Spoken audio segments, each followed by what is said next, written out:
Guys, I'm not talking to Hassan. It's Hassan waiting room stream. I told you guys. Oh my god. I previewed this. We talked about this. It's not a collab.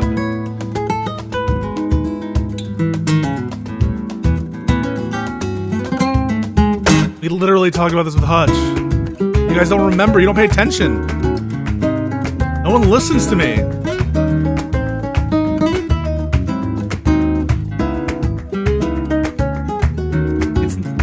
I'm gonna hurt you guys.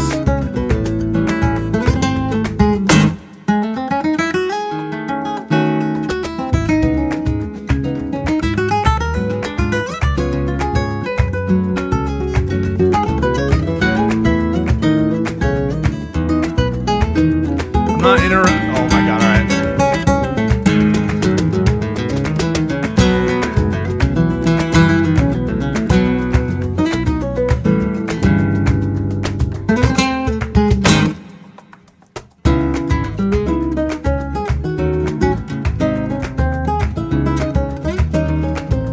Alright, we're stopping. Alright, listen. Hey. I'm not baiting you guys. There's no collab happening. Alright? I talked to Hutch. Remember Hutch? This is like crazy. You guys are insane people. So you should watch Hassan. I know I'm looking very ethnic. Hassan isn't even the first thing that we're talking about. The social experiment. Thank you, Akila. See, and of course, Ogre would be gaslighting.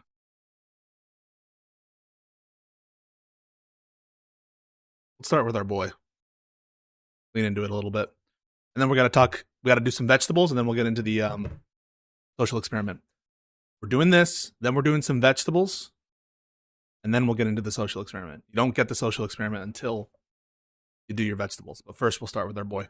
Hey everybody, what you're about to see is the second part of my lengthy conversation with friend of the show, Mike Nellis. He's a Democratic strategist, author of the Endless Urgency Substack, and a guy who's gone viral time and time again, debunking bullshit MAGA talking points on everywhere from Fox News to News Nation to Piers Morgan Uncensored. And as fun as the first part of the conversation was, this was even better. It was only supposed to be about 15 minutes, and then the whole conversation ended up about 30 minutes because we both got on these rants. We went on a tear talking about the current state of the God, when I see Josiah in this like nice little, what did you call this? Teal? Would you call this aqua or teal? It's a little like tight tea. Just gets me fired up to vote for Democrats this November. Democratic Party and the state of the country and what it is the Democratic Party needs to do moving forward if and when we ever retake power. So I hope you enjoy. Please be sure to like and subscribe and check out Mike's stuff too. Take a look. You know, one of the things kind of circling back to what you said in your answer to my second question and also what we... Oh my God, look at this sultry little look, and look at this like very professional looking set. Got some art. Is this art slightly askew or is that just me? Got Apple Watch on. In front of Shell bracelet. Is this Shell bracelet? What is this? Marker in hand. This is the look of a apex predator. Talked about before the camera started rolling. I have some serious anxiety about not just the future of the Democratic Party, but the future of this country writ large, because I don't think that the Democratic Party is in a position to not only get power, but to hold the power in a sustained way. So let me present you kind of my comprehensive anxiety, and I'd like you to address it. You don't have to refute it. You can agree with it, but I want you to address it. Well, we'll see where our anxieties merge. So he invites Mike Nellis on, Josiah does, to just like yell at him. Together in a minute. Yeah, this may be just a cope sesh here. Right. So first and foremost, the way I look at it is I think the right has an advantage coming out the gate from just a philosophical perspective because they don't want to build anything. They either want to have stasis or they want to tear down. And both of those things are... I love the good faith of Josiah. They just want to tear things down. Very good faith. Easier than to build. I always use the example of like the Lego Death Star. You've got a son who probably likes Legos, so it's easier to not build the Lego Death Star or to... How do you know he has a son? Destroy the Lego Death Star than it is to build the Lego Death Star, right? So right out the gate, the right has an advantage, number one. Number two, in our system of government, power is dispersed. We have 3 separate branches. We have 50 states. They have their separate branches, so you're looking at like 153 branches of power. And in order to make change in this country, you have to get your hands on the levers of power. It's hard to do, right? It's easier to stop than it is to get power. You look at the current situation. They control the White House, they control the House, they control the Senate, they have a 6-3 conservative supermajority on the Supreme Court. We haven't had a liberal court in 50 years, and we may not have a liberal court for another 50 years or ever. More on that in a moment. The Senate is so malapportioned that the last time we had a 50-50 split, 2020, 2021, the Democrats represented 40 million more Americans than the... That's a pretty crazy stat there from Josiah.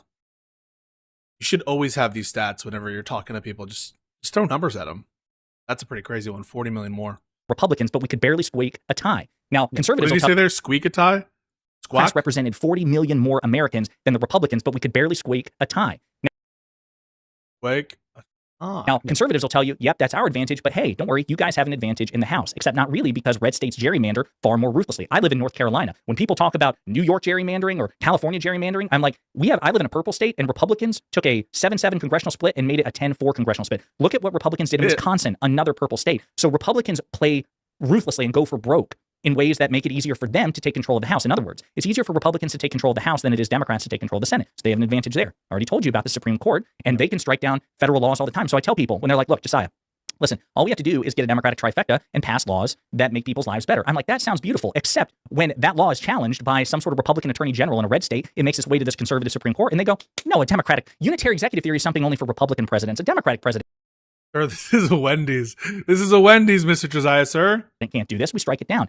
He invited him just to give the good old rant. No, I like the rant. I mean, he's very passionate about it. Then what happens? And then you look at the media, and I'll wrap up with this. Mainstream and alternate media. Who's the biggest player in mainstream media? Fox News. When Fox News plays this game like, oh, we're actually the underdog here, it's the mainstream. Like, fuck you. You guys lap CNN and MS Now combined. And then, of course, in alternate media, which is where you are, you have a very successful Substack. You're up and coming on YouTube. But you know the right enjoys an advantage in alternate media, too. Megyn Kelly, the Daily Wire folks, Tim Pool, Stephen Crowder, Piers Morgan. So I look at all of that. And then, of course, we have the 2030 census coming up where we're projected to lose seats. Now, with all of that in mind, Mike, sorry, I blitzed through that as quickly as I could. How are we not truly...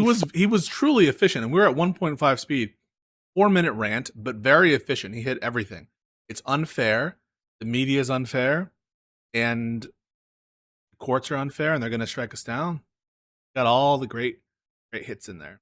Fucked. And that's assuming we are able to win elections in the first place where we get our shit together. But in terms of sustained control to make the necessary changes to be competitive in the long term, how are the odds not decisively against us? Yeah, well, one, I'm just glad to hear somebody else articulate the anxieties that keep me up. Whoa, they're agreeing. It makes me feel marginally better about them. Maybe I'm more optimistic than you are in the fully we're fucked category, and it's for a couple of reasons. I'm going to split it up. We're going to just talk about functionally how the electoral tides are shifting and do shift in American politics, because I think that's important. And then I want to talk about how Democrats use power, because that's sort of where I see the two conversations that exist inside what you just said. The first one on the tide shifting, I think that political strategists and commentators such as myself and yourself get locked into the way that electoral politics works right now. So everything that we're going to do in 2026 or 2028 will be compared to what happened in 24 and 2020, right? But we're going to enter a whole new generation of American politics in a couple years. Despite the fact that he wants a third term, Donald Trump is gone. He's never going to run for office again. We don't know what the future of the Republican Party looks like under Donald Trump, without Donald Trump. And on top of that, he's deeply unpopular, and I think heading towards an unpopularity that might rival George W. Bush on the way out the door, particularly if the stock market crashes sometime in this next couple of years. And they're propping the stock market up in a really dangerous way. It's highly concentrated in 7 core tech companies that are all like trading between each other. Like that's a whole episode we could do. It's like a whole scary situation that I think about a lot, because that's going to create a house of cards in the economy. But if he's deeply unpopular and Vance is not the obvious next guy in, and Rubio's not the next obvious next guy in, you might have a whole new version of the Republican Party. So it'll look different if Tucker Carlson is the nominee. Then it moves further to the right. It moves more populist, particularly. God help us all. If Tucker Carlson were the nominee, would Cenk and Anna endorse him? Like, let's say it's Gavin Newsom versus Tucker. Is there any world in which Cenk and Anna would endorse Tucker? We'll just get some ones in the chat if that's exceedingly likely, and 2 if it's anything less than exceedingly likely. We have a 2 from Aquila, a yes from Chicken Marsala, 1 from Full Torch, 1 from David Colo. Let's see any 2s from nowhere. Okay. Number 2 is a very low bar. Anything less than exceedingly likely. Kind of stacked it in them. Okay. Vector 1. Wow. I committed voter. 2 from Timothy Douglas. Okay. Imagine if it's Pete. Oh. Bosch would support Tucker over Newsom? Really? Does Bosch like Tucker Carlson? We have some ones. Depends on Israel. It's possible. Economic issues. It could be different if it's a Josh Hawley, who's more like prototypical. Hassan isn't joining the stream. Okay, do I have to change the all right. I might have to change the stream because you guys are expecting a collab, and I don't want that to be the thought process. But you guys literally are expecting that, so it must be me then. I'm not communicating. Watching on content as a social experiment gone wrong. Okay, must be me, right? I can't be like, oh, you guys are all stupid if it's just Me. Right?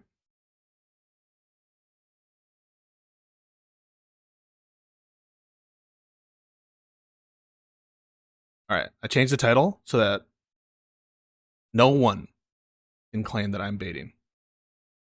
No one can claim it. And now I can't watch the. Okay. No, I can. My bad. Sorry. You're here for Ice Cream?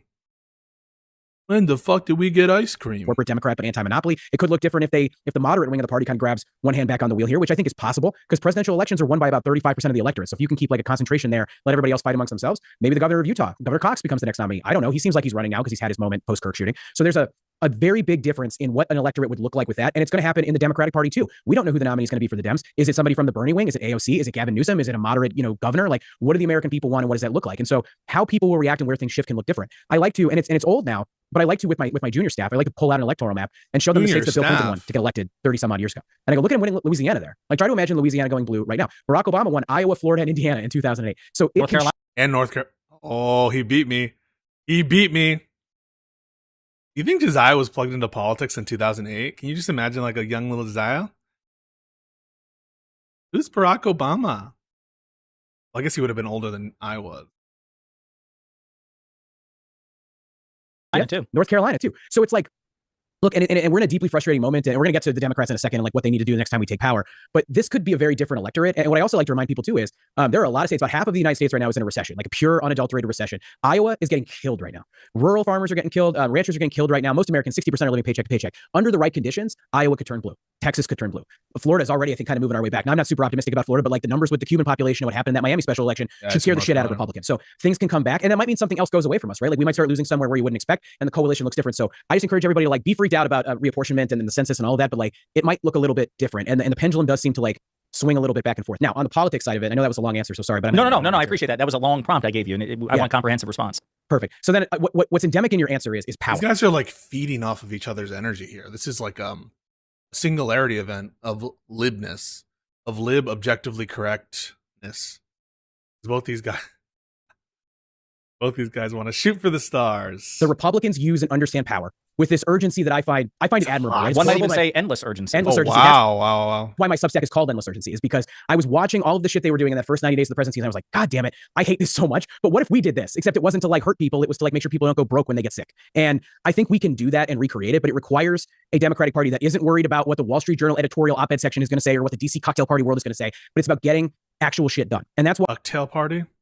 When you hear Democrats talk about, hey, we're gonna get rid of the filibuster, or we should pack the Supreme Court, I'm like, I'm supportive of both of those moves because the Republicans have been playing unfair for decades now, creating this perception that Democrats can't get anything done. But here's what I worry about. I worry that Democrats go, we're gonna get rid of the filibuster in the Senate, and we're gonna add a couple of justices to the Supreme Court to restore some semblance of balance there, and then we're going to just raise the minimum wage and tinker with the Affordable Care Act and do a couple things that are good. They're not bad things. We're gonna pass an infrastructure bill, and then we're gonna go right back to business as usual, and we're not gonna act with urgency every single day the way that these Republicans do and knock over the heads in people how we're trying to help them. Like getting rid of the filibuster and the Supreme Court stuff, that's stage one of a 5,000 step plan. Whatever our version of Project 2025 looks like, we need to have that because to me, we're going to make those moves on day one. Then we're going to make Puerto Rico a state. Then we're going to make DC a state. True. These are the big important things. We need to have the structural reform, give some representation to the people in the great territory of Puerto Rico, great capital of DC. Give some real representation to these people. Then we're going to merge the Dakotas. Then we're going to pass. Look at him. He's like wrecked. Paid sick leave for every American. And then we're going to do this, we're going to do that. And it's boom, boom, boom, boom, boom, to the point where the Republicans are like, holy shit. And we lock them out of power, or at a bare minimum, make it so that if they get back to power, they have to moderate and get back to the center. Because that's what they would do to us.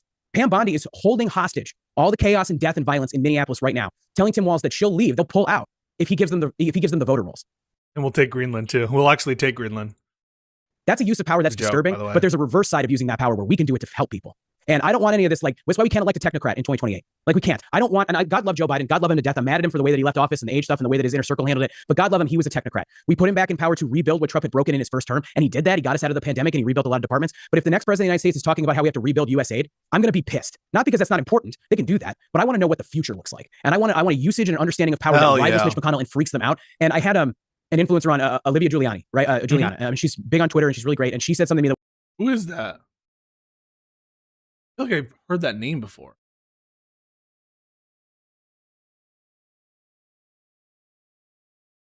Or am I confusing the person about the RFK thing? Olivia, what is it? Olivia something?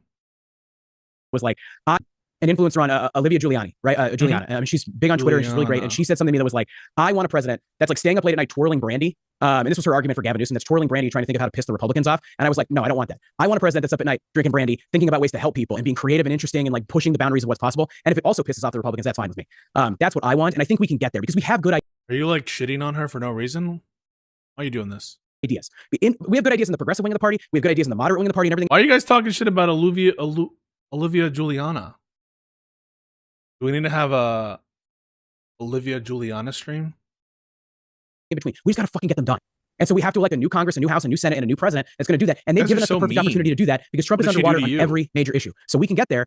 We just got to play our cards right. And we got to be ready to get to work in 2029 when hopefully we elect a Democratic president. Well, I feel more optimistic than I did at the beginning of this conversation. And listen, I should say, it's not my position that it is inevitable that we're screwed, because if that were the case, I couldn't do what I would do. I would be too depressed. What I am at that point, you just move to Europe and go, eat bread and drink wine. 100%. It's more, I feel like it's important to understand, in my position, I feel like it's important to tell people to take this seriously, because I don't it's like a therapy session for Josiah. Think it's even odds. I guess what I'm trying to say is that the odds are against us, that the Republicans have played the game of politics so ruthlessly and have exacerbated their institutional advantages such that it is not even terrain. It's actually quite impressive when you think about it, how often the Democrats are able to win elections. CNN breaking news. Trump's private asked to Schumer he'd release funds for the multi-billion-dollar Gateway project, but Schumer had to agree to help him rename Dulles and Penn Station after him.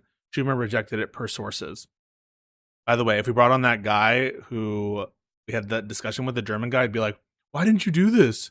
It's a pure win. You should just name Penn Station after Trump. That would be real strength. Given the disadvantages that we have, like, again, how apportionment works in the House of Representatives, the malapportionment such that, again, we can represent 40 million more Americans and still have just a 50-50 situation in the Senate. All these things. It is actually impressive that the Democratic Party knows how to win when we're the underdog, it seems, constantly. Because the best thing we usually have going for us is we are generally more popular. If you look at like the high-profile presidential elections, Trump brags, I won the popular vote. Hey, congratulations, asshole. You won it 1 out of 3 times, and you're the first fucking Republican to do it in 20 years, right? We kick your ass on the popular vote 9 times out of 10. That's the one advantage it seems that we have. I think the Democrats' relationship with power will be a litmus test for 2026 and 2028, because you mentioned President Biden. I think in hindsight, appointing Merrick Garland was one of the very worst decisions that President Biden ever made. And in his zeal to avoid looking political, he in fact politicized the Justice Department, because the truth is, if you would have gone after Donald Trump, if it had been a Democrat, which I believe that would have been the case, I don't think Merrick Garland would have hesitated to prosecute a former president if it had been a Democrat, because then it would have felt better, cleaner. I'm a Democrat going after another Democrat. What I want is I want somebody in power, not necessarily whose life is to own the cons, but who is sending a... Where's the Hutch hate? First of all, go to Hutch's comments. They're allowed to hate me, and people are allowed to disagree with Hutch, and they're allowed to be like highly critical of Hutch. That said, I stand with Hutch. He's got the Hutch hate is unhinged. Hutch would be in literal tears, shaking in fear if you watch this clip. This isn't allowed. Michael is not allowed to say this. He's not allowed to make a little funny joke like this. Is that your position here? Who said this? Who the fuck said this? Mind you. Demi-urge.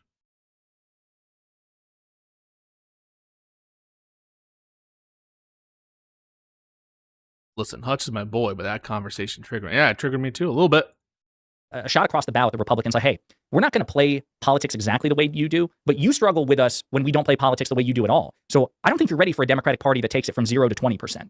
I want a Democratic administration who will investigate and prosecute Trump family corruption. I think if they go like, with all due respect to President Obama, in hindsight, I think he fucked up spectacularly, saying, well, I campaigned on this populist message, but I'm not going to, prosecute or even investigate the Bush administration. That was stupid. I think President Ford pardoning President Nixon was a stupid decision in hindsight. I understand. Went after Bush for like war crimes? Why they did it. I don't know what Hutch is proposing here. But people talk about banana or like financial stuff. What are we thinking? Republics are when you go after your predecessors. Pisco triggers me every day playing patty cakes with the comments in chat. How am I playing patty cakes?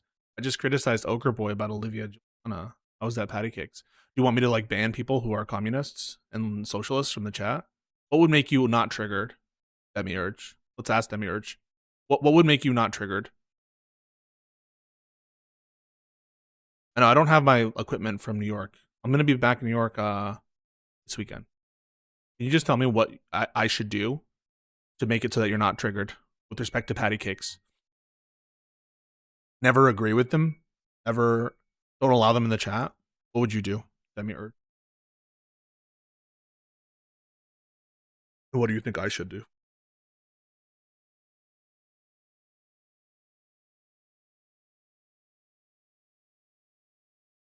We're literally about to like watch Hassan stuff because people are like, you need to watch Hassan. You need to be, and this is me being fair and balanced. I'm gonna review it fairly and balancedly. I just want to know what Demi-Urge wants, that he wouldn't get triggered. And yeah, you can join the VC if you want. Talk about it. Tummy rubs. They Hutch is my boy. Hutch. You're trolling. For unjust reasons. Another aspect of banana republics is when corrupt political leaders get off scot-free. And so we can't go from one extreme to the other. I expect prosecutions of the Trump, or at least investigations of Trump and Trump's family members for crimes that they committed while in office. I will tell you too, this will be a big test of a Republican-led Congress in 2027. If we take back the House of Representatives, I expect, as much as I love Jamie Raskin, for Jamie Raskin to be very different than he was during the Biden years. Like we found out, for example, that they were privately, secretly behind the scenes investigating Jared Kushner. Why wasn't that a public investigation? Why wasn't that televised? Don't fucking do this shit behind the scenes. You do it in public. You're obnoxious about it. You're relentless about it. I'll give you another one. And I know this conversation was supposed to be 15 minutes long, but now you got me on a roll. But I'll give you another one, Mike. It's good content. I'm having a good time. Listen, I'm frothing at the mouth. I'll give you another one. You are constantly making the case that about bringing the Epstein files back to the forefront because they're trying to distract from it. And there's no question that the Trump DOJ is in violation of the very fucking law that Trump signed into law. But let me toss this out here. You know that President Clinton is facing contempt of Congress. They voted for contempt of Congress, right? I actually don't have a problem with that because I'm not part of a cult and I know you're not either. Right. He should testify. Let's be clear about that. We both believe that Bill Clinton should testify. Right. But here's the thing. If Clinton fights it and the Republican majority forces former President Clinton to testify, Democrats should say this. I'm going to be speaking to Congressman Garcia tomorrow and I'm going to ask him this. Will you, Congressman Garcia, make the point like, hey, assholes, January 20th, 12:01 p.m., you know who else is a former president? Donald Trump. And he did ask this. And I support you forcing President Clinton to testify, but understand you are creating a precedent that we can, should, and I'm telling you, will. Start the fucking clock. At 12:01, January 20th, a Democratic administration with a Democratic Congress will put Donald Trump's ass in a chair in front of Congress and make him answer all sorts of embarrassing questions. Oh, wow. He's really getting... I think he shouldn't run on this, though. He should, just because that's going to turn off the independent voters. About Jeffrey Epstein, about January 6th, about his family's corrupt schemes. Hey, chill. The days of, if it's like the days of just us turning the other cheek are done. It is now a tit-for-tat Congress, and you're not fucking ready for it. And to me, if Democrats can't say, yes, Josiah, 100%, we will do that, you're missing the fucking moment. What do you say to that? This one, I agree with basically all of that. And frankly, I'm ready to. When are you running? Is my question. Wait, Josiah for fucking senator? You imagine? The shit that I have said, I grew up in rural Kentucky, man. Like that's not going to happen. At this point, does anything matter? Have you seen the shit that Donald Trump has said? Like that is a good point. That's a fair point. The video of him, and this is a little bit of side I'll come back to it. The video of him making fun of the reporter with his hands in 2015. I was like, how was that not the end of it? Like, it's just like if any person in my life ever did anything like that, I'd be like, you're out. It's still the end of a Democrat, by the way. I just want to put that out. Well, sure, but if a Democrat sneezes the wrong way, like they get taken Touché. down. We're held by different standards. So I firmly believe that in order for Democrats to win in 2028, but also to then like build a sustainable Democratic coalition for a very long period of time. And I believe if we get it right, that coalition could be decades in the making. That would force the Republicans to have to rebuild their party root and stem. It's going to look like the most ambitious set of economically populist policies that we've seen since the New Deal that creates the conditions for the average family to be able to succeed in this country in a world where AI exists, that allows somebody to be able to buy a home and take care of their family on a single. I'm so sorry about this because we should invite Mike onto Live and Learn, and I think he probably would do it. When someone says AI, I immediately my eyes glaze over and I just like can't hear anything else that happens after someone says AI. Like immediately, it's similar to crypto.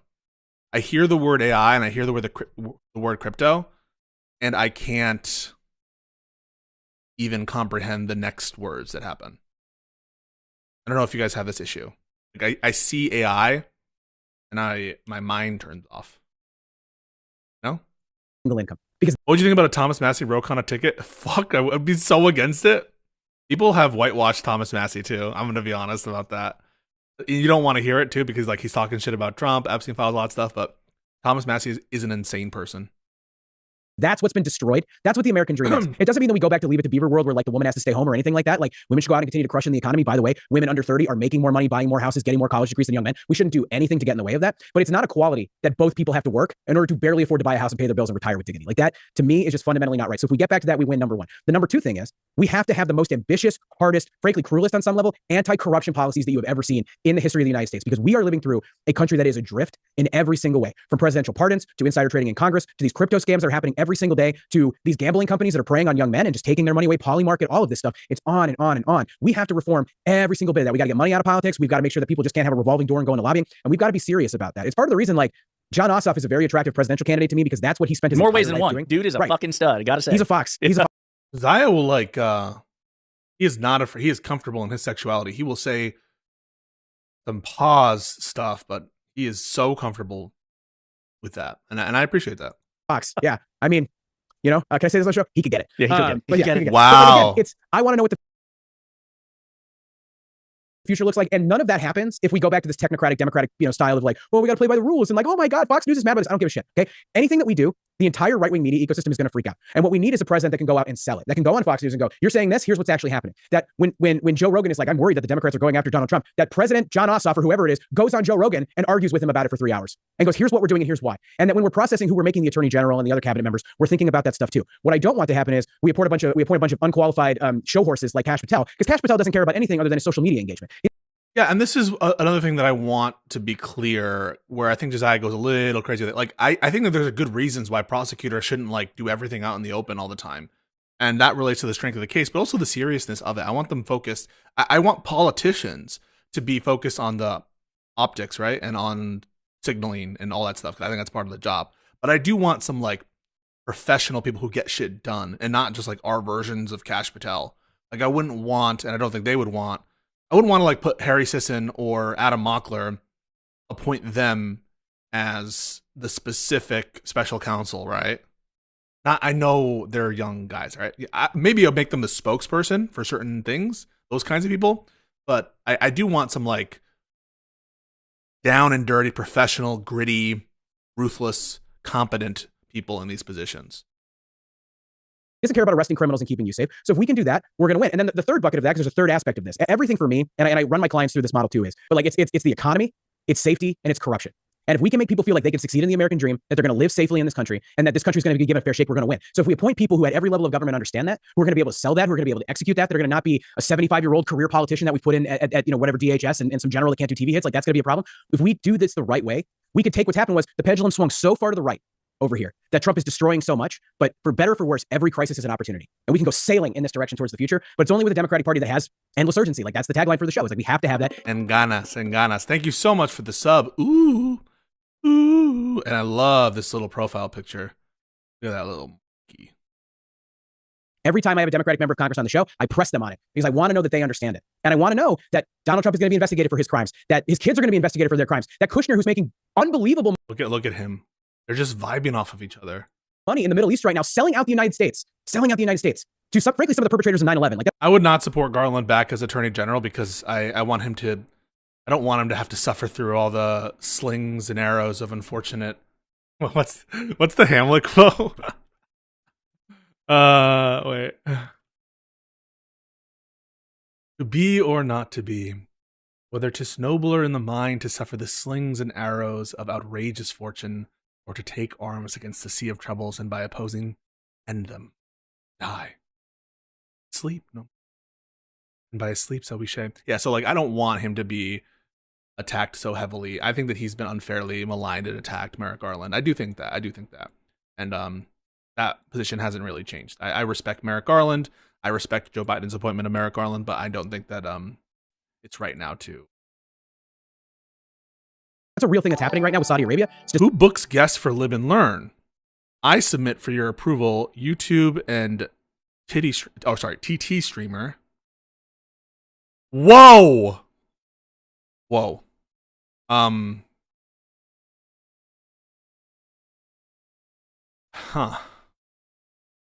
I gonna?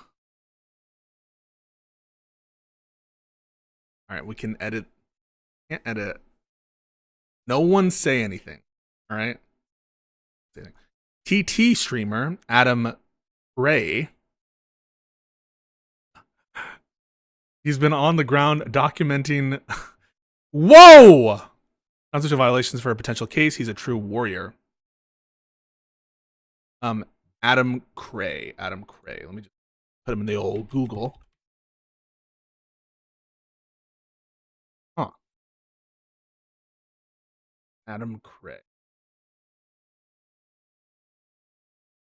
150K on TikTok, 16K sees videos. He's got no videos. Some live streams. Disgusting. By the way, Saudi Arabia owns like the overwhelming majority of our sports league. I'll put it under advisement, Mr. Eddie.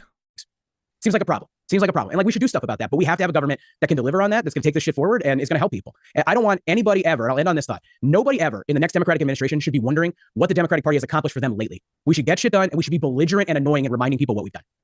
Mike, I love it, man. Listen, we planned this for 15 minutes. We went overboard. I actually feel hyped now. I feel like it was an additional 15 minutes well worth spent. Where can people find you? I know it's Substack. You're on Twitter. It seems like you're on Fox News or News Nation, dunking on conservatives. You got a YouTube channel. It's up and coming. Lay it all out for people. Yeah, we just launched our YouTube channel. We're about to go over 10,000, so subscribe here. Hopefully you can see it below. And then follow me on my Substack. I have daily lives that I go on with different guests every single day. I post like long-winded, angry rants about whatever's going on that day that I'm pissed off about that are, I think, pretty great. So follow this. So my audience will love that because they love long-winded, angry rants. That's why you and I get along now. It's just because it's just going to be long-winded rants. So, I mean, if we had a show, though, I think we could call it More Optimistic. I liked when you said that earlier. Just a little. Oh, maybe a show. Maybe he abandoned us for Mike Nellis. If Josiah ever starts a show, my army, the Pisco Nation, we will rise up. We're gonna rise up, and we're gonna do some things to some people. We're gonna hate brigade Mike Nellis's YouTube chat. But we're optimistic, and we're gonna get through this. No, I think, hey, there you go. As you're expanding the Mike Nellis empire, that might be something to consider. Mike, I have too many shows right now. I can't even come up. Yeah, I know. Your wife is listening, and she's like, no, we don't need any of that. Man, listen, I appreciate you so much. Definitely, everybody like and subscribe, and I'm sure we'll be talking again soon. Okay, folks, we have a breaking Josiah text, and I'm not going to reveal what Josiah said in the text, but he does want me to take a look at this. All right, guys, so this right here, I think it's fair to say, is a turning point in the Trump regime for a number of reasons. I mean, you look at the Epstein files coming out, and basically it's a massive expose on the pedophile, rapist, billionaire sadists who run the world, and Trump is protecting them, and he's... So, this is to, I think, show that Kyle is still, quote-unquote, whatever the entailments mean, and I think people will often not be clear about that. But this is to show that he's still, quote-unquote, in the coalition. I want to just state, and maybe I'll talk to Kyle at some point about this, that I do think that the Breaking Point's secular talk and some of the individuals, even some resistance libs, go a little bit too far with some of the conclusions on Epstein files stuff. And I don't go that far on some of this, and just because in terms of the evidence. Not because I don't think it's possible some of this is true. And not because I don't think that there's massive corruption that's been unearthed by the Epstein files and massive implications, but just that I don't think that this cabal runs the world, and we haven't established that yet. Or indeed that even Trump, right, is implicated criminally in this conduct, at least so far, based on what I've seen. Now, I will stress again that I do think there's corruption. I do think that Democrats should focus on Epstein file stuff from the angle of transparency, from the angle of investigations, from the angle of unearthing criminal conduct. But I just am being honest about what I see in real time. Super suspicious, super lot of smoke, right? No doubt about that whatsoever. What I'm looking for, though, is the corroboration. And maybe it's not there because it's been covered up. Maybe it's not there because it's been redacted, but I have to be honest with that. So that's just a point of disagreement that I have with them. I don't have a disagreement in that we should focus on it, and that should be one of our focuses, right? But just to be clear there. But Josiah sent this presumably to show why he still values Kyle as part of the quote-unquote Kyle coalition. Expose on the pedophile, rapist, billionaire sadists who run the world, and Trump is protecting them, and he's one of them, in fact. You look at that, you look at the fact that the economy is shit, and Trump's focused on building the Epstein Memorial Ballroom instead of fixing the country. So many things are happening all at once, where the public is awake to it now. And there's been such an immense reversal of fortunes within a year, that now, look at this poll. So this is a Harvard-Harris... This is so fucking white-pilling. And it's not the only one either. I think that there have been other polls that even show this bigger. I could be wrong about that, but I think that's true. Poll from late January. Ready? Better job as president, Donald Trump or Joe Biden? In February of 2025, Trump had 58% and Joe Biden had 42%. He was crushing them. Double digits crushing, okay? January 2026, so as of now, Biden, 51%, Trump, 49%. Biden is up 2 points on Trump. When Trump was up 16 points on Biden, it took a year for them to piss away literally all of the goodwill, all of the support. We've discussed it, but when you look at the different demographic groups, you had independents cut big time for Trump, Hispanics cut big time for Trump. That all total reversal. Total reversal. Now, if anything, it's not only reverted to the mean, it's gotten even more pro-democratic than it was prior to Trump. And again, what's the reason for this? The reason for this is very simple. People look around and they go, wait a second, grocery prices are fucking skyrocketing. Inflation's out of control. Unemployment's out of control. Trump's approval rating on the economy is 31%. His overall approval rating is like 36%, but 31% is what he's at. That is insane. He's underwater double digits, ready for this, on every single issue. Economy, immigration, foreign policy, Epstein files, on every single thing. And what they see is... And the Epstein files is like maybe his worst issue. I think maybe Greenland might be his worst issue, but Epstein files is like, I think even a majority of Republicans disapprove of Trump on Epstein files. Just saying.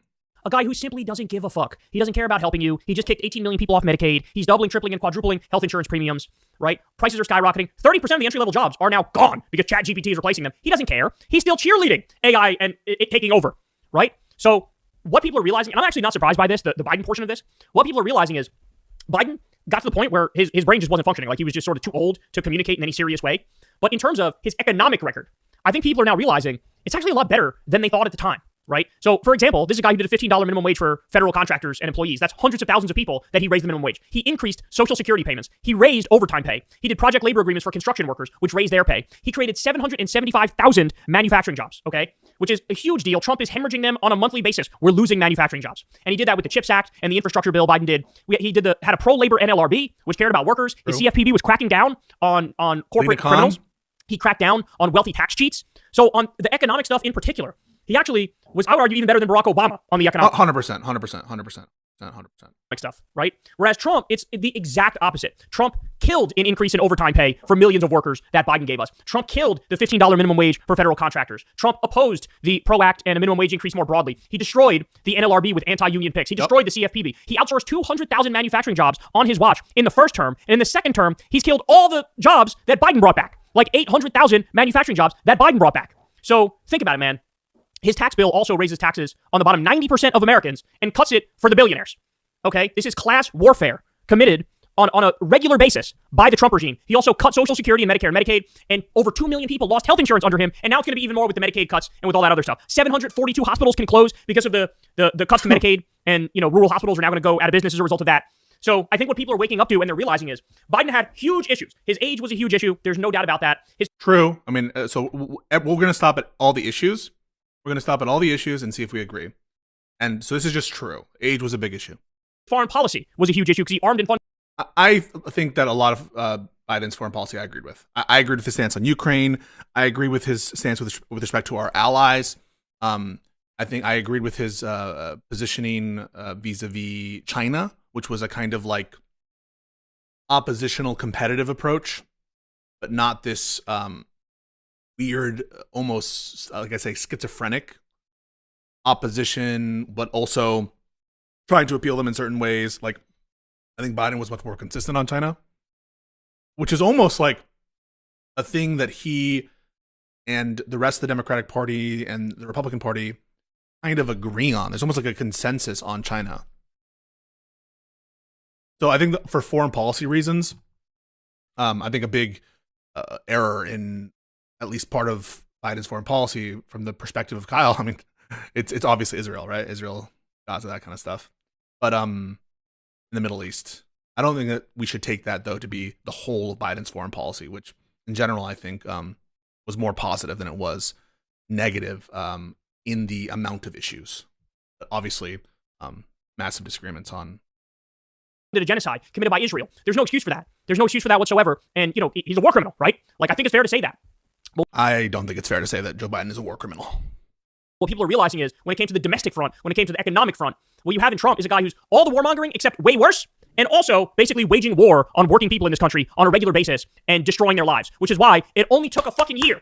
It's like, remember back in the day where they used to sell during Obama's term, these idiot Republicans would sell shirts that had George W. Bush on it and it said, "Miss me yet?" And every time I looked at that, I'd be like, no, not at all. But now the American people are saying, according to the polls, they fucking miss Joe Biden. They miss the guy who couldn't string together a sentence. They miss that guy. because they look around and they go, everything's worse now. How many countries did you bomb within the past fucking 6 months? That's a serious question. Somalia, Yemen, Nigeria, Iran, Venezuela. Like, I'm not even going to remember all the countries. Threatening Canada and Panama, threatening to bomb Iran again. Like, what the fuck? Bombing so many countries, implementing fascism in this country, building 23 concentration camps right now, the most corrupt regime we've... Friend but calls Biden a war criminal. Okay. You consider me a friend? I say that Biden did impeachable acts, and he did multiple corrupt acts, including shutting the border down in 2024 and pardoning his son. Am I a friend? They're actually not inconsistent at all. See, like, I love this. It has just no argument whatsoever. There's nothing inconsistent about saying in general you are more allied with a person, but that they have even harsh, even potentially criminal accusations of someone else. Ever seen, outed as a pedophile, rapist in the Epstein files. People are waking up to all of it right now. And now they actually wish Joe Biden was back in power. That's how much the Trump regime has fallen in just a year. That's how horrible their decision-making has been. They've now alienated themselves from the world, isolated themselves from the world, did a trade war, which basically made it so all of our allies now despise us and want nothing to do with us whatsoever. The trade stuff is so under-talked about, I feel like. But it's so horrible. The trade policy from Trump has just been a disaster. And it has increased costs for everybody. It's led to a showdown with the Federal Reserve. So these are all great talking points from Kyle. Said well. So this should be a wake-up call. This should be a wake-up call for the Trump regime, but it won't be, because I think they're just going to try to rig the next election, and they don't give a fuck who they're pissing off in the process, because who is he actually governing for? The donor class and the billionaires and the cabal of pedophile rapists. That's who he's basically representing, and everybody else can fucking kick rocks. And they'll just try to rig it and steal it. That's their only way out of this. Hey, y'all, do me a favor and like and subscribe. Yeah, so Josiah sent me that video, and I think it does show that Kyle Kalinske is better in terms of proximity than someone like Joe Manchin, and anyone who is like a Joe Manchin is the best person, right? Like, you never would hear Joe Manchin say some shit like that. Joe Manchin would do the false equivalence worse than anyone else. You're like, why you bring up Joe Manchin? Why you bring up Joe Manchin? Why you bring like, okay, you want to make a special rule that carves out Joe Manchin? Fine, you make a special rule, but then just know that you're doing that, and know that we don't have any clarity on what the prescription is, and no one ever provides it. No one ever provides it. Okay, so you're not in the coalition. What does that mean? What does that mean?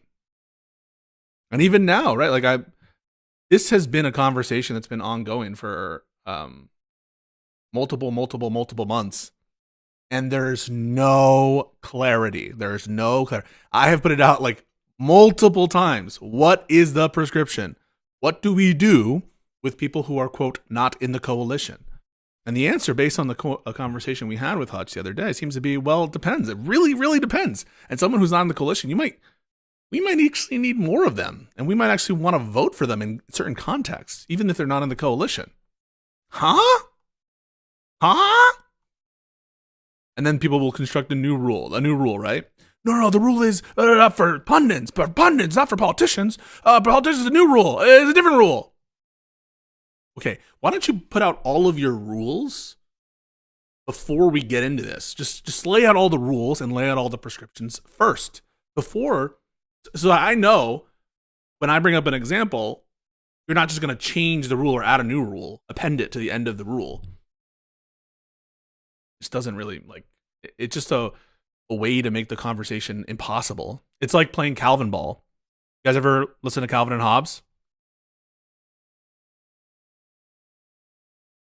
It's like Calvin ball. It's like, oh, I have a ray gun. Well, I have armor that deflects ray gun, but my ray gun's a special ray gun that pierces ray gun immunity armor. Well, my ray gun immunity armor teleports me the instant that the ray gun hits the armor, and so even if someone, like, do you understand? It's a moving target. It's just it's all ethereal. I say listen to Calvin Hobbes, read it. My bad. Okay, we're gonna first, before we do the reaction to the Hassan content, which I will do. You guys have to have your vegetables, all right? we need your vegetables.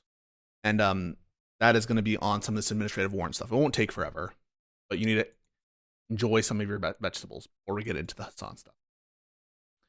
And it's important to see what the administration is saying. This is the administration's rationale for their administrative warrants that they're claiming give them the right to not just detain and arrest alleged removable, quote unquote, aliens, illegal aliens, but also to go into the home to retrieve them, right? To cross the line from the places where they're allowed to be and go into the home. Okay. So this is probably the first exposition on like the legal analysis, and it's shocking. But understand what is different, right? There used to be, and there still are, these quote unquote administrative warrants called I-200s. And what they realize is, our authoritarian state, it actually can be a little tricky sometimes to find and retrieve these people according to the law. Thank you, Vasaraka. Love your vegetables. It can be actually pretty tricky to go and find a lot of these people and like do stuff. And we need more authorities. And like all this thing about procedure, all this thing about following the law, this whole like judges shit. It's actually quite like tough sometimes to do that. And so just like with the Alien Enemies Act, just like with the SICOT, what are they trying to do? They're always trying to create a zone where they're free from any institutional check whatsoever. A zone where the American law either doesn't apply to them or for which there is no remedy given a violation of American law. So last year, they sent around a memo regarding a new type of warrant, not an I-200, but an I-205. And the claim is that this warrant allows and is legal for certain kinds of actions that cross the threshold of your home, and to search a home to effectuate an administrative arrest or detention of an alleged, quote unquote, illegal alien. Okay? And that is insane news. It should be insane news, right? If you think about the Second Amendment people, you guys know the Second Amendment people? Who knows? Who has a Second Amendment person in their life? Any of you? Raise your hand. Give us some ones if you got some gun people in life.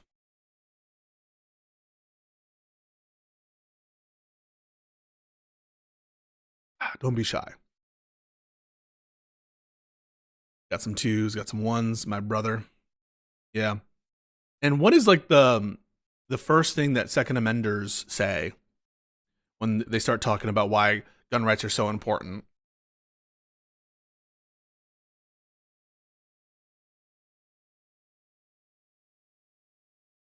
What do they say?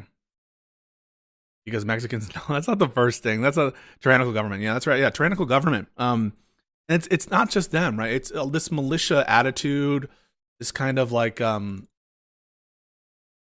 Oklahoma City bombing attitude, you know, those type of people, the people who are talking about overreach of the federal government, who still gather together and talk about what the government wants to plan to do with their guns, to go take their guns, right?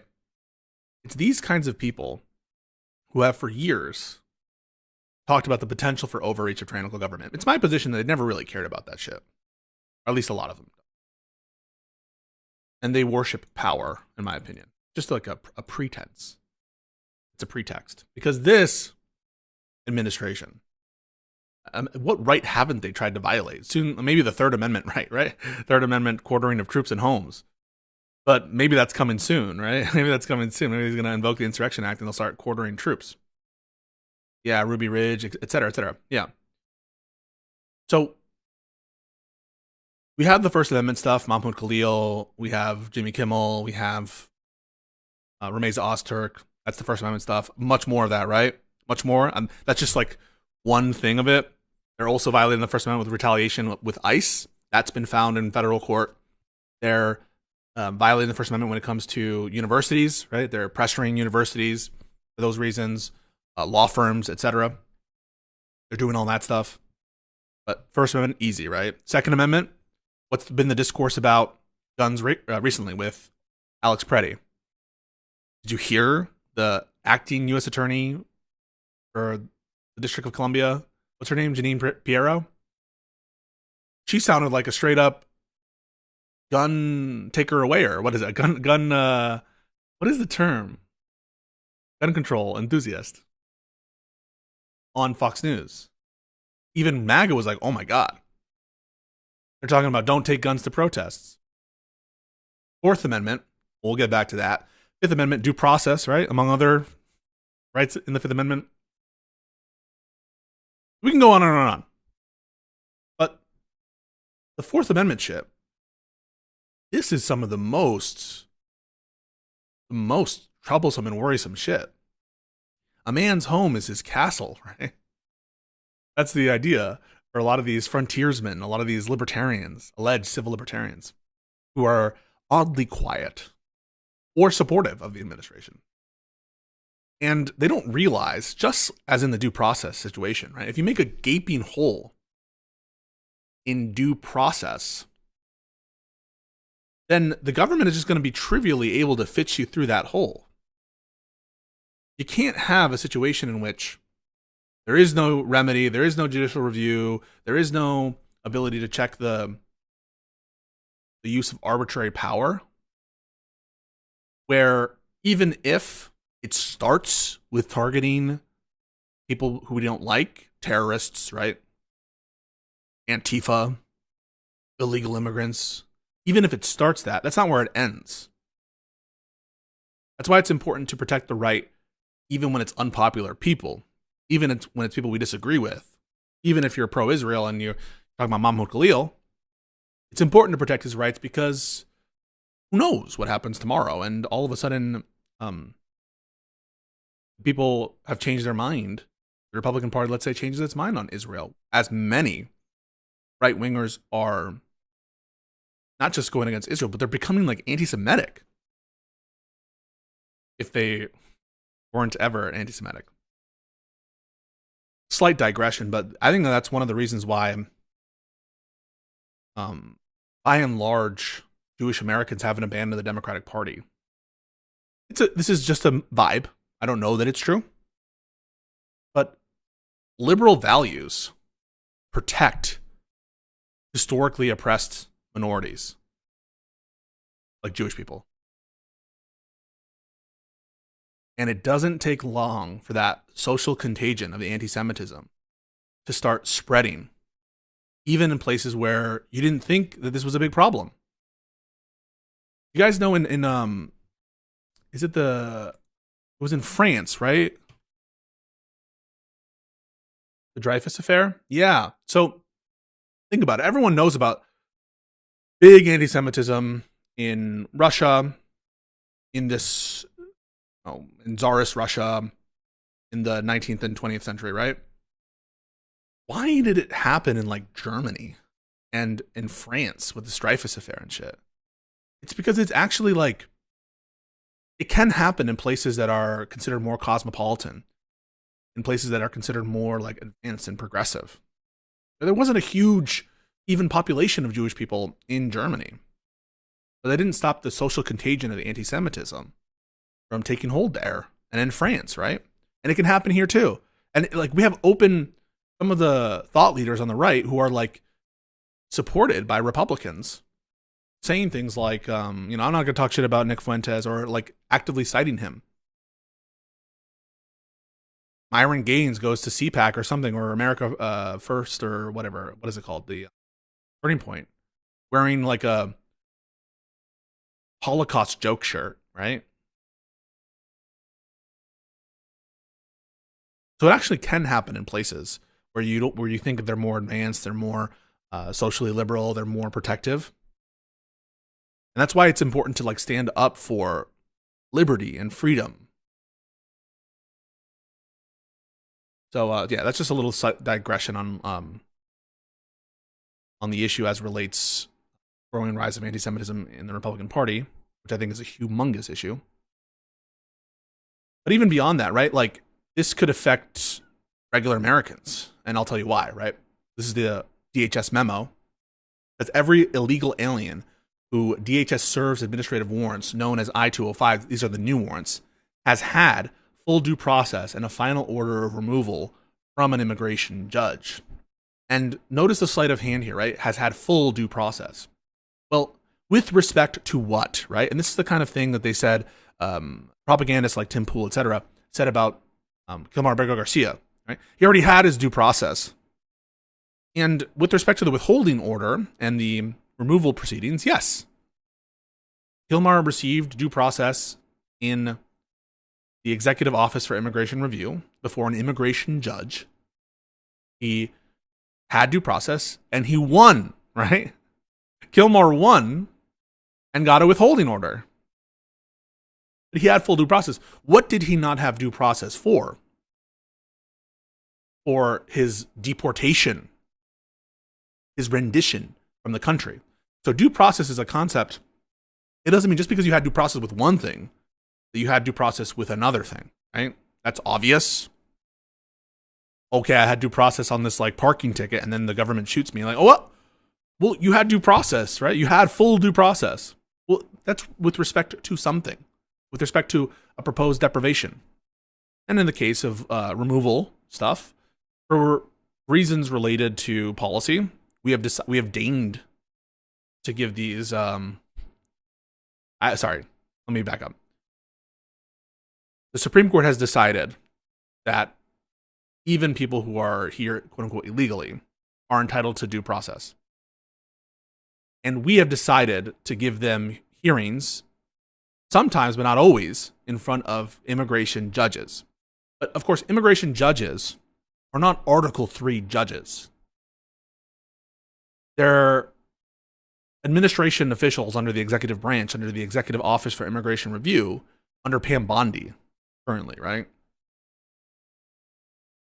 They're DOJ officials. There's ways in which you can appeal stuff to the courts, but we've decided to keep it most of the substantive hearing stuff in the executive branch. And that has been found to be enough for due process on the removal proceedings. So this statement about full due process of a final order of removal with respect to the removal proceedings. And also keep in mind, just because you have a final order of removal doesn't mean that you're removable in any given context. That might sound odd, but I can explain that. There are certain categories of people who are subject to removal and who have a final order of removal who you cannot remove. Example number 1, people who have temporary protected status.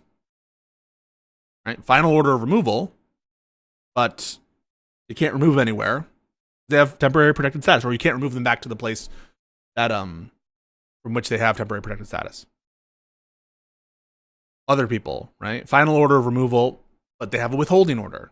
Final order of removal, but they have successfully claimed relief under the Convention Against Torture. Final order of removal, but there's nowhere to remove them to.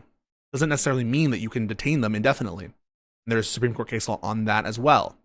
So note that too. Don't just because there's a final order of removal, don't assume that these people are removable or detainable. Because you can detain them subject to removal, but not always indefinitely. And maybe there's a final order of removal, but for whatever reason it's being appealed, or there's some other form of relief that cancels out the ability to detain. So just, due process final order of removal from an immigration judge. And this is, again, the whole reason why they're doing this is to try to distract you from the Fourth Amendment violation. The administrative warrants here, maybe there's a due process issue embedded into it, but what everyone is worried about is the Fourth Amendment concern. And so getting the reader here in the mind of like due process, they have their due process, they have a final order removal. That gets you in the mindset of thinking they've already had a fair process. From the South, I said, I could be wrong, but I thought I heard you say before, we can't sue ICE for civil rights violation. And who can sue them for these warrants if not ICE's victims? I said it's difficult sometimes to sue federal officers for deprivations of civil rights. There's a case called Bivens Webster Bivens v. 6 unknown named agents of the Federal Bureau of Narcotics. And that established a cause of action against the federal government for certain Fourth Amendment violations. But it's getting narrow. And it's unclear whether or not those remedies, those civil damages remedies. All right, let me just explain this real quick. Sorry, because you donated $10, so I'll be comprehensive. You guys, if you donate, if you do the super chats, I'm going to try to address your shit. I'll try to, so just give me a second.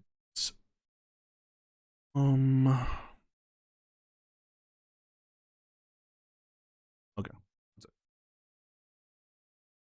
It's your shit.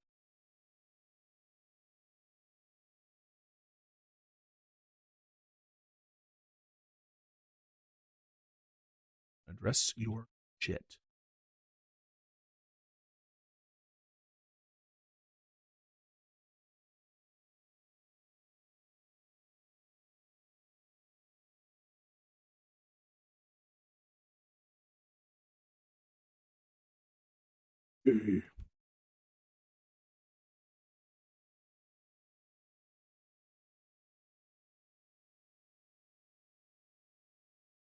All right.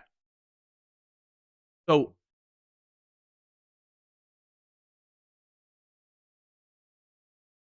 we have, well, can I just put text?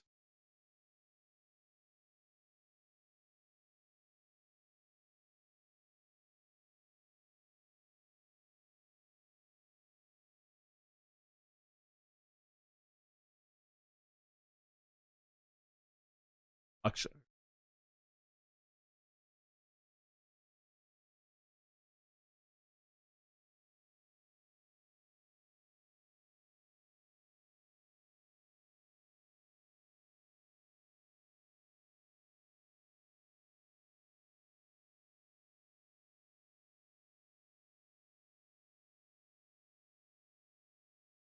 Okay.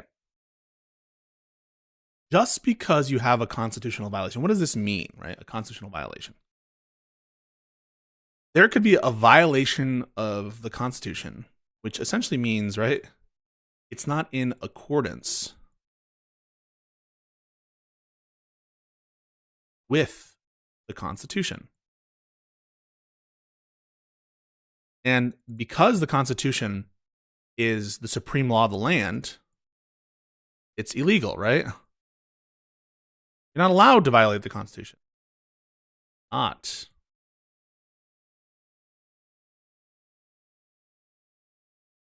Now, that could be the case. Right? Something could be not in the accordance with the Constitution and therefore illegal. And that's a separate thing from whether you have a cause of action. And this is like a right to sue. A right to sue. Not every illegal thing implies that you can sue to obtain some kind of relief. Right? There could be reasons why the courts aren't able to grant relief for a given violation of the law.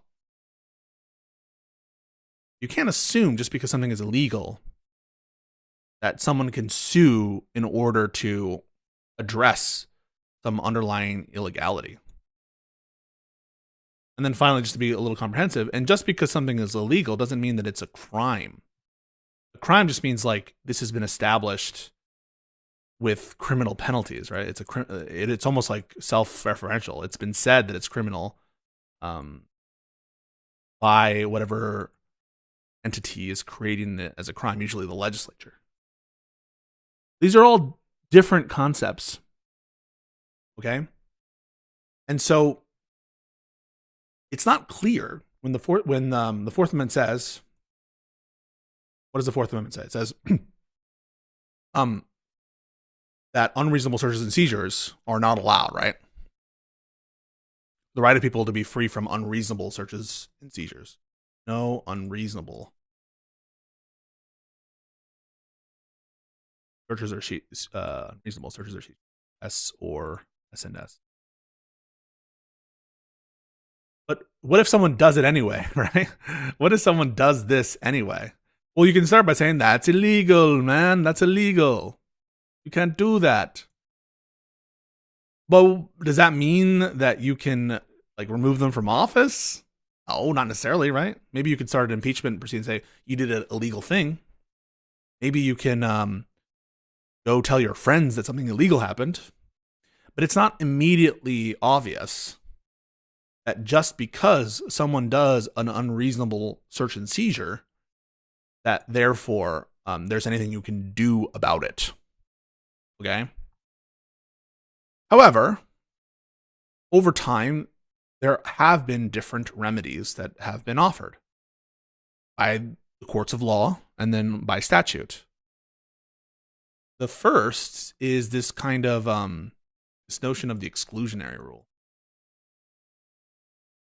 I got into this with Ricada, and if you don't understand it, I'm sorry, but Ricada kept saying, hey, the exclusionary rule doesn't apply to immigration matters. It doesn't apply to immigration matters, so who cares? Who cares? Who cares? Well, that's just a remedy, right? There's just a list of potential remedies for assumedly violative thing. And so obviously when I was talking at that Twitter guy, I wasn't referencing a remedy. I was just saying that this is illegal. Or we were talking about the legality of something. So the exclusionary rule is one potential remedy where you can say, all right, well, if you do an unreasonable search or seizure, in most cases, we're going to exclude whatever fruit of the poisonous tree, right? Whatever that is that we get that is a result of an unreasonable search or seizure, we're going to exclude from evidence in some sort of future prosecution against you. This usually applies in the criminal context where they want to like prosecute you, right? And you can say, you cannot use this because you got it as a result of an unreasonable search and seizure. This is like where, if you guys watch the, I don't know if it's the audit or JCS videos, you can imagine that this is often the reason why they ask for consent or they don't do certain things. The exclusionary rule doesn't only just apply to the Fourth Amendment stuff, right? Certain violations of Miranda, certain due process violations. So think about, like, let's say they torture you to get you to confess, literally torture you. That might not be, it might also be a Fourth Amendment violation, but that might even be just a due process violation for which we exclude your confession or something. Let's say they don't read you your rights and then they engage in an custodial interrogation of some kind. Well, we might exclude that part of the exclusionary rule. So that's a remedy, but you can already start to see like a big hole in this, right? Which is, what if they never prosecute you? What if there's never like a proceeding to which this can apply? Well, or let's say that you're in a carve out where there is no exclusionary rule, like in certain immigration matters, right? Where in some situations you just categorically can't take advantage of the exclusionary rule. What is someone who's had their rights violated supposed to do about that? One thing you might do is like, okay, well, let's get an order, right? Let's get an order or injunctive relief of some kind.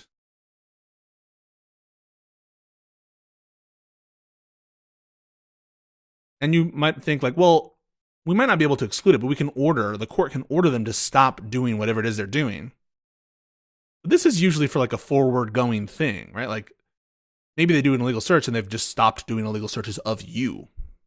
That's been one of the problems for some of the stuff that's happened in Minnesota. There's like widespread sweeping illegality.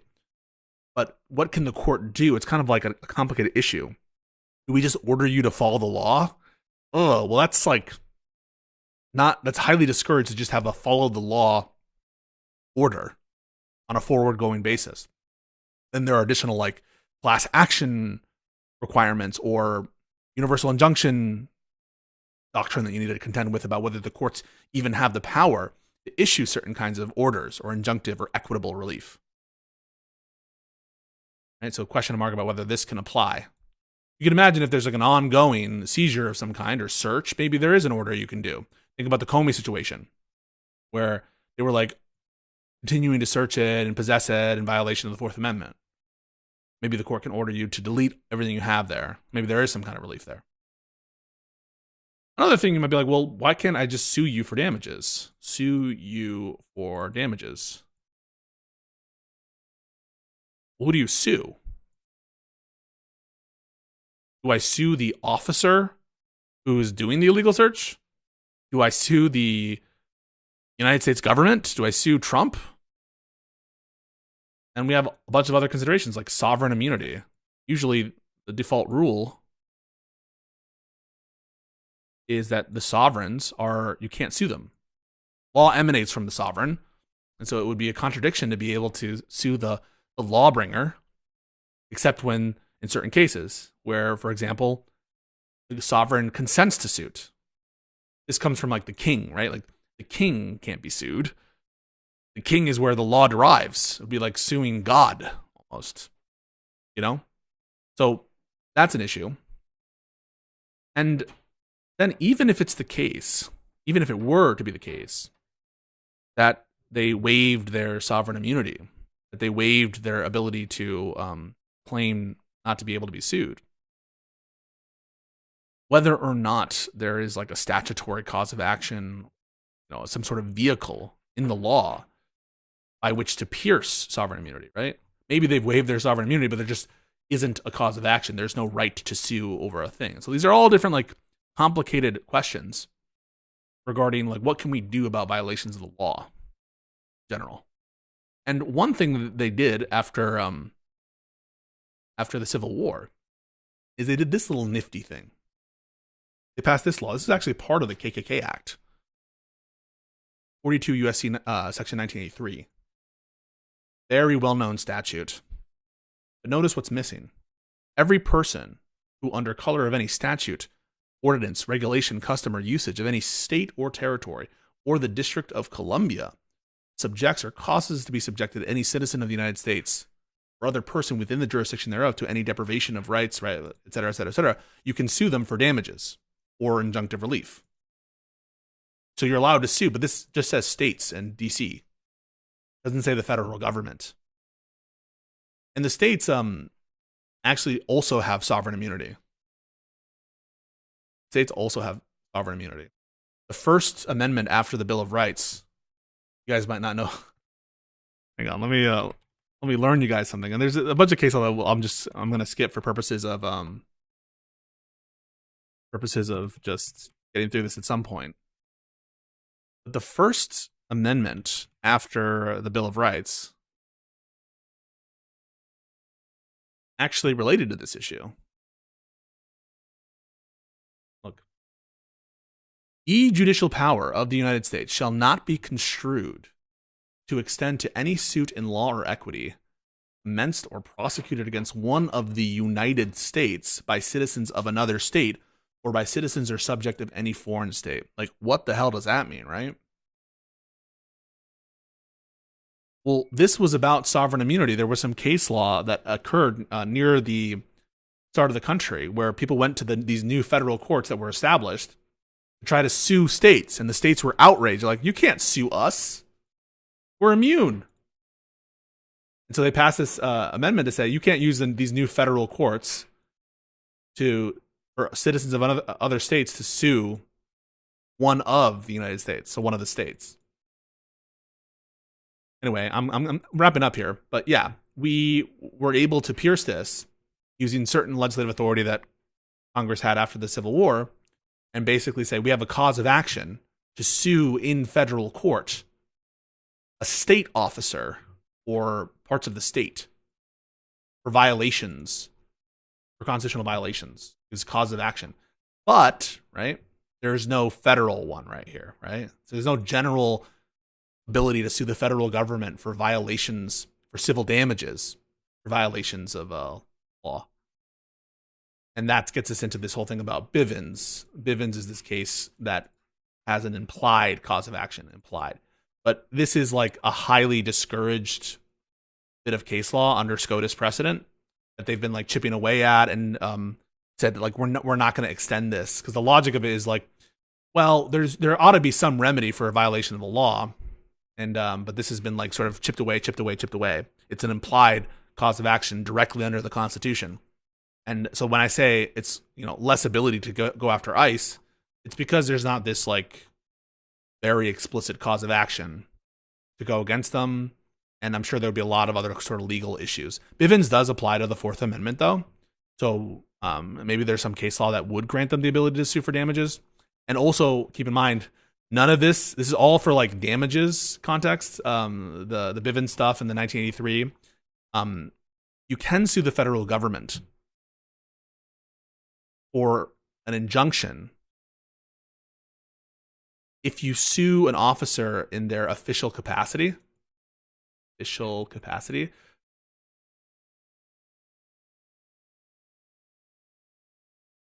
Under this doctrine known as ex parte Young.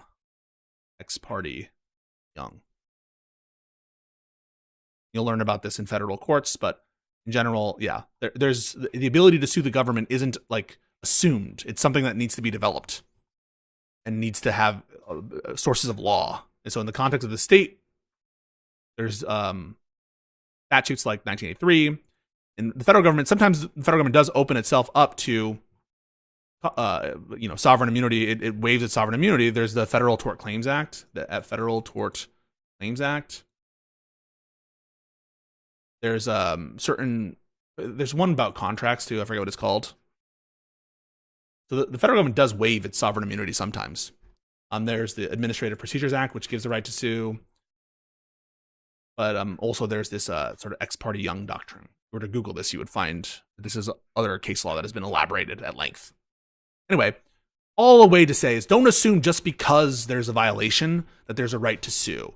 And you actually need to think about, well, how am I going to have this occur in court? What do I do to get relief for the violation? In the case of ICE, there's more problems in raising Fourth Amendment claims in court than for other actors, especially on the state side of it. That was my full-throated response to your question. Thank you for the $10. Did it help? Did that help? I hope so. Where were we? Ah, yes. Okay, so administrative warrants, they are trying to get through to the home, right? They're trying to pierce the home. The officers issuing these administrative warrants have also found a probable cause. Probable cause is a concept, again, in the Fourth Amendment context. Probable cause to arrest, right? And presumably you can arrest to effectuate a final order of removal, right? In order to remove someone forcibly, you kind of need to put them in a place, right? If they're not going to voluntarily leave. For decades, the Supreme Court and Congress have recognized the propriety of administrative warrants in cases of immigration enforcement. This is, again, a little bit of subterfuge. The courts have abided certain kinds of arrest warrants, but we're not talking about specifically just arresting someone in a place where the cops have a right to be or ICE has a right to be. We're talking about piercing the home, going into the home. And the case law, again, is not as, it's not what is being presented by the administration. Background. Under federal immigration law, officers may issue an administrative warrant, which means that the probable cause finding is made by an executive branch officer rather than a judicial officer. This is consistent with broad judicial recognition that illegal aliens aren't entitled to the same Fourth Amendment protections as U.S. citizens.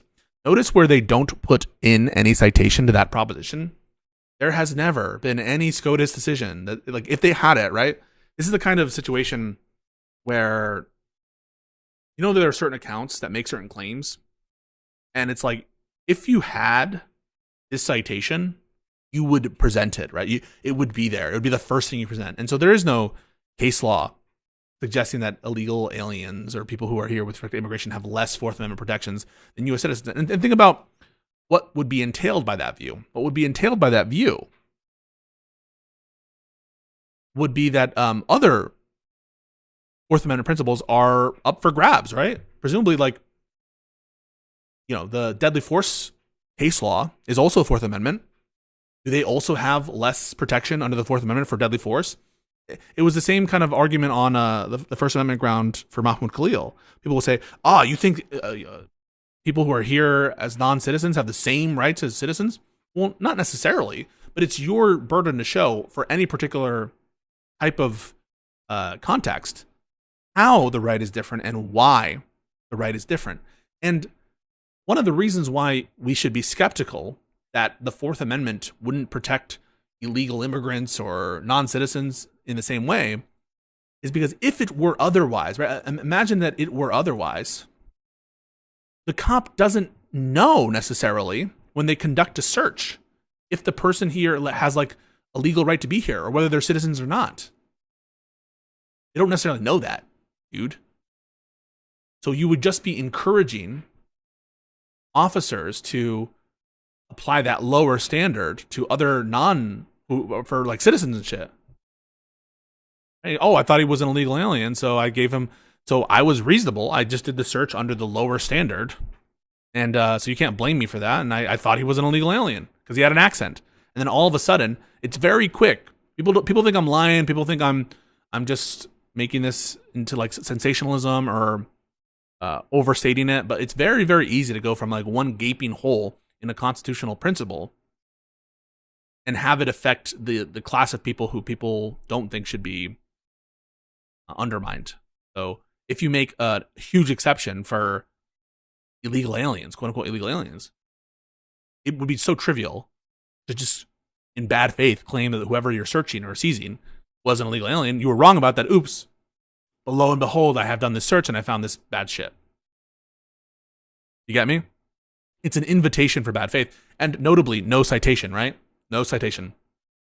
The broad judicial recognition. Where's the citations? Where are the many different cases where you can point to that language? And they have nothing there.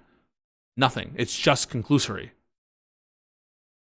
Also, you guys get some insight. This is what I mean by conclusory. Stating a conclusion without support. It is also consistent with the Supreme Court's admonition that the touchstone of the Fourth Amendment is whether the search or seizure is reasonable, not whether it is supported by a judicial warrant. Again, it is true that the Fourth Amendment protects against unreasonable searches, but the presumption is a seizure or search that is not supported by a warrant and probable cause is itself unreasonable. As I read, right, the right of the people to be secure in their persons, houses, papers, and effects against unreasonable searches and seizures shall not be violated, and no warrants shall issue but upon probable cause, supported by oath or affirmation, and particularly describing the places to be searched and the persons or things to be seized. So, yeah, it's like not the case that in order for a search or seizure to be reasonable, it needs to have a judicial warrant. But the presumption is that it needs to have a warrant. And the presumption is judicial. I'll tell you why in a second. In Abel versus United States, and note the citation here, 1960, the justices recognize that there's overwhelming historical legislative recognition of the propriety of administrative arrest for deportable aliens. First thing to note is Abel is a 1960s decision. 1960 decision. Before ICE and before a really important case called Payton. So it's a pre-Payton decision. This very important case related to a different agency, the INS, in which in dicta, right? This is in dicta, not held. Cases, in this case from the involving the INS, where they like went into his hotel room, right? They went into his hotel room. The court said this statement, right? And it's dicta. It's not a holding.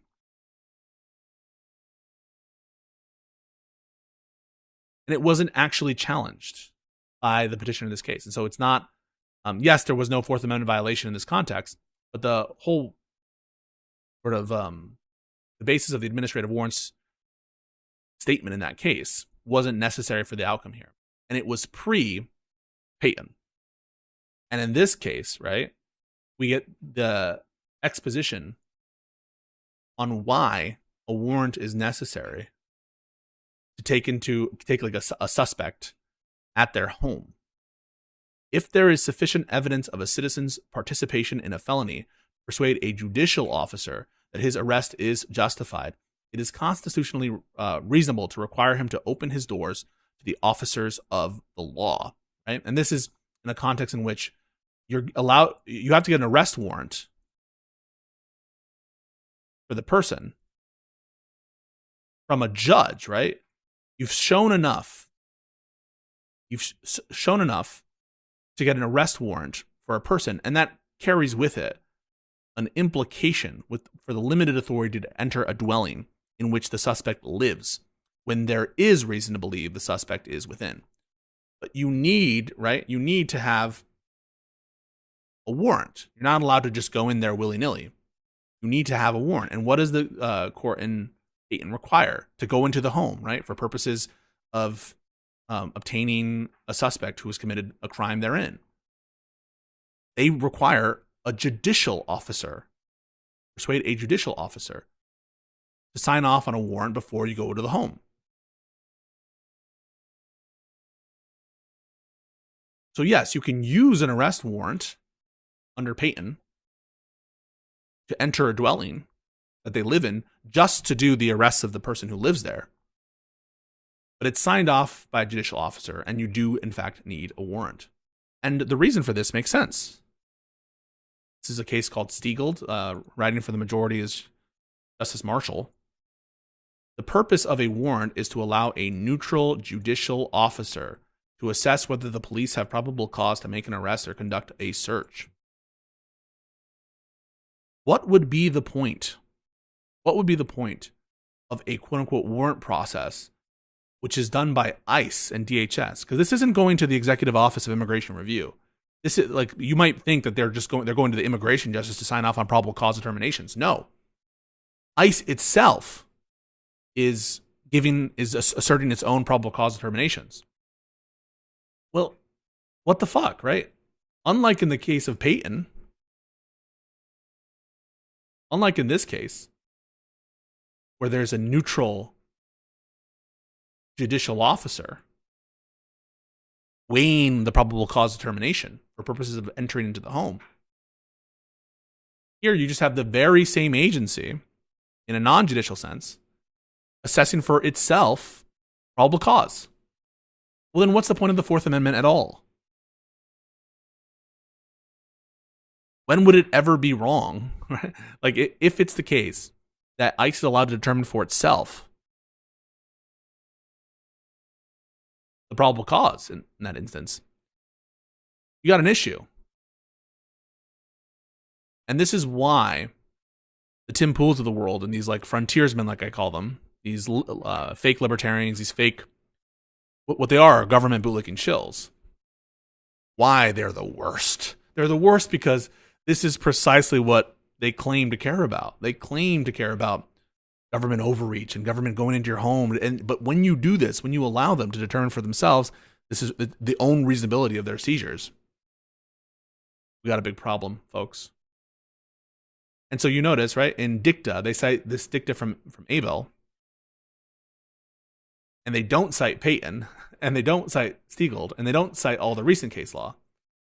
And the reason is obvious, right? The reason is obvious is because it crushes their position.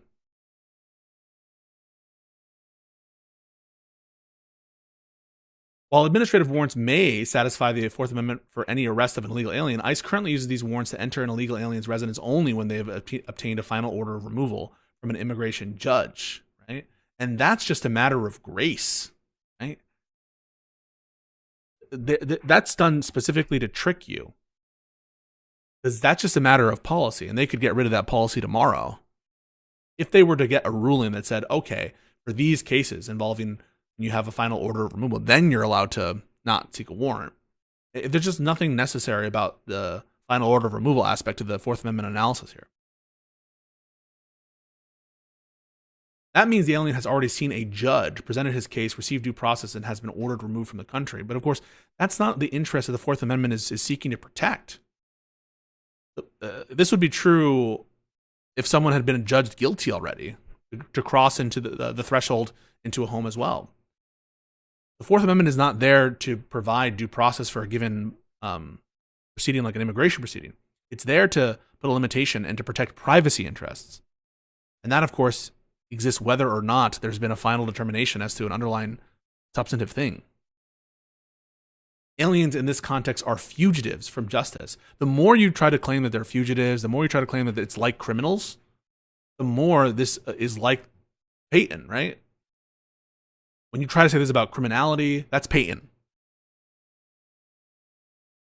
The U.S. Circuit Court of Appeals for the Eighth Circuit, which has jurisdiction over Minnesota, has expressly recognized that administrative warrants may be used to enter residence to capture a fugitive. And that's, you'll note they have not cited the opinion, right? Because this is the opinion. Sorry, no, that's not an opinion. This is the opinion where an equally divided court, there's like I think it's a 5-5 decision, and an equally divided court like doesn't find that, and it's completely different facts. And again, the fact that they're not citing any specific line, right? No specific line, no specific quote, no specific citation, right? No pin cite. That should tell you something, because it doesn't, citing a plurality opinion, evenly divided court, which was based on completely different facts, as though it were a majority opinion, is considered not bueno, right? You're not actually citing binding precedent.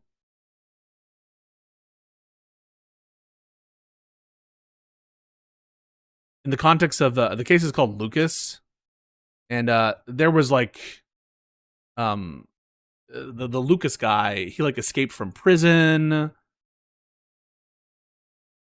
There was an administrative warrant issued by the Department of Corrections, right? So it wasn't like an immigration matter.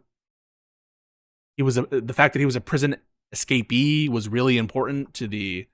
Actually, why don't we, instead of me just telling you this, why don't we just read part of it, right? Let's read the equally split plurality opinion.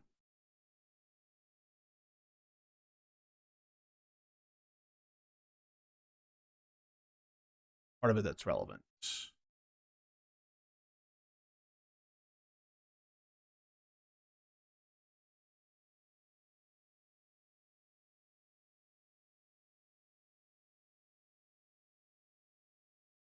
Right, here we have an escapee, right? Look at the fact that he's a prison escapee is looming large. I submit it is not apparent from the face of the statute the administrative warrant is invalid. The Supreme Court has held warrantless arrests of escapees if the arrest is made in public. Thus, had the statute authorized the warrantless arrest of an escapee in a public space, it would have been valid. So, completely different, right? We're not talking about a situation in which there's an administrative warrant, and again, right, like it was an evenly split decision where 5 of the judges on the panel didn't agree, right? They had the same results, but didn't agree on the reasoning there. So it's not even like binding precedent. But we're talking about a prison escapee, not an immigrant who's subject to a final order of removal. Illegal aliens are not criminals necessarily. No. I know that triggers conservatives when you say that. It really does trigger them a lot. These conservatives, man, they're really so emotional. It's pretty funny. You can see that in the most recent debate that I put up on my YouTube. They're insanely.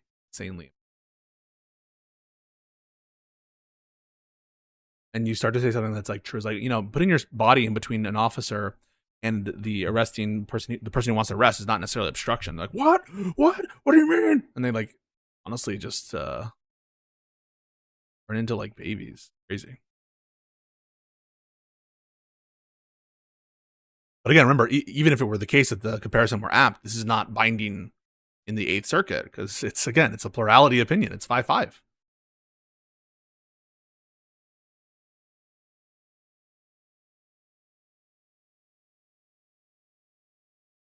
Okay, and that's pretty much it, right? That's their citation. Their citation is dicta from the the Supreme Court in Abel, which didn't decide the issue and which was, predated a change in the law, which was significant in Peyton.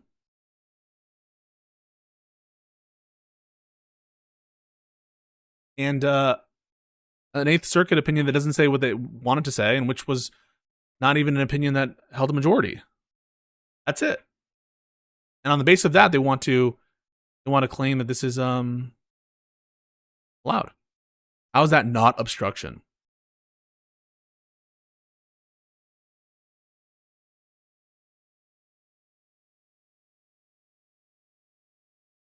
First, I want to know, is that like a real question, or are you a triggered conservative? I know, right? If that's a real question as opposed to triggered conservative, that will change how I answer the question. And also, please, if there are conservatives who want to contest anything I said, that's a real question. The reason why it's not necessarily obstruction is because obstruction is about, or obstruction requires intent, right? So merely putting your body in between a police officer and an arrestee, someone who the police is attempting to arrest, doesn't mean you have the obstructive intent.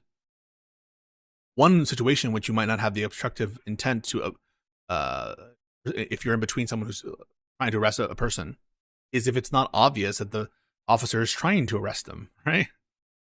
So imagine an officer who's undercover walking towards a suspect he wants to arrest, and then an individual like intentionally, he thinks that the officer's coming to like hit on the suspect or something, and he wants to like step in front.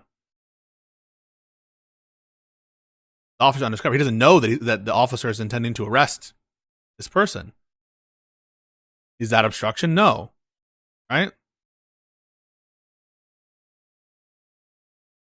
Let's say that, an officer pushes a woman. Let's just say, right? And doesn't say anything like, "You're under arrest. Stop where you are. Don't move." Right? And it's not clear to a reasonable person that someone is initiating an arrest. How would you have the obstructive intent to obstruct an arrest? You wouldn't. That's unreasonable. Maybe he's trying to obstruct something else. Well, what other thing would it be? In the case of the Preddy situation, he's obstructing a dispersal. How? How is him doing that obstructing a dispersal? Yeah, not clear it's an arrest. So what if the cop or whatever goes to step around you and you block him again? Isn't that considered intent? Well, if different facts might be obvious that you do know about it, right? But again, suppose that you didn't know that he's trying to initiate an arrest, and you're just, hey, dude, the girl said no, right? He's actually undercover. He's like, what are you doing, dude? Hey, stop. You're not allowed to come here, right? The whole point of this is, right, it turns on the mind of the person you're accusing of having obstructive intent. That's where the crime happens. You could have as much subjective intent to arrest someone as you want, but if that is not reasonably known to the universe and the people around you, in what sense can you be saying that he's obstructing justice or a lawful function? So yeah, and then people who get triggered by that, they're just like, oh my god, like they're not like smart people. They're just like very emotional. So yeah. So and you notice by this uniform, like the focus is not on what I said. It's trying to distinguish the hypothetical in the case itself. Uniformed. I can tell you're triggered, right? You're very triggered. The point you have to accept is what I said at the beginning. Stepping in front of a law enforcement officer is not necessarily obstruction when they're trying to arrest someone. That's true, right? So first grant that that's true before you get triggered, and we can apply it to the Preddy situation. That's true. So first grant that, and now we can move on, right? I'm happy to engage with you in the chat, and then we'll do the Hassan stuff. But it's not that you're imputing conditions that cloud the issue. Like, I don't even think you know what that means, dude. Just grant it, right? So like the claim was that merely stepping in front of an officer attempting to initiate an arrest is not obstruction by itself. Just say yes, of course, but that's not what happened in XYZ case. But if you don't grant it, it looks like you're being a weasel fuck. right? It looks like you're being a weasel fuck because you're too emotional. Just grant it. Say, yes, sir. Yes, sir. That's correct, sir. Now can we deal with this, the thing that actually happened? Then I'm happy to do it. But first you have to grant the principle, right? Which you refuted. And I'll even give a more controversial example. And you're going to have to grant that too. But first I want to hear, yes, sir. Yes, sir, you're correct about that general premise, sir.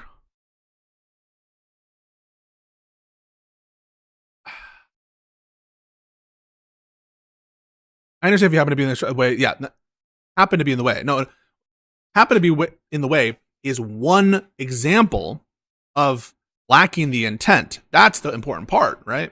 Let me give you another example where you absolutely know that they're doing an arrest, okay? To show you that it's not just happen to be in the way, right? It's the lack of obstructive intent. I'm going to give you an example, right? I'm going to give you an example. Someone knows that the police are coming to arrest a suspect.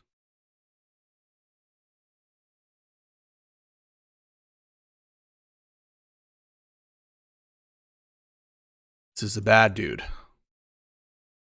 Okay? And the party who's about to step in the way knows this because the cop says, "You're under arrest." Okay? And the person that they're trying to arrest, this bystander, sees it as actually a victim. The victim. It's actually the person who called the cops on the phone.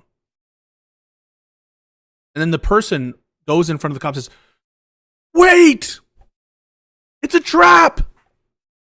Duck!" And because there's like a panel right here, which is like a booby trap. Obstruction?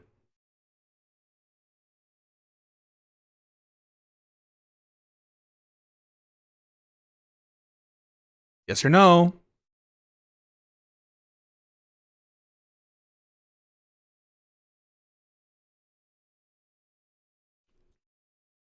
She knows he's about to arrest.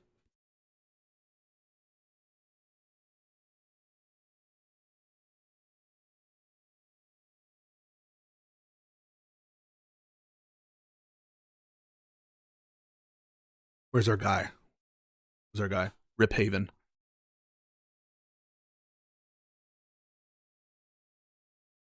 It's a twap.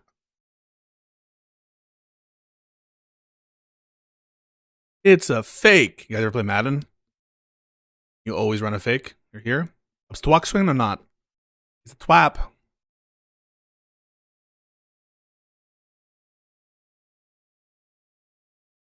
Dooby dooby doo. You. Classic fake punt on second. Yes.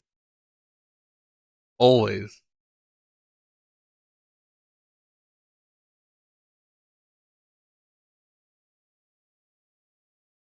By the way, just heads up on the on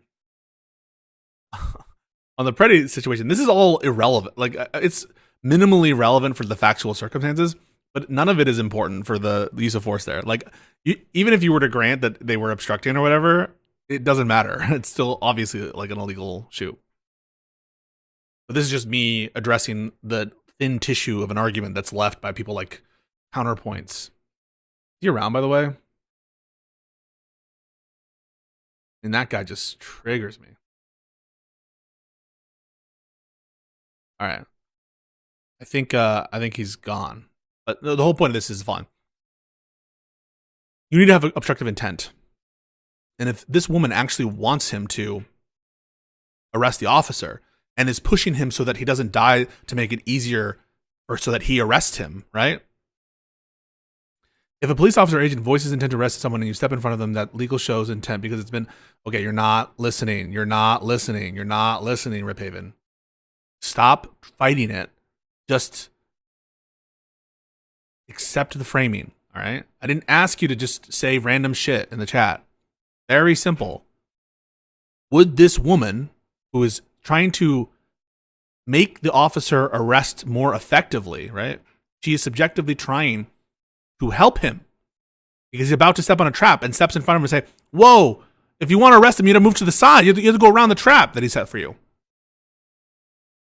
If you step there, you're going to get killed. It's a booby trap. Is this woman committing an obstruction? All right, so don't say random things. Just answer what I'm talking about. Because I will disengage if you don't actually answer the question.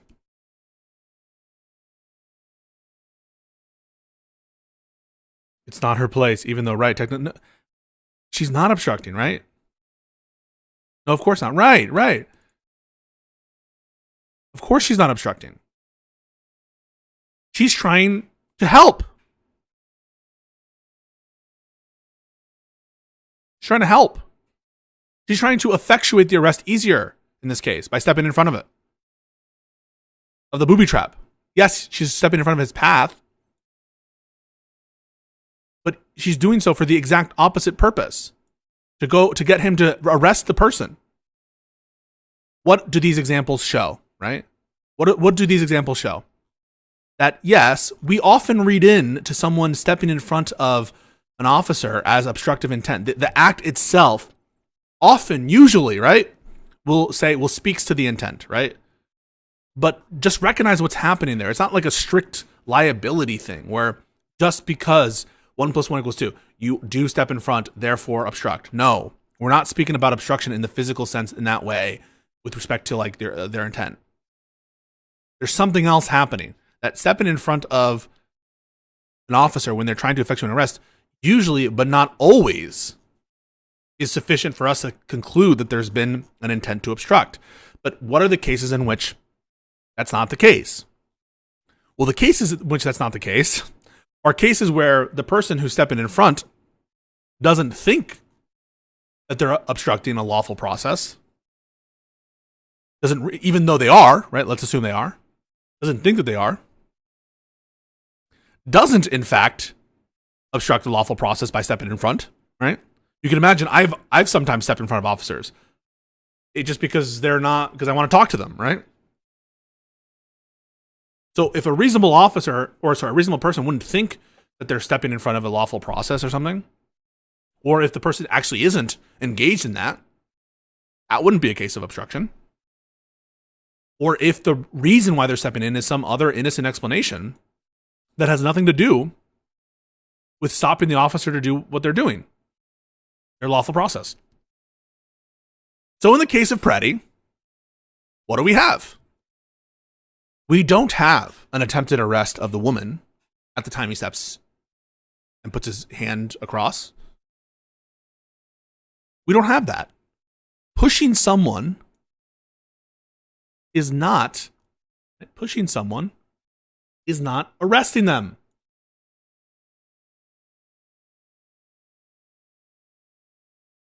Detention is different than pushing someone. They're different things. A detention is a seizure. It's when someone is put on the reasonable belief they're not free to go. It's about freedom of movement. Stop where you're going. Don't move. And there's either a submission to authority or the application of force. Now, someone can be detained through a push. Sometimes, right? They can be. But there needs to be that apprehension, a reasonable apprehension that they're not free to go. And absent that is crucial, right? Crucial. Just because an officer touches you doesn't mean that a reasonable person thinks that they're not free to go. And that's what a detention, the central part of a detention is you're detained and you cannot move. And a reasonable person would know that you're under a lawful command not to move. And you either submit to authority, you are detained, or there's an application of force. The application of force by itself doesn't constitute detention. It's both. That's why officers will say, freeze! Right? Freeze!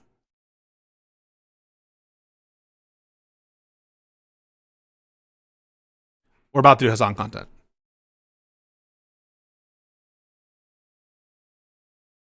And so, in the Preddy situation, that push, a reasonable person looking at that push doesn't feel that that woman is not free to go. If the cop had said, don't move after a push and then pushed, right? Then I would think, okay, reasonable apprehension that there's a detention. But remember, different people might have different reasonable apprehensions. If Preddy never heard that, we're ultimately getting into Preddy's mindset when we're doing this analysis about obstruction. Whether we think Preddy committed obstruction. But I think, yeah, a reasonable person who hears, don't move, push, I would think that that is sufficient for a detention. That's not what we see. And again, a push by itself is not detention or even reasonably apprehendable as a detention. I think a tackle, that is more like, all right, now we have both the application of force and a reasonable person would think that they're not free to go.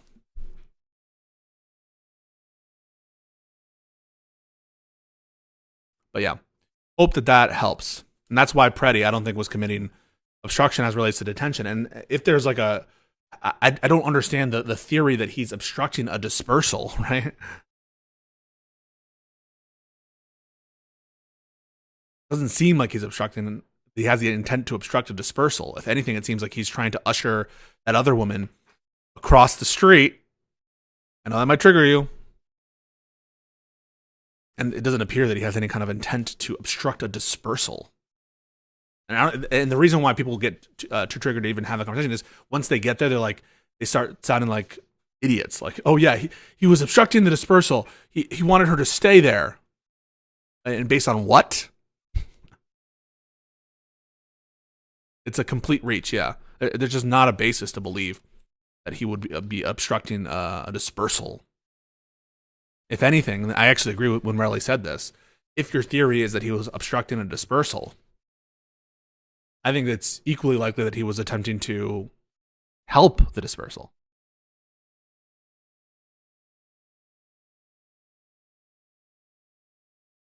Why talk to these people who say this is what people don't want to talk to you? Because I can take it. I can take it. All right. We're going to transition now. We've done... Wait, I had more cases, but long story short, apparently there have been other cases that found that the administrative warrants don't give you permission to go through someone's house. Just keep that in mind. And that this kind of like cherry picking from the administration on their bullshit warrants is garbage. And unless there's other questions on detention, we're going to get to the Hassan content. Hassan Piker. That's what people tell me I should react to that stuff. To know more about their position. And so I'm just going to take a look at some recent videos and just react as I would for anyone else and give my opinions. Any other questions on the law stuff?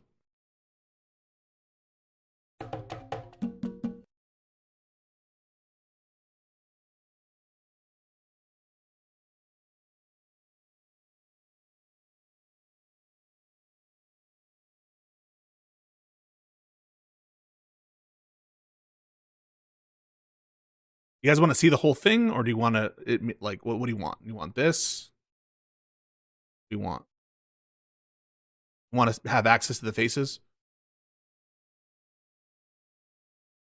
Is this okay?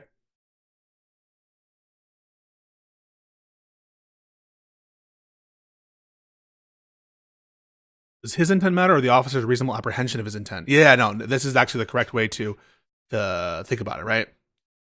To justify the officer's action, you need to get into the mind of what a reasonable officer would think would apprehend about this person's intent. And I don't think a reasonable officer would apprehend that this person is trying to stop an arrest, given that a reasonable officer would know that he hasn't made any kind of indication that he's trying to make an arrest. That's my view. Yes, formulating it like that, I think is, it depends on what you're inquiring into, right? If you're inquiring into the question of whether or not Preddy was in fact obstructing, that's looking into Preddy's intent.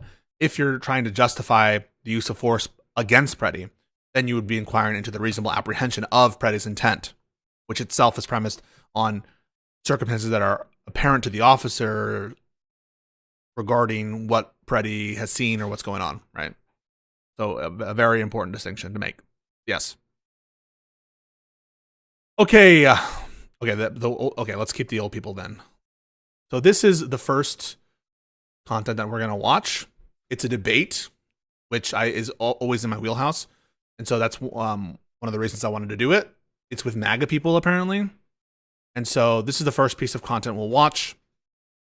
And then maybe I'll just pick like a random stream or something. It's not a debate. So we can just see what it's like to be a Hassan waiting room. A Hassan waiting room. If we hadn't had Joe Biden's open borders, we wouldn't need ICE. I really believe that. It all comes back Why to would we Biden. need to- Why are y'all laughing? No, it was the border. We just let anybody and everybody in. Let's start by, introducing who you are to the audience. They might not know. My name's Chad. I've been a TV writer, movie writer. I write. Okay, first off, is this like Soviet imagery on the bottom left? Who you are to the audience. Hang on a They second. might not know. My name's Chad. I've been a Is that like a Soviet thing? This is Soviet?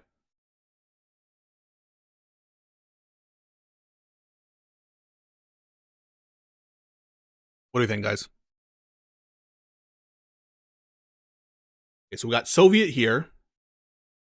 We have some, what I'm assuming are busts of himself. Guns in the background. World of Warcraft. There's a Gaspies emote / whatever this is. Poggies. Like a little Poggies in the bottom right here. Yes, also Kaya. Right?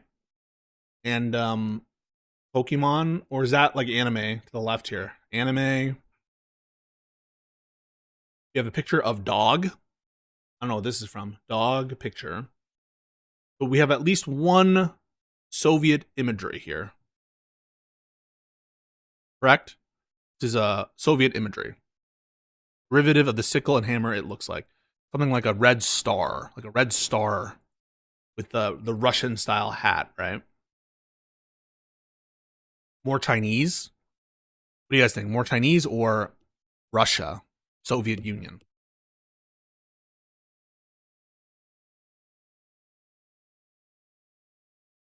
TV writer, movie writer. I write novels primarily. That has been my career until I decided to do a podcast with my parents, who are both MAGA, because my sister and I. Oh, what an interesting concept. The thing is, I feel like it would get old after a while, unless the parents are also like interesting and always give the MAGA take. That is a very interesting concept to me. If it's a red star, it's Chinese, China-Russia. Who are very much not MAGA. Those hats are called Ushanka. Okay, Ushanka. Ushanka. Okay. Hadn't really talked to them in a matter of years since probably Obama's second term, somewhere in there. Haven't talked to your parents, or you haven't talked to them about politics? There was a big rift. We stopped talking to them, but they were getting older. Oh shit! Like stop talking, stop talking. And Hassan's like over here like not listening at all, just like looking at his chat. It's like what I did with Drew Pavlou, being totally disrespectful.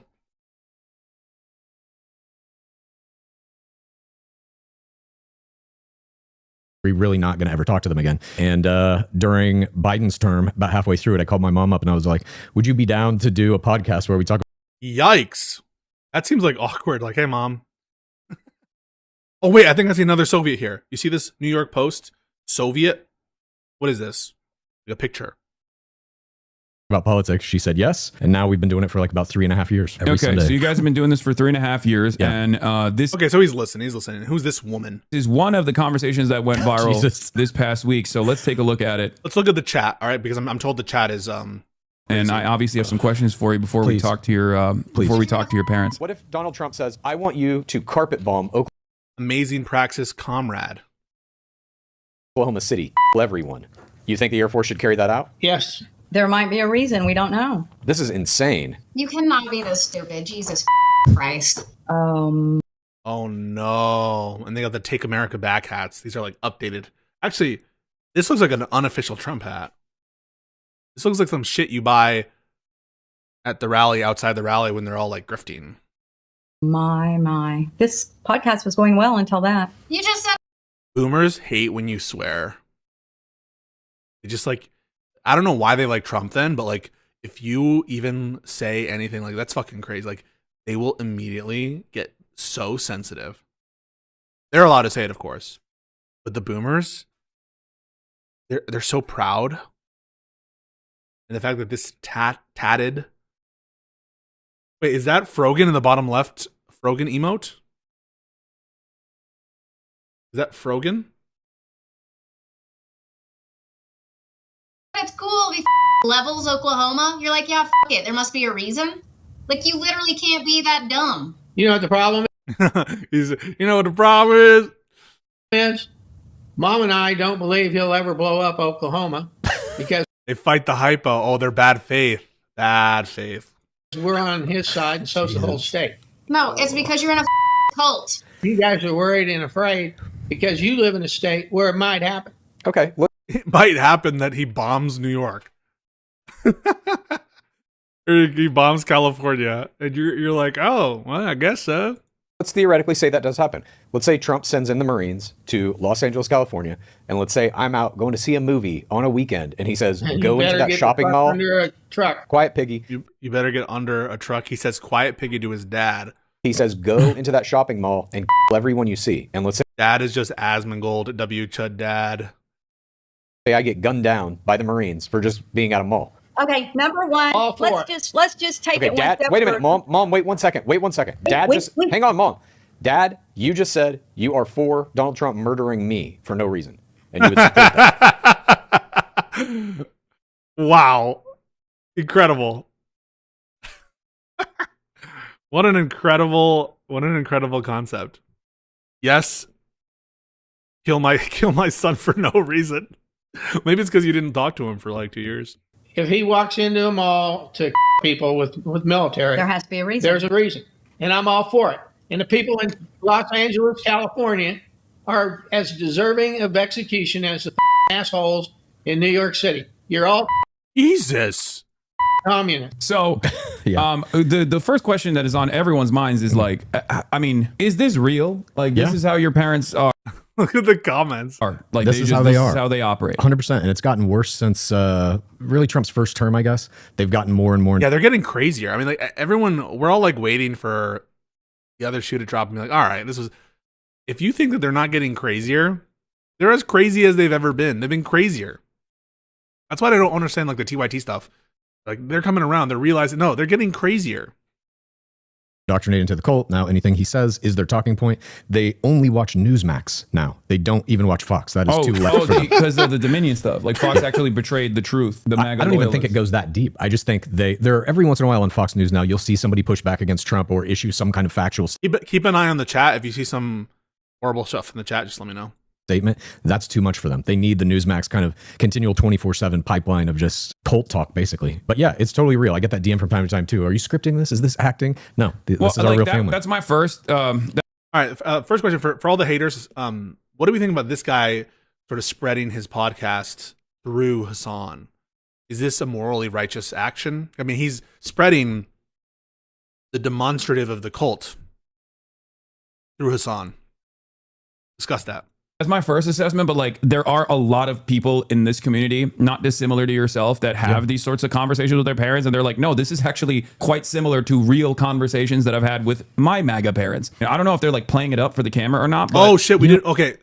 Flag, communist flag above head, right? So you see it's a little bit, it's under the chat, there's a red. You see this? What do we call this? China? We call this China?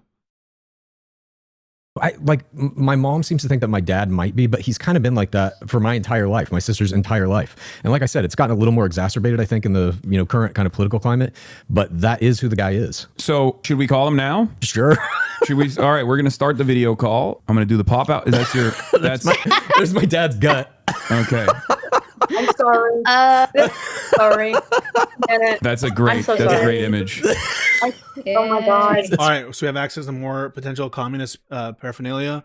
There's Obama with the Queen. Christine? Here we have a closer look at China. What else we got here? Any other such observations? I'm trying. We're also gonna watch this on by himself, okay? Chill on that, Brianna. Brianna, we're gonna do it all. I know this is more. I wanted to see the debate content first. I'm not saying that this is gonna be as representative. We're just chilling, all right? There's plenty of time. Night is young. You just gotta, Mom, turn the camera so we can see your face, you and Dad. Who is this? Is this wife? Is this friend? Who is this? Chad, I'm trying. I'm sorry. I'm so It's sorry. okay. I You're apologize. good. You're good. I had it set up in a different room. Oh You're God, I'm fine. gonna knock it off the chair. You're okay. I'm so Just sorry. get the camera pointing at your Are they using the laptop camera? faces. Everything's fine. No, that is not it. It's got to go this way. Yeah, no kidding. Okay. Country Okay, mom. Don't worry, I'm doing a little I have production stuff here. Oh, sister of the guest? Oh, that's so fucking interesting.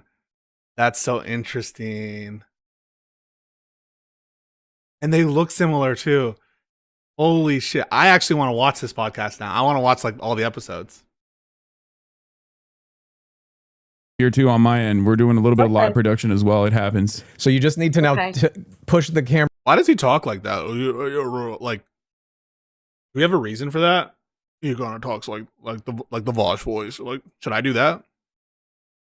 So that we can see your face. Like, listen to this. Live production as well. It happens. Country mom. Okay. Don't worry, I'm doing a little I have production stuff here too on my end. We're doing a little bit of Okay. live production as well. It Like, happens.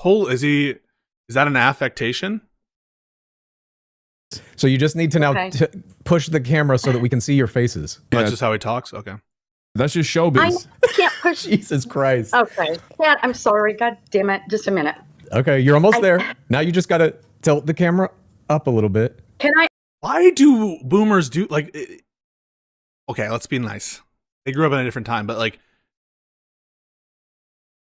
never mind. Unplug my camera and it'll start over? No, don't do that. Don't do that. No. Okay. I No, have to all you move the gotta chair. do is like tilt it up a little bit. Tilt Did he do the voice because? Never mind. the camera up a little bit. Oh my God. This is a good. Okay. Yeah, I'm just for here to all defend my boy Hutch. Okay, all right, Brianna. Just as long as we're clear. the people No, who think I'm- this is scripted. He has the camera is pointed directly at the gut and the Dr. Pepper in the cup holder of the what looks like some kind of like lounge chair. Here you go. I'm so sorry. I'm going to cry. I No, really don't cry. am. You're fine. You're No, fine. You're it's fine. You're fine. Don't apologize. Is the for camera it. attached to the back of the computer? Yes. Okay, push the screen back a little bit. Oh, wait, we see your There we face go. now. That's is an improvement. Like half of it. Okay. Now I need to go back more, right? Oh man, this is God. rough. You know what? Push Should I take this. it off the box? Or push the computer farther back on Okay, getting the camera closer is not going to help. the box. I've been Yeah, just telling put you the that. computer like in your lap and tilt it up a little bit, maybe. Oh my God. Oh my Hey, success on my end. Yeah, thank you. All right, thank you, sister, for that commentary. Fantastic. You look Patagonia. great. You're right in the shot. Everything's perfect. Yeah. Woo, yeah. Oh my God. Okay. Okay. Yep. I Now, won't- now push the screen back. no, There we okay. go. Here There we we go. go. I can hold it. There's Dad at least. Okay, that's perfect. If you want to like sit closer He looks like he's going to piss me off in 2 seconds. to him, then we can work with that. I think. Yeah, just scoot in there. You almost got it. Almost the other way. Turn it. There we go. Oh, there Okay, it this is. is me holding it at. That's perfect. Is he going to hold it? Boomers will do some inane task for no reason instead of spending like 5 minutes thinking about what they're doing. And that's like raking leaves a dumb way, or, ordering like parts a dumb way, or like stacking boxes a weird way. It's always like, rather than step back and like think about it for a second, we found a way like to jerry rig it, which is super high labor intensive. And rather than just thinking about it a little bit, we're just going to like hold it for the whole time. Chest high with two hands up. Oh, So should I go get a box or something to put it on? I don't know. I'm Can you sorry. hold it? Just hold it for a while. You'll be all right. Hold it for a while. That is not a solution. Hold it for a while. Okay, so now you're guilty of the boomer meme. Right. Jesus Christ. Is it- I'm so sorry. No, Is it's it okay. a problem that my got screen it. of my parents is just a freeze frame of my dad's gut? Well, We can see them. At least we can see them in real Is that time. fine? I think Okay. that's good. You can see them. Okay. Yeah. I can hold it. I'm game. All right. You're gonna hold it up the whole time? That's crazy. That is crazy. I have nothing else. I don't know what else to. Angle it correctly. Move some stuff around. Spend a minute. Just turn your camera off. This is insane already. I'm already incensed. Put That's up there mega and make it strength. That's a cool. lot of arm strength. Yep. That's arm strength. That's crazy that you would have just. I'm going to hold the laptop like this for 2 hours. Then- okay. Boxes and pillows. All right. Well, I've you know, got it. okay. Well, this works for us. So, Okay. hi, I'm Hassan. I'm here with your son Chad. I've seen some of you guys' clips, and I was very excited Do these people know who Hassan is? to have all of you on to Can get we get a 1.5? Oh, we're at 1.25. I think 1.25 is appropriate for now. We'll probably get through 30, 40 minutes or something like that, and then we'll take a look at more solo content, shit like that. a better understanding of where you're coming from and what your worldviews are. And if you don't mind, if you guys could worldview. all introduce yourselves to my audience. I hate this like worldview shit. It's gotten in the zeitgeist. We're gonna share entire worldviews. As well as this is live right now. I'll go first. I always go first. My name's Haley. I live Haley, the hair is very Haley Williams coded. A big fan of Paramore. in a suburb of Dallas, Texas. My parents are Bob and Mary Lou. Chad is my brother. This Bob and Mary Lou. Bob and Mary Lou. These are all American names. whole thing was kind of concocted as a way to stay in contact with and maintain a relationship with our parents. After 2026, Donald Trump just kind of really ruined it for all of us. So Chad and I decided to do something about it, started the pod. So we take it all out for an hour on Sundays and then try to talk to each other peacefully outside of it. Okay. Okay. I'm Bob, live in Oklahoma, 72 years old. Okay. Had to think. Mary Lou Colchin, All right, cool. 70, going to be 71. Yeah, we've been married 50 years. We've known each other 55. 5 years of dating, huh? Is that how that worked out? About 4.5. Yeah. Why did it take you so long to pull the trigger, Bob? If you don't mind me asking. Well, because I was in high school. Oh no. Do we have a little situation going on here? To pull the trigger, Bob, if you don't mind me asking. Well, because I was in high school. That's an Oklahoma marriage. That makes sense. That makes sense. I wasn't doing the math in my mind. He was a senior in high school. I was a sophomore. Yeah. Okay. Someone do the math. Somebody do the fucking math. Nice. Okay. And we did a little education and then into the Air Force, and then Chad came and then back to education. So we did get our degrees along with a 3-month-old baby named Chad. So you guys got degrees. Both of you got degrees in college. Like you went to college. Yeah. What did you guys get your degrees in? If you don't mind me asking. Also, I'm Hassan, and I'm 34 years old. I live in Los Angeles. I grew up in Turkey, and if you've watched any Fox News coverage on me, you He grew up in Turkey, but he was born here, right? Why is everyone trying to denaturalize this guy? Is it because he supports China? probably know me as a anti-American communist terrorist who hates America. And That's the claim. That is the claim. So that is the claim. any Fox News coverage on me, you probably know me as a anti-American communist terrorist who hates America and played a role in Zoran Mamdani getting elected as mayor of New York. Also, I Does he take credit for Zoran? For Zoran Mamdani?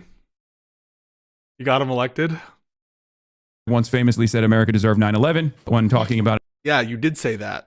Did we ever get closure on the 9/11 saga? American foreign policy, bringing about the concept of blowback. But that's just the top line. Oh, is that how he spins it? Oh, it's blowback? Deserve means it was blowback? See, I take deserve to mean they are righteous. It was a correct action. That deserve means like it was proportional and righteous. That's what I understand deserve to be. Like it's fair. It's very fair to do it. You deserve a raise. It means I ought get a raise, right? It's good that I get a raise. That's what it means to deserve a raise. It's fair that I get a raise. Feels like we're kind of changing definitions of words. Yeah. Just say I meant it's part of the blowback. And you could have said that instead of saying deserve. He has addressed it. Says girl in the glam. All right, addressed it. I think we all want what's best for America, but in our own. Yes, unironically, you think America deserved 9/11? Uh-oh. Someone cancel this. Unique ways, but just wanted to get you guys situated. What did he say about Crenshaw? On how you might hear information about me, but I'm very excited to hear what you guys have to say and where you guys are coming from as far as your beliefs. So yeah, getting back into it, you said you went to college. What did you guys study, if you don't mind me asking? My degree's in accounting. My degree's in physical education, health. Very nice. All American jobs. Awesome. Okay, so could you guys elaborate on your political journey, if you don't mind me? Oh no! Like what happened? Like, how did you guys find out about Donald Trump? Were you lifelong Republican voters before then? Like, how did this happen? Go ahead, Bob. So far, my thoughts on the interview is I think it's very, it's funny, it's fun, it's light. I think asking the open questions is good. So yeah, I like the interview so far. But again, this is very much slanted content because kind of all it's multiple people. This might be him hiding his power level. So just keep that in mind. And we will watch a random stream to catch him when he's alone. Yeah, I've been a Republican all my life, but it got more intense when we lost the election to Obama. Okay. Because I saw him as a far left-wing liberal who didn't give a rat's ass about the United States. Was there anything else about Obama you didn't like? That was pretty much it. That was the main thing. I mean, It was the main thing. You calling your dad racist? Okay. Just gonna put my apolitical hat on as well for the duration of this interview. I don't know if you can see it. Nice. Yes, I have one to match. I could go get mine, but I can't move the camera much. Yeah, no, don't worry. She's legit holding this thing. And I love that the dad doesn't bother helping out to angle himself. It's just letting his wife hold a laptop. About it. All right, so Dad, you got radicalized around Obama. Mom, I assume it's basically the same. I mean, we've talked about this on our show. It's basically the same for you, but I also think living in close proximity to Dad kind of locks you into a certain mental trap, a perpetual cycle of fear, aggression, anger. I think being raised. Is he saying that his mom is abused or kind of like mentally trapped? Locks you into a certain. Well, I guess some evidence of that is the fact that she's undergoing physical exertion because this lazy fuck can't be bothered to help out. Mental trap, a perpetual cycle of fear, aggression, anger. I think being raised in the little town we were in too, growing up as kids, our environment. I mean, the environment that you live in. I mean, I guess, but Chad and I grew up in your house, and we didn't turn out anything like you guys. So I can't really, you can't really say that. I blame that on your tour of duty in California and Colorado. Your what duty? You can't really say that. I blame that on your tour of duty in California. Your tour of duty in California and in Colorado. You got tainted by a bunch of lefties. It's environmental. That's not true at all. No, it is true. I left Texas in high school to come to California willingly as fast as I could. And good point here by Chad. I've never left. So I don't think it was. Why do people give such shit for the bald when this guy, he's got that Jason Statham look? I think bald is beautiful. You did that so you could go to USC's film school. Yeah. That's the only damn reason you went to California. Correct. Oh, that's a nice little response there. You didn't go to California to get away from Republicans. You went. So this guy's actually, so far, I think he's winning the debate. He's winning because he just said correct. So he just conceded. No, but in all seriousness, did you really go to California to escape, or did you go to make your little films? So you think they weren't libtards in Texas and they became libtards when they moved to California? Is that what's going on? It didn't happen overnight. Chad's lived in California longer. She is struggling right now, and this was eminently foreseeable. He's lived anywhere else. It's just simply not true. That's not true. What are you talking about? We just didn't talk politics when we were younger. It wasn't. It was a moot point. Like when I was in high school, I didn't give a shit about any of this. It wasn't until I became an adult and then as a parent that all of this really started to matter to me. And I happened to be in Colorado, but I was never conservative, even when I was a teenager. I mean, I was on the boys baseball team and wearing traditionally, I would say, masculine clothes. Like I've always kind of pushed boundaries and kind of lived on the fringe. It's not that this is anything new or that Colorado made me that way. I've been this way. You guys use that as an excuse, but it's just simply not true. She did have a nice. This is This is a good point. This is a great point. Wallet chain in high school. I remember that. Bob, do you feel like I you're dressed up- abdicating responsibility as a parent? That Oh, that's a good question. That is a good question. That's a really good question. And it's one, oftentimes, I think it cuts through many different topics. Abdication of responsibility. Whether it comes to, you know, the economy left us behind, or issues related to, you know, access to certain processes, you know, COVID situations, just a total failure, I think, in assuming responsibility. So I really like that question. that both of your children became so liberal, and you're kind of saying like, oh, it must be California and Colorado. Well, I can tell you one thing: if Chad would have remained in Texas and took the other scholarship to play baseball at Trinity, it would have been a hell of a lot different than he is now. Trinity, like Trinity College, like Trinity, the university in Connecticut, or some other Trinity. Maybe I'm giving away my East Coast bias. Is there some other Trinity? Trinity from the Matrix? Doesn't answer the question. He's like, did you abdicate responsibility? Like, here's the thing, right?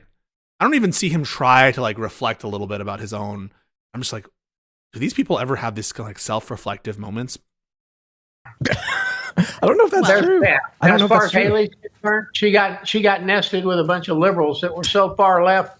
So just ignore the question. It's ridiculous. May I say something, please? What? I think some of their political beliefs and what they believe in is my fault because I gave them Oh, see, it's always the women who are the most self-reflective and thoughtful in these different situations. So she's now taking ownership. He listened to Hassan. The dad didn't listen to Hassan. She listened to Hassan. And she is now taking responsibility for her kids becoming libtards. I think some of their political beliefs and what they believe in is my fault because I gave them too much freedom growing up. Oh my, I should have been. Look at their expressions. I gave them too much freedom. I mean, Jesus. you know, I gave them way too much independence. Now I'm trying to reel them back in and I can't get them. I can't get them. Reel me. I'm man. 49 years old. He looks good for 49. You're never Yes. going to. Is she in her 40s? They look like incredibly good for their age. Reel me back in. Yes. Yeah. I've always said like No, but you're going to come to the day where you're going to have to choose between the lifestyle you have now or communism. And that will be. Oh, shit. And look who's lurking. I mean, what a perfect visual representation of the dad's correct opinion. You're going to have to choose. Choose the way. Libtard. To your left, self-avowed Marxist-Leninist. Communist flag. Is he wrong, though? Is he wrong?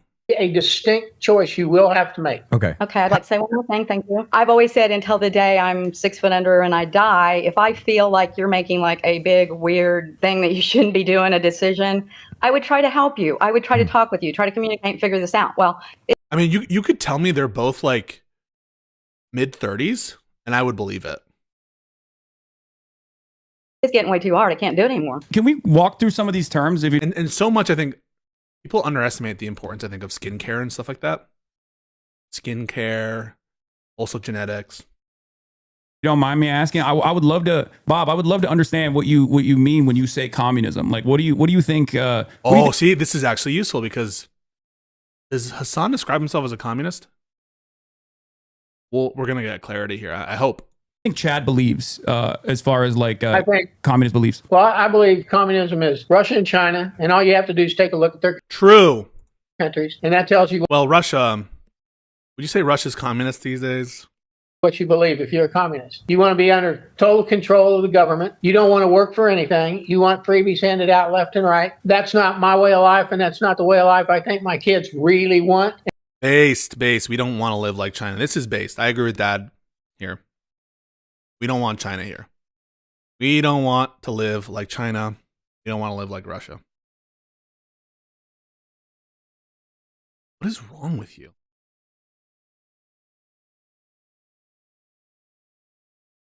And at some point in their adult life, they're going to have to make a choice, because our side of the coin is not just 20% of the people, like you said. The thing is, MAGA is more trying to turn our country into China than the communists, right?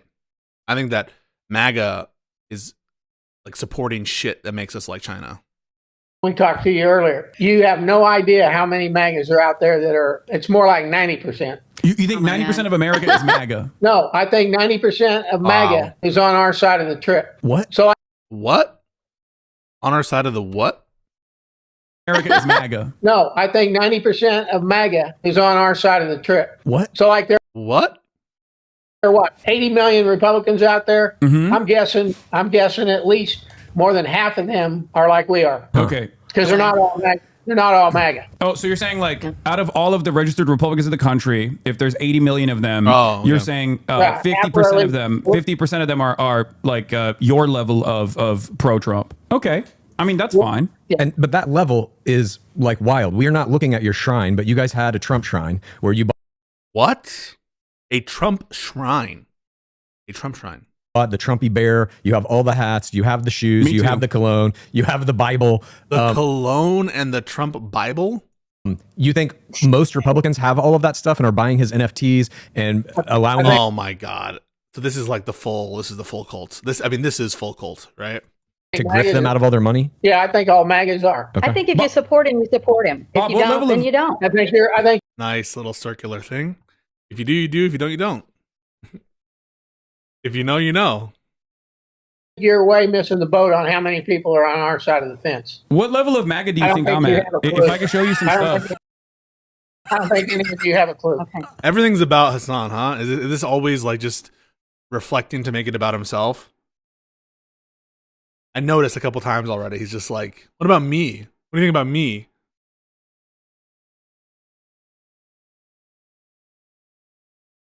Thoughts on that?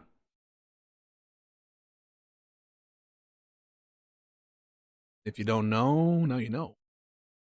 Bob, can I show you some of my MAGA stuff? Maybe you can tell me if I'm like, you can give me like a MAGA rating on what level of MAGA I am. Can you see me on the camera? Yes, we can.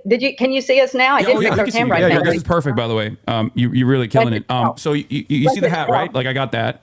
Yeah. That's I just can't like, read it. It might make America great again. you can't It's read the it. same hat I have. You don't recognize this hat, Bob. I don't know Yeah, if I you have the recognize highest it. level of MAGA. If you can't automatically Well, read I what the can't- hat says. I can't read. No, hell, screw it. Okay.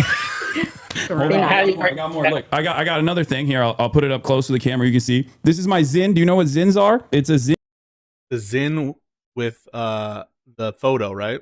tin of Donald Trump doing the fight right after he got almost assassinated by a godless atheist liberal Hillary Clinton voter. I got that. Okay. I got So Trump soap. 0 to 10 What on the Mahjong meter. Where do you think Hassan falls? 0. Zero. Oh. He doesn't like Donald Zero. Trump. I know I mean, that. look at all the MAGA stuff. Okay. I have more MAGA stuff than you do. I think, Bob. I'm gonna be honest. I think you're out of your mind. It's okay if you don't like Donald Trump. It's I okay. don't like Donald Trump. I love Donald Trump. Oh my God. No, you don't. I know you don't. I don't know what you guys are. Are you talking trying about. to like Okay, reel us hold in on. for the This will impress you. I think, Bob, I'm trying to impress you. I think you can probably tell, but hold on. This is going to impress you, I think. Hold on. He's teasing us. You know this. I don't believe anything he's saying anyway, so it doesn't matter. He's teasing us. Oh yeah. that would be a 10 plus. That's a pretty good one. So How come you guys don't have that? So now the question is, how often do you wear that out in public? oh, regularly. Always. I wear it out in Sure public. you I wear it do. out to the rallies when I go to the rallies, the Trump rallies. To the polls. Yes, sure you do. Okay. We get it. You don't like Donald Trump. Wait, what do you mean, Bob? I feel like I'm out MAGA-ing you a little bit, I think. I don't think you are, but I'm not going to go dig out my stuff. I the think Trump you're a little bear? impressed. I think you're a little impressed. It's like you can't admit it, but it's okay. I kind of am. No, he isn't. That's something he I'm not saying this. No, this is fine. I'm fucking around. This is fine. had to go dig out from behind him, and he ain't even, there's no way in hell he wears it in public. Oh god. Dad, that's your complaint that he had to dig it out from behind him that he's not wearing it 24 hours a day. Oh, was this an IRI bit? Did he take it from IRI? He gives it or he needs to give it? Ethan gave him that hat? Ethan Klein? Back in the old days? Not that he You're has a making us giant laugh. Make America Great Again cowboy. Yeah, that's. You're making us laugh. I do like this. Okay. You're making us laugh. See, we're getting somewhere. We're getting somewhere. So I was asking about communism, Bob, and you were telling me like, just look at Russia, look at China, and that's everything you need to know. But like, do you have any policy specifics about like what you think? Because Russia. Oh my god. I don't even understand like why do this. Is he trying to be like the communist stuff isn't? Okay. It's not a communist country. It was the USSR was run by a communist party. It's no longer communist. The Russian government is a capitalist government. But at least with China, give me a break. What do you mean by that? It's not a capitalist country. You don't think Russia is a capitalist country? No, it's not. Why do you think that? Because it's not run like a capitalist. It's not run like our society. They have Okay. one guy If it's not run like our society, it's communist. that runs the entire All country. right, actually, you know what? Let him cook. Let's let him cook. If you don't believe that, you need to sit on your hat. You don't think that's Trump? Yeah, I'm going to be honest. I think Trump is pretty much also single-handedly running the country right now too. So I don't know. I don't think that's Right. communism at all. Anyway, We need to get it straight. Okay. And it's going to take one guy to lay his ball sack out there and do it. do you think there's people Yikes! like you in Russia that also feel the same way about Vladimir Putin? Oh, I'm sure there are. Okay. But they're all locked up. They're in jail. No, I meant like people who feel the same level about Vladimir Putin, like the same All the people who like Trump in Russia are locked up. sympathy towards Vladimir Putin as you do about Donald Trump. Oh, sure. Yeah. Okay, Dad, you're pro-Russia, right? We've talked many times on our show about how you want them to win the war against Ukraine. Wait, so you want a communist country Ah! to win the war against Ukraine? Well, look, Oh, that's a nice little fucking own. Obama gave away Crimea. Why don't we give away that little piece of the Ukraine to make peace over there? Ukraine's never going to win that war. That's an absolute impossibility because the only thing they got that they think is helping them with their defense is the United Nations, who couldn't defend an 80-year-old grandma. What the? This is so sinister. This is so sinister. This guy's getting this bullshit from somewhere. Who's pumping his brain full of this? Who is it? Sitting on her front porch.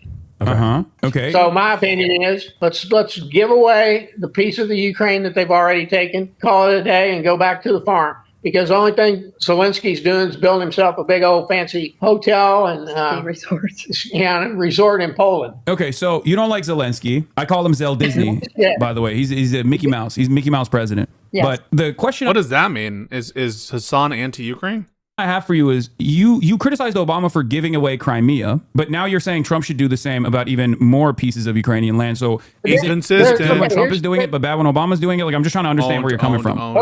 It's a major difference. Obama helped out Crimea by handing them out some blankets. We've actually put some muscle where the might is, and Russia's quite frankly winning that battle. So without the United States, they're going to lose it anyway. And I don't think Zelensky gives a rat's ass about the Ukraine. He cares about Zelensky. So my opinion is you might as well give them what they've already taken, and then you'll have peace for another 5 or 10 years. But in terms of that question that you were asked about, Obama does something, you hate it, Trump does something, you love it. We've gotten into that conversation a million times on our show, specifically where immigration is concerned and deportations. You didn't pay any attention to what I just told you. Yes, All right. I listened to you and I'm watching you. So if Obama represented a more muscular defense for Ukraine and did not allow Russia to overtake Crimea, then you would be more comfortable with Obama? Like, one of the foreign policy disagreements you had with Obama was that he was too weak. Is that what it is? Yes, I think so okay. too. But now Donald Trump wants to, do even more damage to Ukraine. But that's good because it's an inevitability at this point. Because like it kind of doesn't make sense. Because like technically, I guess the annexation of Crimea by You're not even listening to him. Russia was Oh, now they are. bloodless in comparison to what has been going on for the past couple of years at this point, right? That's correct. So are you? So, And here, I'll just give you a football analogy. They've already got past the 50-yard line. They're moving towards your goal line, and now what you want to do is defend the goal line. It's too late. You're saying You let guys them are score just- a touchdown. They've got past the 50-yard line, so just give up. That's a great analogy, actually. They're in just this Trump weird analogy. apologists, like through and through. It wouldn't matter what he does. You're always going to side with him. You have done it since we started the pod. Well, yeah. Why don't you ask the question? What would Trump have to do that you would disagree with it? It doesn't matter what he does. With You Donald talking about Trump, Trump? yeah, You you darn right. don't care what he does. Bob, You're is there darn right. You're darn right. something that Donald Trump has done that you don't think is good? Donald Trump has America first. What was the Obama- question? What was the question? Do you? The mom's actually listening to the questions. Is there something Trump has done that you disagree with? Well, we Well, the only thing I don't really disagree with him. I'm hoping that he hurries up and gets this Greenland deal done. Don't mess with. Oh no! around with it. What deal do you Wait, perceive that to? pre-watch? I didn't pre-watch this. Why are you guys accusing me of pre-watch? What did I do? I didn't pre-watch. What the fuck?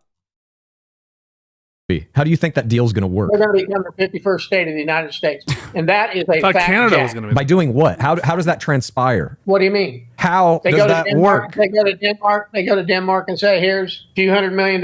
Now we'll take over and be in A few $100 million for Greenland. charge of Denmark." He's in And Switzerland. and the people in Denmark won't give a rat's ass because their life will be a lot better off. Okay. He's in Have you not Switzerland. seen the protests going on? Have you not seen like the actual Sure. people, Greenlanders? Sure. They don't They've want been any told- of this. No, Okay. sure they don't. He's been in Switzerland today. In fact, I think he might have already left by the time we air this. But anyway, he laid a framework for a peaceful support Isn't this live?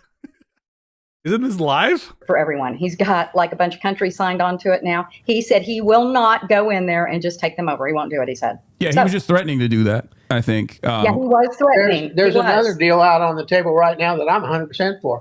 He'll trade California for Greenland. Who's he going to give California to? Denmark? Yeah, I'm done. What an unbalanced trade. That's like one of the. Can you imagine trading California like an economic powerhouse for Greenland? Down, actually. Let's do it. That's my point. Who in the hell's going to want him? Oh my California is gosh. the fifth largest economy on the planet, isn't it? Like Ooh, somewhere. Okay. I don't think America would be better off without California, Bob. I feel like that's an Oh. un-American statement coming from you. I'm actually a little disappointed. Well, let me Let me put the hat back on. Let the real MAGA speak, you know?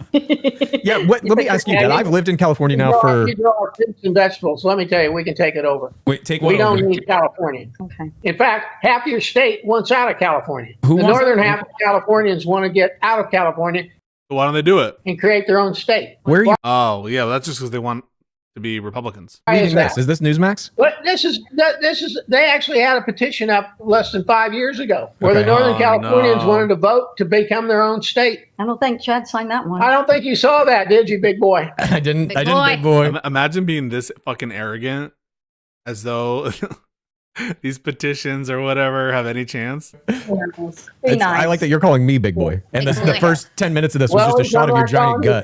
All right. Be nice. We're guests. The first 10 minutes is just a shot of your gut. They're brutal to each other. We're guests. Yes, we are. Do you think if Northern California and Southern California split and then you have two major blue safe havens, do you think that would be better for America? I don't think you'd have two blue states. I think you- you'd you have think one if- red and one blue. Oh, you think California would become? How do you think California would become red if all of the major You're not- population hubs in California are deeply blue? Okay, your problem is the people who support and pay for everything live in the north. Huh? It is Huh? that your populous cities are not what drive the economy. Wait, who drives the Californian economy if it's not the big cities and the farmers. tech sector? And The farmers. okay, All right. The farmers. Yeah, Gavin Newsom. How much farming's done in LA? Tell me, you live there. yeah, no, California is a Yeah, major garden agricultural outside. producer, but I think you and I are going to have a little bit of a disagreement here because not only does California as a state subsidize states like Oklahoma, which I'm very fond they of, by do. the way. I've been to Oklahoma many times. Okay. Let's just take a look at what are the components of California economy? All this place. My brother used to live there, and Are you now, or is that for true? Is that a true statement? Where do you live? no, I went to Oklahoma City only. I haven't really like branched outside of Oklahoma City too much, but I'm very familiar with the politics of the state of Oklahoma as well. And I have some friends that live there still. Are you guys familiar with the I've Had It ladies? The who? I've Had It. Jennifer, There's a that lady, Jennifer and somebody else. So number one for the GDP of California is real estate and finance, 18%. Professional service and information is 16 to 14%. And manufacturing is 11%. The agriculture.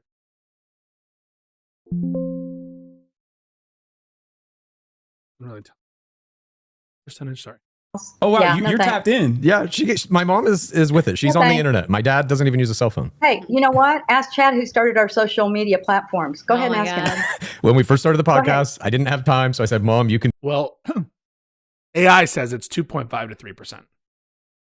do all the social media, and it was a bunch of pictures of horses and butterflies. And then last year, I kind of took it over, started making some clips, so on and so forth. But yes, Mom, you did do it, and I appreciate that very much. One of our platforms. I did Instagram, I did TikTok, and I don't like Facebook, so we're not on there. Wait, why don't you like Facebook? I don't like it. It's old people, older. It's older than you guys? And I don't like it. And What? No way she said that. Wait, why don't you like Facebook? I don't like it. It's old people, Oh my God. older, and I don't like it. And I have a lot of nice friends on there That's rough. Yeah. Poor Facebook. You got a 72-year-old woman saying people on There's Facebook too many are old people. too old for.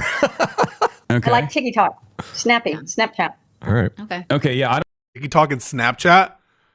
They're on Snapchat? I don't like Facebook either. So I guess we're in agreement there. So you like TikTok. All right. So California agriculture is actually pretty important for the state. It's pretty important for the food supply for the rest of the nation. But Bob, I think you know this already, but a big part of the California agriculture actually comes from the people that are working at those farms, right? And Right. I think you know where I'm going with this. A lot of those people that There work we at those go. farms are migrant workers. Oh, wow. See, I didn't even think about that angle, and I should have. That's a good angle. Oh, damn. Pretty good. Working at those farms, right? And Right. I think you know where I'm going with this. A lot of those people that There work we at those go. farms are migrant workers. Many of them Right. documented, some of them undocumented as well. So how do you feel about Donald What's her snap? Please stop. Please stop with this shit. What's her snap? Trump's You guys are aggressive actions horrible. against these people that are working tirelessly to make sure that we can have food on our tables for a reasonable price? I'm all for deporting anybody Sorry, I who's can't get over that comment. That was wild. illegal, and we'll make do. Believe me. But Trump did say He's like, the most important thing is agriculture in the North. And sounds like, what about all the people who work those farms? We'll make do. United States. Well, by the way, California. What do they borrow? $560 million a year from the United States to stay afloat. You guys are so far in debt, it's ridiculous. Are you serious with this shit? Where are they? In Oklahoma? They're in Oklahoma, right? Or are they in Texas? She's in Dallas. He's in Cali. And I think they're in Oklahoma. And he's complaining about California being like a net drain or something. Okay. Let me ask you this, So Dad. don't sing California's praises to me. They're a giant liability to the rest of us. I just don't. Oh my God. The fucking nerve. The nerve of people living in like Oklahoma or Mississippi or these fucking low tier states relative in economy. We love our brothers and sisters from those states. Beautiful, great states. But low tier in terms of output and that kind of shit. And in terms of who runs those states. Talking that shit. Understand why you care. Why do you care if a I migrant is don't. here illegally or not? If they are I don't. working, That was producing, part of the economy, like why does that bother you so much? It doesn't. That was his point of view. What? No, there's not. Huh? So it's not only untrue, and it is actually blue states that subsidize the red states, specifically It's like the direct opposite. states like Oklahoma. But also outside of that, the Californian agricultural output is actually 3% of the overall California Oh no. economy, which is still pretty significant, and it's especially important for food. It's significant, but his contention is false. Right, like I mean, that's where the crops that we're picking come from. But it is ultimately still around 3% of the overall GDP in the state of California. I mean, it's very You important. are- Almonds, cattle, pistachios, strawberries, lettuce, flowers, tomatoes, and oranges. That are being picked by These are all things that I assume you You consume. need more Migrants. tomatoes than you do bread. What? No, I'm not saying it's not important. I'm saying it's very important. I'm just saying that it's not as big as a. I think it's a yes or no question. Oh, he's doing the Pisco memes. And Hassan is weaseling, dodging. Yes or no? No. I'm saying it's very important. I know I should trademark this. how important agriculture is. That's why I'm saying California is a very important state for the nation. Even Well, on you the get agriculture. cut half, we'll be fine. What, Dad? With this You immigration, just said you don't have tomatoes if California doesn't exist in the state. Oh yeah, we will. We get those from Mexico. maybe. by bombing Oh, what? Mexico, which you're going to bomb. And them, we're going to For bomb them now, and steal their right. tomatoes. But Dad, Right. you're kind of constantly also talking about like you don't care if Trump deports U.S. citizens or agitators or kills people or any of that. You're What? down for whatever he wants to do. You're playing it a well, he did say that he's okay with Trump killing his son for no reason. little cool here, which I don't quite get. But you're so far beyond just supporting the idea that he's getting rid of the illegal aliens. On our show constantly, you're supporting talking about What? I support that he gets rid of all illegal aliens. But you also have stated that you support him deporting U.S. citizens who just don't agree with him. I didn't We say have that. never said Oh that. my That's a lie. God. We've never Okay. said that. All right. I Sure. want the illegal criminals that are here, that are not citizens, that have criminal records, that are Oh, so you're like a Kamala voter. You're like a Obama supporter. Yeah. killing people, that are Mhm. bringing in drugs. That's the ones I would like to see them go back. The ones that came over our border. Sure. But with what about no people like legal- Renee Good? When an ICE officer murders her in broad daylight, there's video of it everywhere all over the internet. You guys support that. Well, you I knew you- justify it because you think it's a means to an end. You think that in killing these people and kidnapping these American citizens, like they're eventually going to get one of the bad guys. But that's not how this works. You I can't knew we do would get that. into the shooting of Renee Good. I do not want to No see good. anyone die. No one. No one in the United States. Whether you're an agitator, whether 5 minutes later. Yeah, I'll let him kill you. Why you're a didn't you criminal, just get out whether of the you're- car and take you're a a knee? citizen, whether you're a child, whether you're an adult. I don't want to see people get killed. All she had to do was get out of the car. All he That's had to she do was not shoot her in the face 3 times. And let her run over him. Get out of the car, be handcuffed, go to jail, And let her run take it over. up with the judge, then you're dismissed. Okay, so it's comply or die. That's the assessment, right? So if the same guys, like maybe ICE agents are in Oklahoma going door to door and they come to your house and, you know, there's a miscommunication, let's say, when you're like pulling out of your driveway, like you would have to, you know, that would just be an L that everyone would be holding in that situation. Like, God forbid, That if they ask, they're going door If to they door. tell you, if the law enforcement tells you to do something, just do it. You won't get shot. She Well, you're tried to run. Just comply, Giga Chad. All right, folks, we're gonna do another like 10 minutes of that, and then I'm gonna try to pop into like a random stream, without pre-selecting, and continue our experience. Gets down and he This is easy stuff, right? We're just clowning on MAGA people. We're surrounded by people. This is just a mask. had to go to the hospital. But there was miscommunication because they were giving conflicting commands. He was actually in violation. Jonathan Ross was in violation of the code of conduct anyway. They're not supposed to be approaching the vehicle from the front. And not only was that a violation of even like the ICE agency What did she manual. violate? What did she violate? Let's go the other way. No, hold on. Well, let's walk through. Let's walk through this. Let's walk through this, and then I'll cover that side as well. One of the things that law enforcement does, which ICE isn't even a regular law enforcement, they technically are illegally detaining American citizens when they're detaining American citizens. That's not actually something that is in the purview of their that's not something that they're allowed to do. But it's technically considered a legal gray area because how can you make the distinction whether or not someone is illegal, an undocumented immigrant, or a regular, documented U.S. citizen? But basically, what Jonathan Ross did in the process of executing Renee Good was violate a bunch of different things that he was not supposed to do. He was not supposed to approach a vehicle from the angle that he approached. He was filming himself. He pulled his service weapon out and he shot Renee Good. And Okay, so on the anti-MAGA stuff, I think we can rate this as good content, anti-MAGA content. I actually thought so far, I might even finish this on my own time. I think this is pretty funny to watch the family. So this, at least to the extent that this is representative, but people will say it's not. This I like this. Let's go to a random stream. There's a YouTube one from 2 days ago, back from Doha or in Doha. So maybe he traveled to Doha. Let's take a look at that.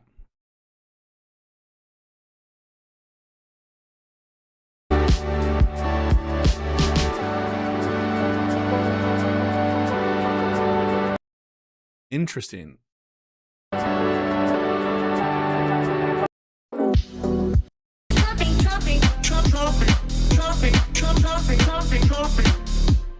Dissolve the apartheid. So what would you like to see evidence on? Do you not understand the English language? What's going on, everybody? I hope everyone's having a fantastic evening, afternoon, pre-noon, no matter where you are in the world. I'm Hassan Piker, and this is awesome broadcast coming to you live from, I guess, warm Doha, Qatar. Is that the Boogie 2988 cadence coming at you live from the internet? Sounds like a little Boogie 298 action. We're live, and I hope all the boys, girls, and MBs are having a fantastic one because today's a beautiful day. Today's a wonderful day. Today is Tuesday. That's right, ladies and gentlemen. It's Newsday, Tuesday, February 3rd, 2026.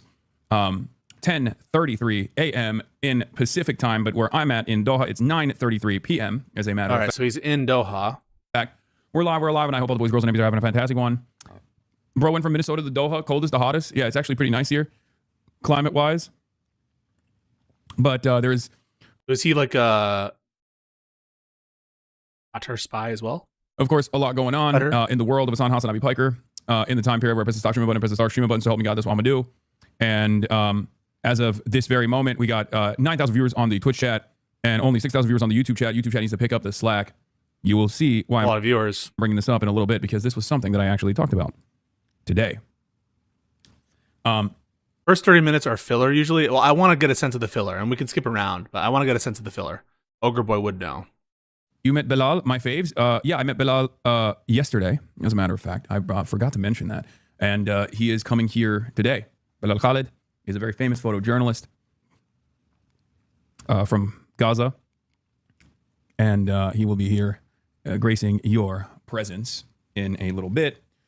But before we get to that, of course, this is part of the broadcast where I tell you about my personal news. And boy, oh boy, has a lot happened in the world of Hassan Hassanabi Piker. A lot has happened. A lot has taken place in the world of Hassan Hassanabi Piker. I am live early. For the record, I said to the YouTube audience that I was going to be... What's the Yanis interview? Is this Yanis Day? Yanis?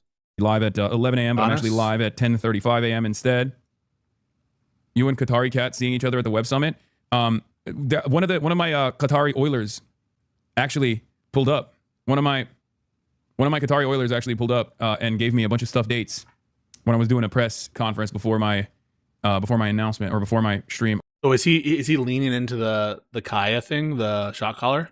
Are you gonna have Philip Washington, Tristan Thompson on the stream? No. I have my Web Summit appearance as well. Don't worry, I got it right here, and we'll obviously get into that as well. But yes, personal news wise, a lot has taken place. I don't know if I met Open Presidents or Qatari Cat or whoever we suspect the Oilers are. That asked for a Lambo, get you one. I did link up with Colin Kaepernick quite a bit, though. I saw him because he went Colin Kaepernick up on stage before me. But yeah, today basically after I ended the broadcast, I passed out. Woke up early in the morning as always. Didn't work out this time. Spent more time in bed. Okay. Spent more time in bed. Went in and had a conversation with the Financial Times reporter who was who was the journalist who was like going to be my host in this dialogue that I was doing. And it was a very interesting conversation. Well, obviously, YouTube chat, hit me with the number that you see on screen. Type this when you see the number. Let's see.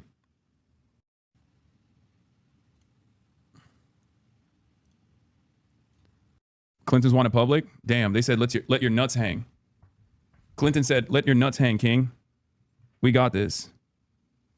Wait, what is this? Oh. That's wild. What is this? Women's stories matter. Yeah. They just matter. Women's stories matter. It's true. This is true. This is real and true. 100% certified. W feminism. W women. L men. Okay? Do the Clintons have anything to lose at this point? Yeah, I mean, they're a dynastic name in American politics, so I think they still have a tremendous amount of falling out of favor to do overall. These are your ops. Oh yeah, I've seen this clip already. I don't know if I can show this. Can you show slurs on YouTube? I don't know. I don't want to get banned on YouTube. What was with your interview at the Web Summit today? Seems like he was out to get you. I mean, he was fine. It's just a vibe thing that I've seen from. It's just a vibe thing that I have seen. Okay, well, trigger warning slurs. Good stuff. I think I'm going to do one of these hate montages at some point.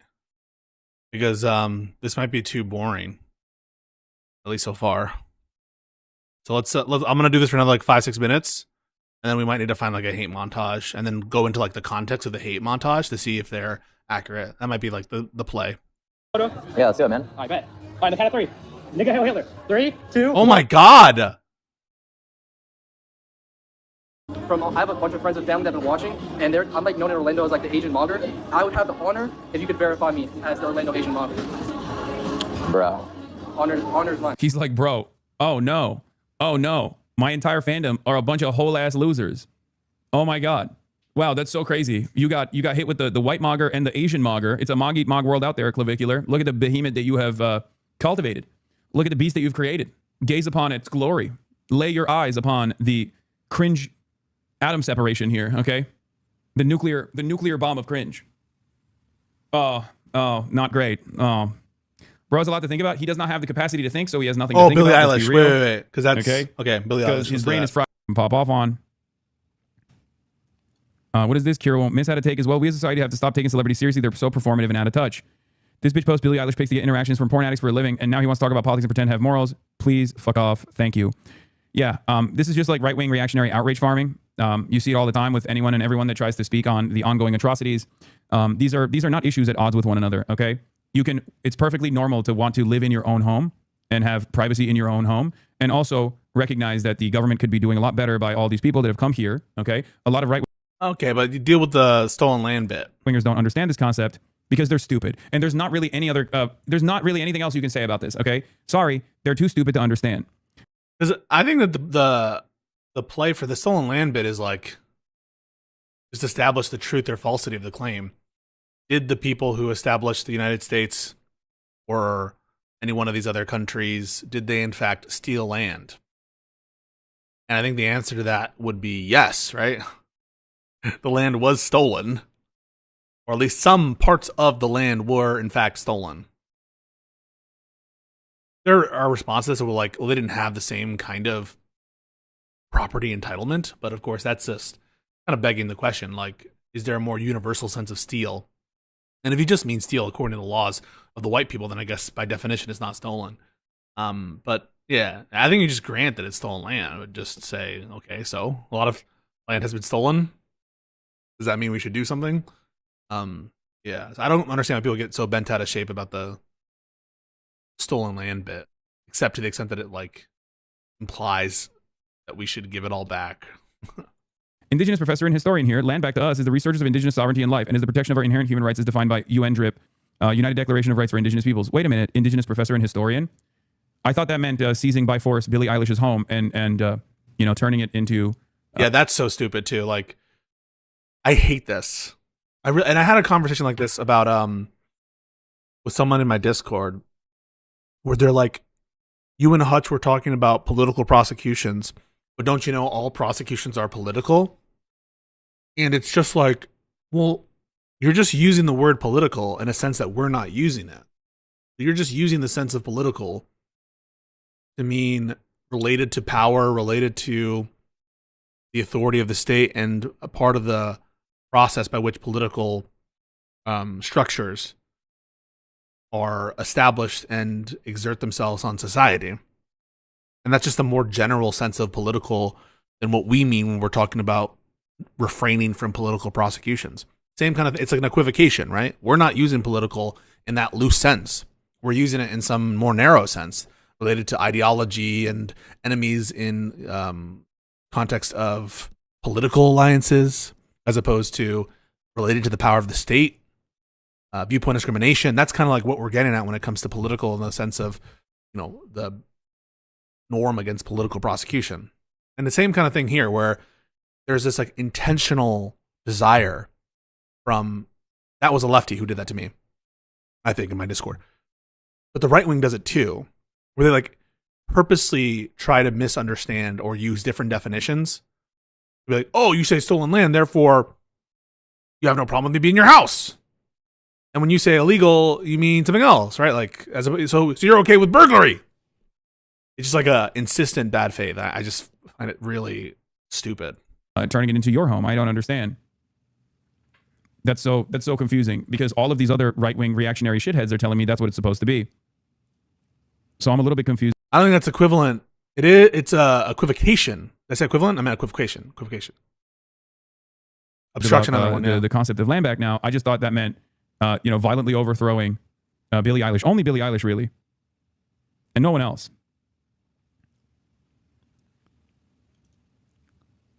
Kind of feels like you have a much more reasonable approach to land back, which is, not what I assumed. When I want to learn about indigenous movements and mobilization, I go to Fox News, the number one outlet all right, this should be good. For land back movement understanders. Okay, don't ever come in here with your position of authority. Look at me, I'm woke. I'm a Native American. I'm an indigenous professor of indigenous studies. Boo. You know who you need to? You know what? End wokeness is talking. Okay, how about you sit and you learn for once about what this movement actually means? Listen up, Native Americans. A real woke is talking, okay? Isn't this Jack Posobiec? You know who triggers me? That guy, what's his name? Ryan Macbeth. I think he said that this was Jack Posobiec, but he does that like both sidesism shit. It actually makes me want to do things to myself. See if he watches CNN or any lib news. Yeah, I'll do that, It's and then I'll crazy and then I'll to me. I'll do the baby settler thing. I'll do some of the other greatest hits to see and get into like the actual stream. That these guys that don't care about this at all, that simply want an easy, cheap dunk, are not even trying to make a coherent counterpoint whatsoever. They're just leaning into how stupid the average person is here. Okay?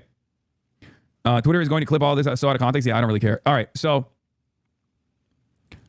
an Australian man has launched a GoFundMe page. Is Drew Pavlov, by the way, the dog. No way. An Australian man, that's true. I nearly spat out my cock. Oh, it is true. Holy shit, wait, what the fuck? It's true. An Australian man has launched a GoFundMe page. Is Drew Pavlov, by the way, the dog himself. An Australian man launched a GoFundMe page to raise funds for travel costs so he could move into Billie Eilish's Malibu home after she said U.S. is stolen land during her Grammy acceptance speech. And what's so stupid about this is that there are a lot of people who are dumb enough to give him money.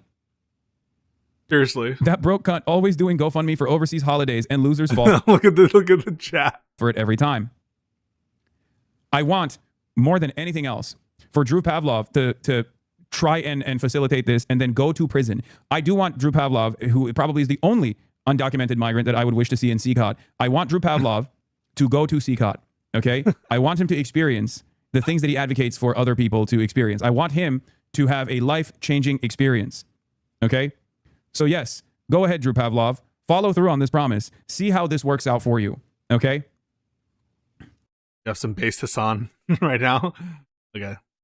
Based? That would be fucking awesome. I don't disagree. I would love that. Okay. He's gonna lose Based, 20 pounds. Even the lives, 20 pounds, 30 minutes in. The lives love it.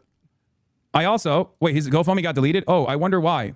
Perhaps it's because they deleted it because you're trying to do a crime. You cannot You cannot start a GoFundMe to do international stalking. You fucking baboon. You absolute moron. Yeah, I wonder why GoFundMe actually deleted your fundraiser. Dude, this guy's such a fucking funny clown. Perhaps it is because it's a fucking scam. Okay, you can't be like, hey, give me money so I can purchase a gun and shoot this person either. You know what I mean? Oh, no. Why did GoFundMe delete my gun? That's a horrible Australian. Fund me, or no. I simply wanted to buy a gun. Like, unfair. Or no, it's unfair. A big part of the conservatism is just basing your arguments on tacit assumptions. They know that the land is stolen. They think they owe their houses on that fact. And instead of arguing with that, they argue with the perceived hypocrisy. They have to bring up Israel here, right? You benefit from it too, so you don't ruin it for everyone else. Is tacit. I mean, I don't even think this is a tacit acknowledgement of reality because that's not what's supposed to happen here. Okay, what's supposed to happen is the same for like even the indigenous population in Gaza. Oh, fucking pre-watched. By the way, not pre-watched at all. Picked a random stream and of the last like 5 days. Not pre-watched, random part of the thing as well. Like my advocacy for Gaza revolves around giving Palestinians the rights and the same freedoms that Israelis afford themselves. And after that, of course, offering restitution, reparations, having a real truth and reconciliation committee to address all of the horrifying land theft and war crimes that have taken place as well. Like that's the goal in a one-state solution. That's my goal in a one-state solution. These guys don't care about the indigenous population here in the United States of America, which would probably follow through on a similar process as well. We're looking for here. We're not trying to get into the weeds of the Israel-Palestine debate on one-state solution, etc. We're looking for indications that the one-state solution is really just a cover for genocide the Israelis and kick them out of Israel.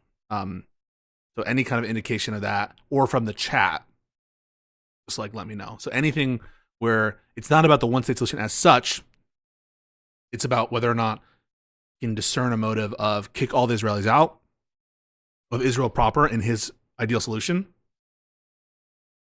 / just kill the Jews.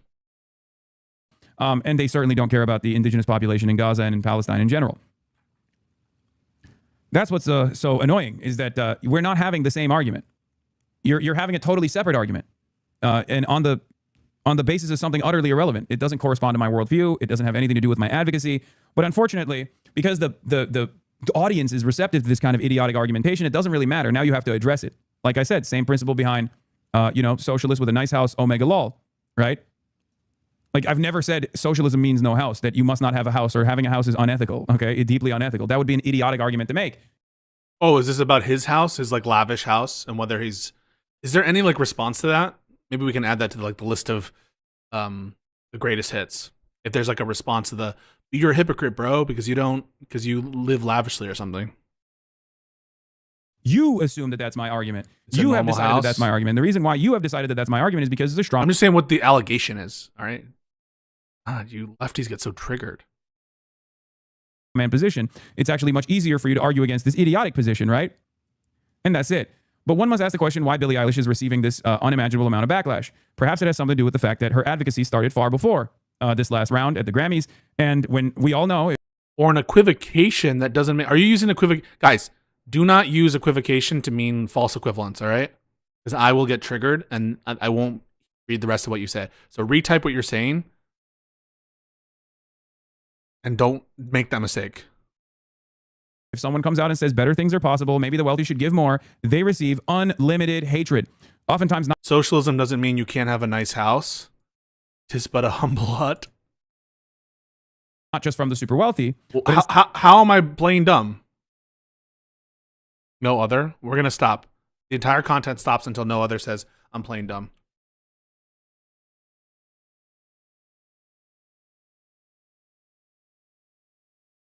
People are equivocating between equivocation and equation. Nice me. Who told you Hassan wants to genocide Jews? I'm not saying that... Well, some people say that he's anti-Semitic and wants that.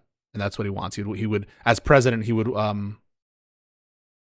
like nuke Israel or do that. I actually did have that conversation with somebody. So I don't remember who, but I do remember having it. You're acting like there was something that should be responded to. I don't even know what you're talking about. I'm making a false equivalence between equivocation and false equivalence. Yeah, true. Who's the no other guy? No other. We want no other to comment. I'm playing dumb.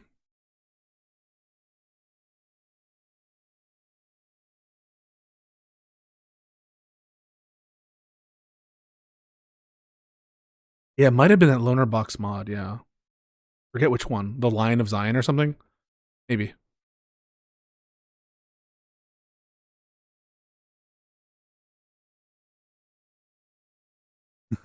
Yeah, I'm just pointing out the communist shit. Where is that guy? No other. We're waiting. Everyone's waiting for you to say it.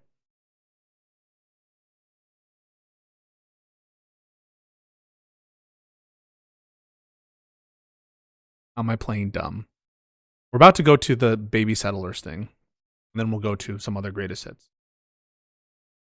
This is me doing my duty as a lib.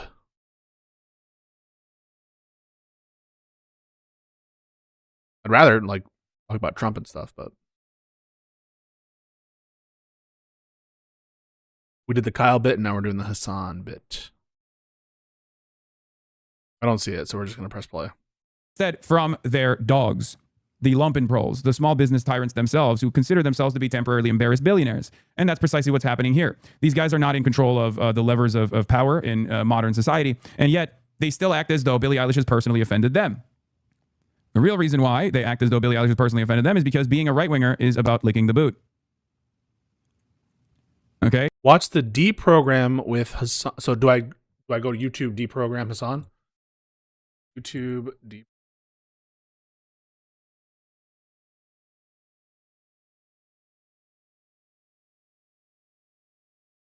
The deprogram episode Hassan Pog featuring Hassanabi, the deprogram. There's an episode 146 and episode 74. Which one? I was removed from a Vietnamese restaurant and told to never come back. They bond me for life. Moving on, Hassanabi, if we are the ones leading the right way, why so divisive? Would you listen if someone is just... You might resent this, but I appreciate a more unbiased perspective on Hassan. Oh, okay, cool. The deprogram, and it's their highest view video. That would be the episode 74, Turkish lore and the poverty cult. I think I see it, yeah. 74, got it. insulting you. I'm not listening to people who are just insulting me and my worldview. That's kind of the point that I'm making. Well, yeah, I think the MAGA interview was interesting too. Yeah, I'm trying to get like a nice little selection of stuff. So now this is just like a random stream I chose, and I'm just trying to get a sense of his content more. Making here, which is that you don't have to listen to these people at all. They don't actually have a significant audience. They don't have actually a real movement at all. And all they're doing is simply insulting you. They're arguing on boundaries that you have not set for yourself, and they're not doing this because they want to have a productive. They don't want to have productive discourse. They simply want to belittle you and undermine your position by lying about what your position actually is. So if they're not invested in having productive conversations, then why are you offering them the dignity of a productive response? You see? Thank you for the super chat, YouTube chatter. Same thing here. Oh, you don't want you want people who have been living on working on U.S. soil to have dignity in their work, to be able to get the clearance to work here with the proper documentation. That means someone can break into your house and rape you. Okay, that means someone can stalk you. That means someone can kill you, because that's what you're advocating for. No, that's not what she's advocating for. She's advocating for something entirely different. Here's Kyle Chung saying conservatives are never able to argue with the substance of someone's argument, so they just start saying stuff like, you're rich and you live in a society. Yeah. By the way, there is on some level of this where I find it incredibly grating too. You see this from like Rob Noor a lot, which is like, if you think that taxes should be higher, why don't you donate the rest of your income to the government? Or you think that we should be funding Ukraine? Why aren't you suited up and fighting as a militia in Ukraine? That shit is annoying. That's it. They just start yelling at irrelevant shit. You getting more viewers dual streaming now? It's not annoying because it's a good point. It's annoying because it's a bad point. What your normal numbers are, but like 27K on Twitch and 22K on YouTube is better than normal. Also, what you're doing with chat, you got some combo chat box with both YouTube and Twitch in it. Yeah, I'm just checking both. Here's more right-wing outrage on this, and almost all of this is just like, all of this right-wing outrage is directed at people who dare to say a better future is possible, that we could be doing better, that we should be leading by empathy, right? That's what they're so angry about. That's what they are so angry about. Okay, one more minute and then we'll... What is the substance on nobody is illegal? That's not an argument at all. Do you actually want to understand that? The argument is, it's not even that nobody's illegal on stolen land. The concept is no human being is illegal. Okay? Yeah, the illegal aspect of it is objecting to the language. It's no different than objecting to using the R slur, objecting, like, it's this notion that, it actually is inaccurate technically to say someone is an illegal. Because that's not the language of the statute. And there's no like category within the Immigration Nationality Act, a general category of illegal. There's the objection is also like, it's like dehumanizing to say someone is an illegal as opposed to they're removable or they're in violation of this or that. So it is an objection to a certain kind of language and dehumanization. And I think that's, you can agree or disagree or say whatever. I think it's technically accurate from this perspective of like what the law designates as categories. So it's true in that front. But regardless of whether or not you think it's like whatever, too lived up or too performative to complain about that, it is like a coherent thing to say. Nobody is illegal. Relates to shouldn't dehumanize people with this language. I don't think it's them asserting that they don't think that immigration laws exist, right?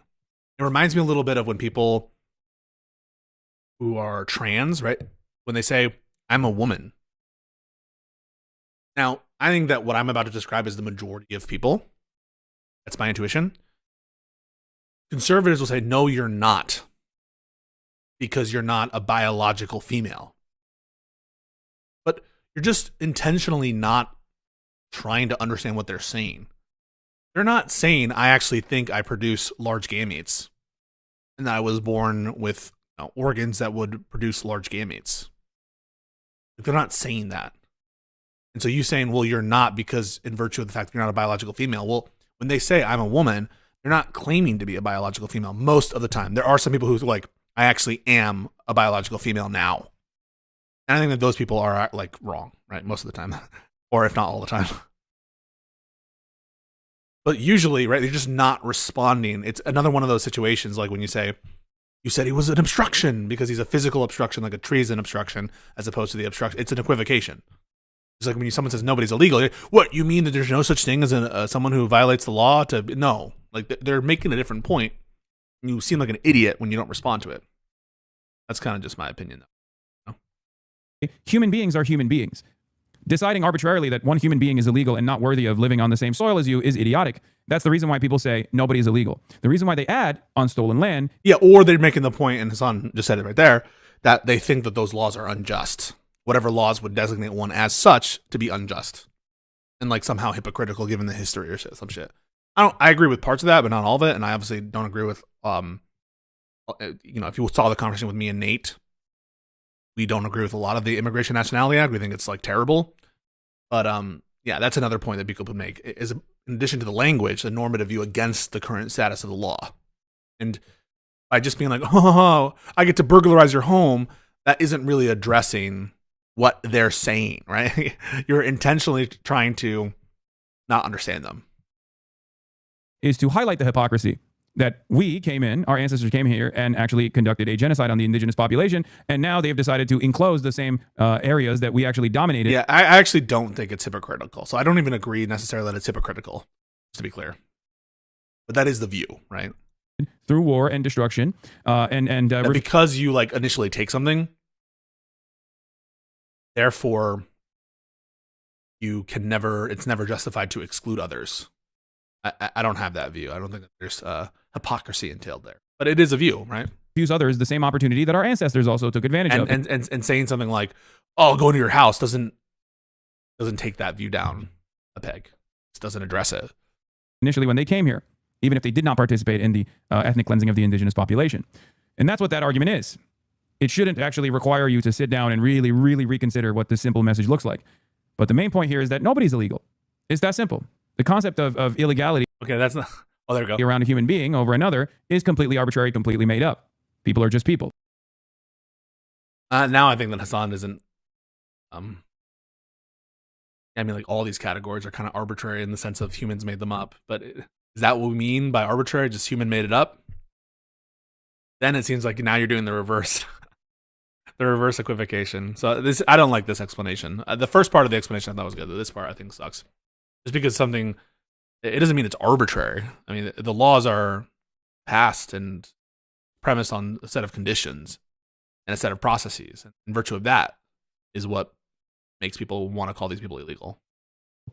All of these undocumented migrants are living on U.S. soil and have similar. Now, if you say the laws themselves are arbitrary, then you get into like, well, the laws were presumably passed with some object in mind, some purpose. And I will actually agree with Hassan that some of the laws are arbitrary or they have contradictions, which makes it seem more arbitrary. So if that's the point, I understand it, but I think I'm giving a lot of credit there. Dreams to yourself and your family and your neighbors. Many of them are your neighbors. They contribute to the productive forces.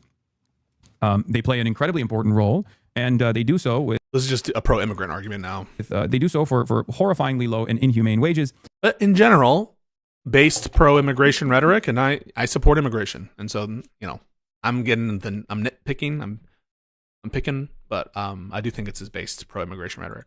And I believe the real solution here is to make sure that they get the proper documentation and also help them engage in the proper advocacy, organize in their workplaces so they can take a larger share of the output that they put out there. There's a little communism thing there. Pro tip for highest quality PBS: allow yourself to chat on. And that kind of sounds like you're wanting them to contribute. You want the law to be motivated as to promote a particular view of the array of labor, which is, I don't think necessarily contrary to my values in some sense, right? The NLRB takes that kind of view and other statutes that we've passed. Which view high quality video stream on YouTube. Okay. And also subscribe to the Piker Broadcasting Service. It's a voluntary subscription, but you can do so if you would like to. Once again. But in any case, let's continue. It's all fake. I mean, yesterday when Billie Eilish said what she said, I mean, you all unfortunately saw that video that went crazily viral. But I remember at some point I screamed, "What about Iran?" People looked at me and... Oh my God.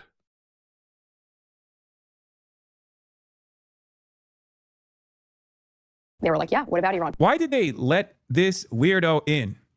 This is a fucking true question that I have. I don't understand. They be letting anybody in here to the Grammys, huh? How does the Iran issue relate? I mean, this person is literally a Israeli agent at this point of debate. Oh, it's an accusation. Hated her, if you recall. It just doesn't make any sense that she was like a seat warmer, I guess, and was... She is an Israeli agent? Proof? Who's this? Emily Austin. See if this is dog whistle. Emily Austin. She is 24. She's 24? Is an American journalist, social media influencer, and independent NBA broadcaster. She grew up on Long Island. She attended Hofstra. Her parents are modern Orthodox Jews. And she strictly kept kosher and Shabbat. She has visited Israel since her youth and follows Jewish religious traditions. Oh, maybe this is a dog whistle. Such as keeping kosher, making Yiddish, lighting Shabbat candles, and not working on Shabbat. He visited Poland during a Holocaust education trip at the age of 16, which she has cited as a turning point. So, how is she an Israeli agent? Austin has described herself as a Zionist. In January 2023, Austin joined the permanent mission of Israel to the United Nations. Oh! So she joined the mission of Israel to the UN. So I think she definitionally is an Israel agent. By definition.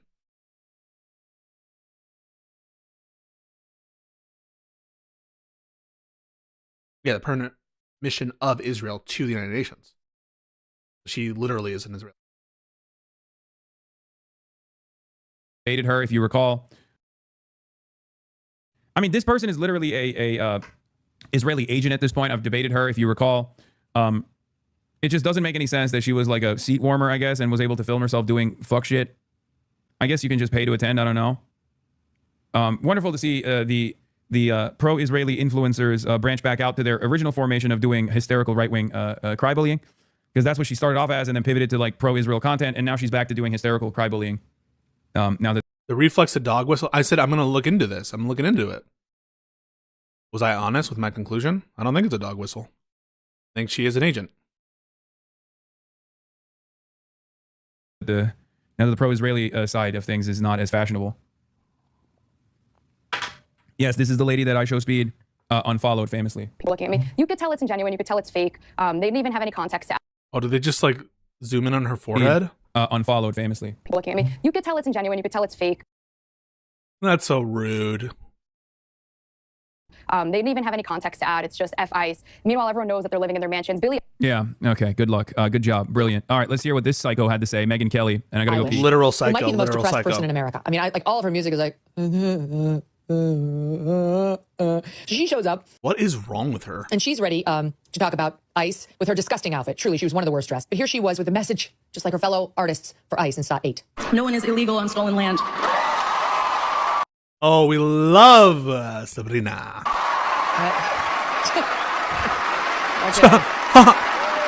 I love the. If I ever do that, shoot me. And Chair reaction. Timothy Douglas. True. Someone should alert Megyn Kelly. yeah, it's just really hard to know what to say and what to do right now. And I feel really hopeful in this room, and I feel like we just need to keep fighting and speaking up and protesting, and our voices really do matter, and the people matter. Fuck yeah, based. You literally look like a human embodiment of a domino, which is a great. Are you really going to start talking shit about appearance, Megyn Kelly? I won't go there. I won't go there. I will not go there. Game, but it wouldn't really be my motivation for the Grammys. I mean, what? Okay. She, like everybody else, Okay, has got more money than God. More money than Her God. records reveal she paid $14 million for her LA estate back in 2023. What is this? Just like you're rich, lol. You're rich, lol. You're rich, lol. So don't speak out because you're rich, lol. They are shameless. These are all rich people. Megyn Kelly's a rich person. Donald Trump's a fucking billionaire. Everyone in the administration is like a billionaire, like old, like Goldman Sachs person or someone who's had shit ton of money. And so because she says we need to speak out, it's fucking scary. Oh, lol, you're rich. What is the fucking... I honestly, like the IQ of conservative media. They know that the people who are their median audience are like the parents of that person. Yeah, and the property spans, Jesse, nearly 4 acres on an oak tree studded hillside. Gated. Like, so the fuck what? Gated, of course. I want to point to something here as well, because the same criticism that I have The same criticism that I've received over and over again for my advocacy is the exact same thing that Billie Eilish is receiving right No, I understand you can use agent to be a kind of metaphor, right? He's an agent for this. You know, Trump's a Russian agent, right? You can do that, but when you say like literally an agent, I take that to be right now. And the only reason why she's receiving this, whereas plenty of other celebrities are not receiving this, is because other celebrities don't stick their fucking neck out. And this is the dynamic. This is the reason why many people who might have these sorts of opinions don't stick their fucking necks out. Meanwhile, yes, as the Macias points out, Megyn Kelly had a $30 million... Okay, guys. I am going to be right back. I'm just going to take a quick pee and get my backup coffee. It'll be literally a minute. And then we're going to get into some of the greatest hits in a second. And this should be like more tough on Hassan, right? I'm assuming this is all like bad stuff. So I have lined up the Israeli settlers thing, the baby settlers, and then I have this deprogram thing. So if you have other stuff you want me to look at, we're going to go into the context though. So anything you have that's just like a little clip, give me like the bigger thing, the bigger context. I want to see like the full of it. You're back.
Three-year contract at NBC.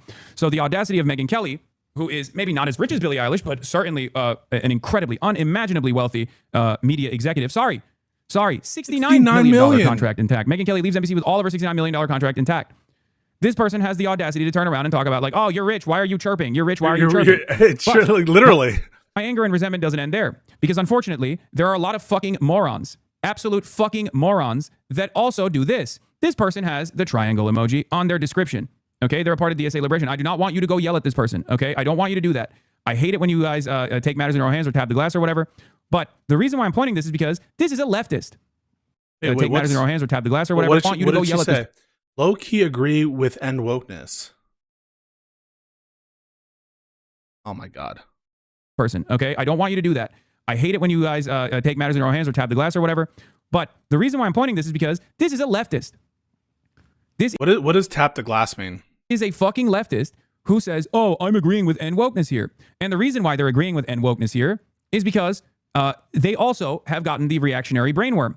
This is one of my least favorite aspects of living in the United States of America, where unfortunately, a lot of people who consider themselves to be on the left also engage in the same dumb fuck reactionary argumentation. Oh, got it. Okay? You need to stop doing that, guys. Please, stop doing that. If you find yourself going, oh, low-key agree with end wokeness here because Billie Eilish has a $14 million mansion in LA built on Tongva tribes once lived, you're not actually hyper woke. You're just a fucking dumbass. You're an unwilling, or not an unwilling, but you are, unfortunately, being a fucking moron here. You are just giving credence and giving legitimacy to the idiotic reaction. Okay. Let's take a pause here. Let's try to actually find some controversy. We started with something that was a little bit more, well, I would say definitely more understandable. Definitely more apt to be sympathetic. Then I'd pick something more random. So let's pick some.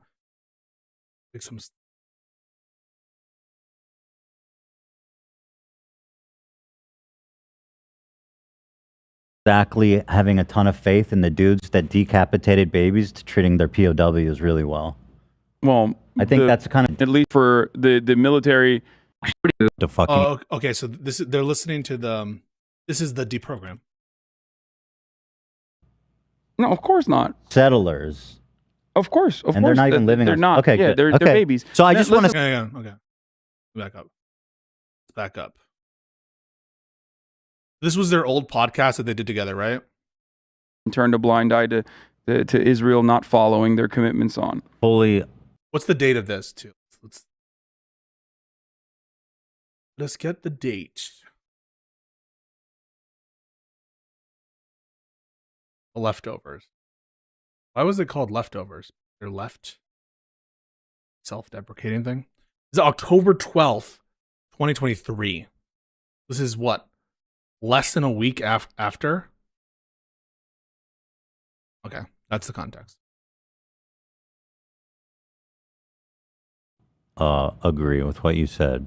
Like, again, it's important. Was this the last episode? 1.7 million views. For everyone to acknowledge that Hamas is the result of, Israel's treatment of the Palestinians. And it's just, you're right. If you, I think it's obvious, but I guess. Wait. So is he saying that he agrees that Hamas is the result of? Requires you to treat Palestinians with dignity. Are still the Palestinians, not Hamas, and there is no way to effectively neuter or destroy Hamas with an endless bombing campaign in Gaza. The only way to destroy the influence that Hamas has is by starving it out. And I don't mean literally by starving the entire Gaza Strip. Starving Hamas and ridding it of its influence requires you to treat Palestinians with dignity and offer them equality and follow through on the former promises that the international community has made. Okay, he might be hiding power level here, but what I'm hearing here is that I think it's implied that an objective here is to take Hamas's power away, and that the way to do that is X, Y, or Z. But that's just out of context of the broader set of beliefs, just in context of here. And turned a blind eye to Israel not following their commitments on. Fully agree with what you said. Totally agree. Okay, so Ethan is expressing agreement with that sentiment. The sentiment being that the way to end Hamas is to make right by the Palestinian people and deprive them of the kind of fuel, the ideological fuel perhaps, or the fuel that only oppression might bring about. So there's an agreement here. Said, like, again, it's important for everyone to acknowledge that Hamas is the result of, Israel's treatment of the Palestinians. So Ethan here agrees that Hamas is at least causally related to Israel's treatment of Palestinians. So there's an agreement here. And it's just, you're right. I think it's obvious, but I guess people don't want to confront it. But the obvious solution. He says it's obvious, and the obvious solution is to don't give them a reason to turn to terrorists. Okay. Pretty obvious. But there it is. Here's Marco Rubio. There can be no ceasefire, negotiated solutions, or peaceful coexistence with depraved barbarians who murder teenage girls, children, the elderly, and then dump them in the streets of Gaza so bloodthirsty crowds can desecrate their bodies. Hamas must be eradicated, and Israel must respond disproportionately, in all caps, to this and any future attacks from the enemy. I mean, what he's doing here is, like, the Hamas murderers are 1,000% barbarians who murdered children, teenage girls, which specifically he has a problem with. He goes, who murdered teenage girls? What about teenage boys? We don't care about them? Just like, it's a weird focus. What, right? Anytime. also true. Like weird. A little odd. Anytime you A little call out odd. teenage girls in any context, I'm going to raise an eyebrow. Check his hard drive. He just likes them, you know. Yeah. By the way, But to finish my point, he was saying he's conflating Hamas, who are bloodthirsty murderers, to justify killing Palestinians. This is right after October. Ethan, I think credit to him, is recognizing that the crimes of the group of Hamas don't necessarily extend to root and stem the Palestinian. Disproportionately. And again, like, I don't know if they, like the videos that I saw that made me emotional before of the Palestinian dad, you know, with his daughter, holding her like this, like she was like gray and fucking dead, like an 8-month-old baby, like a beautiful newborn, innocent, beautiful child.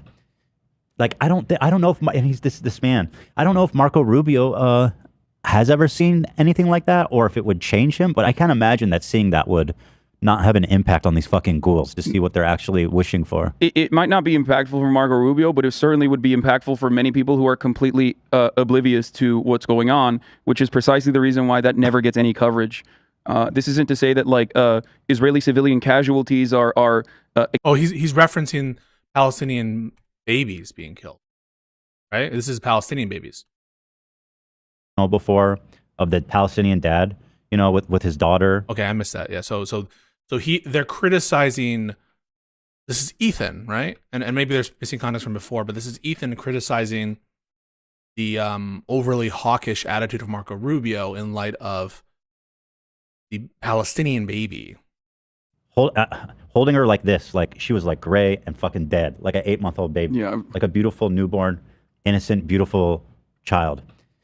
Like, I don't know if, and he's this man, I don't know if Marco Rubio has ever seen anything like that, or if it would change him, but I think Ethan's being very reasonable here. I can't imagine that seeing that would not have an impact on these fucking ghouls to see what they're actually wishing for. It might not be impactful for Marco Rubio, but it certainly would. Hey, be careful talking to mods, all right, motherfucker?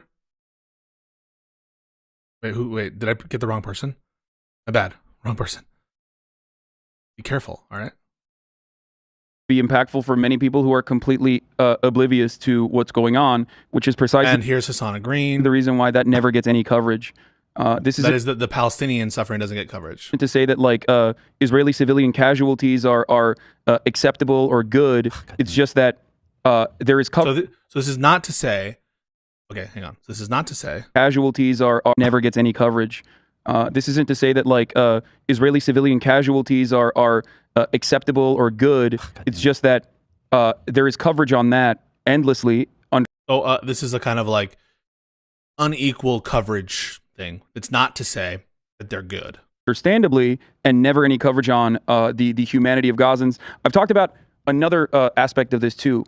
We in the Western world live in the comfort of the imperial core, and we live in a comfortable. What the fuck does that mean? Security blanket.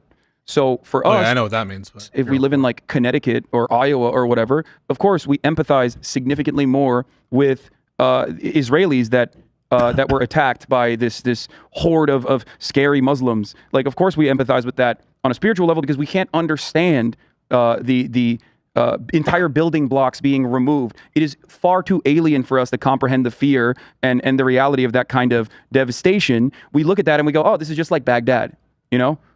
I do think that there's listen, you might not agree with some of the assessment here, but there is something about like the nature of bombing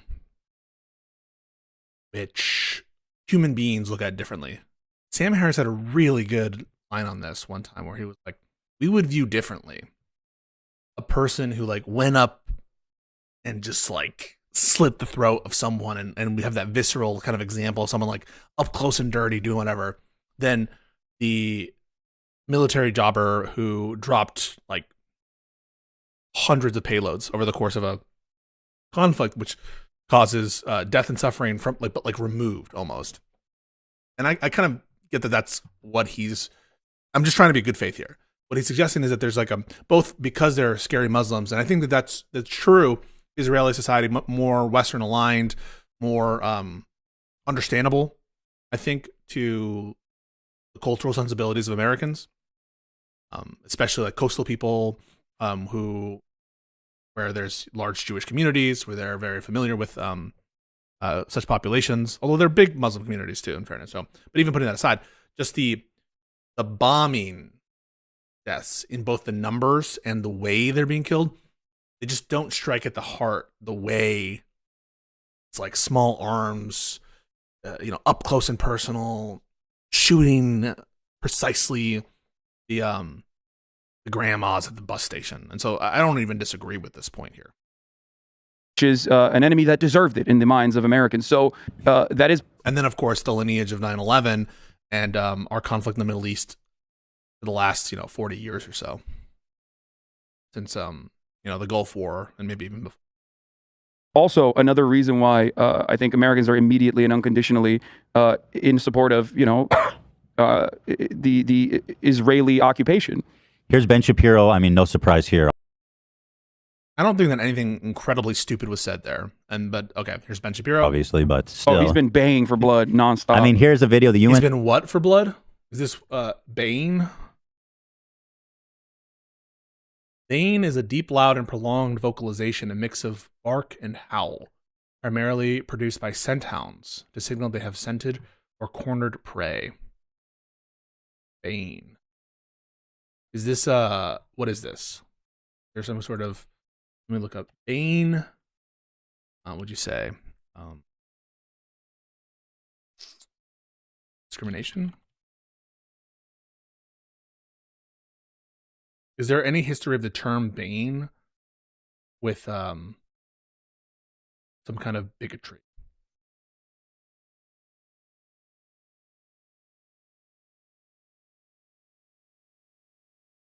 I'm not sure. Like the animal comparisons by themselves to me don't.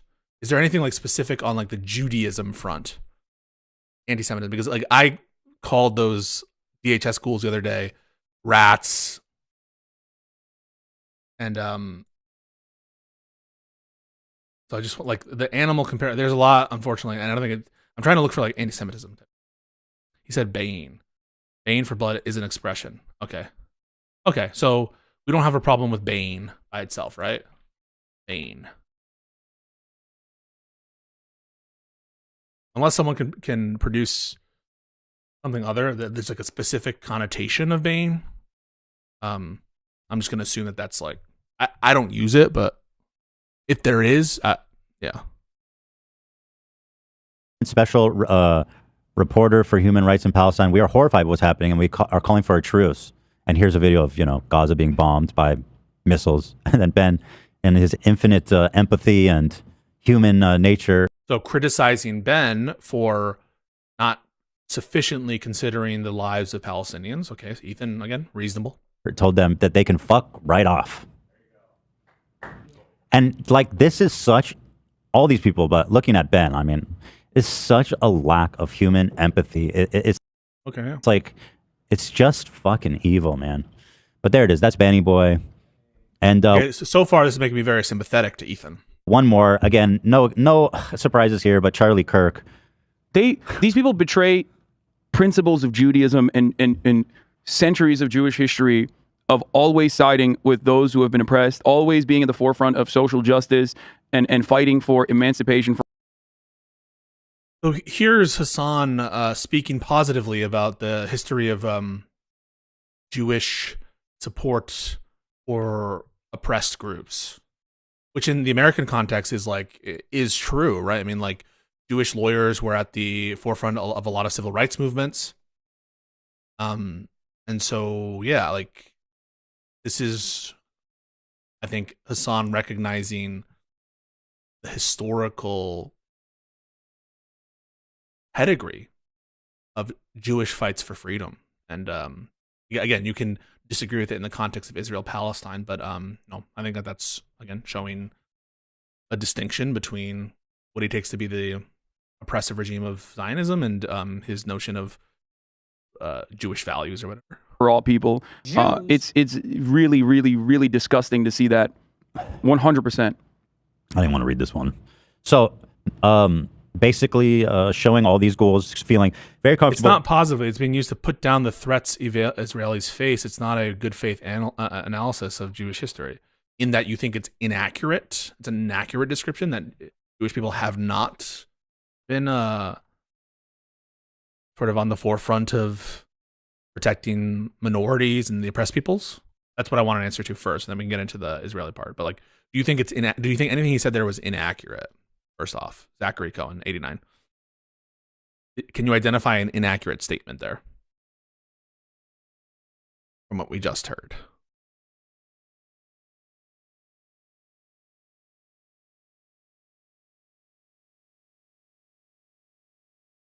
Someone is saying that Charlie Kirk wasn't Jewish, though, so how is he portraying Judaism? We'll get to that to see if it's proper that he's assuming Charlie Kirk is Jewish. I don't think that's reasonable. Let's see.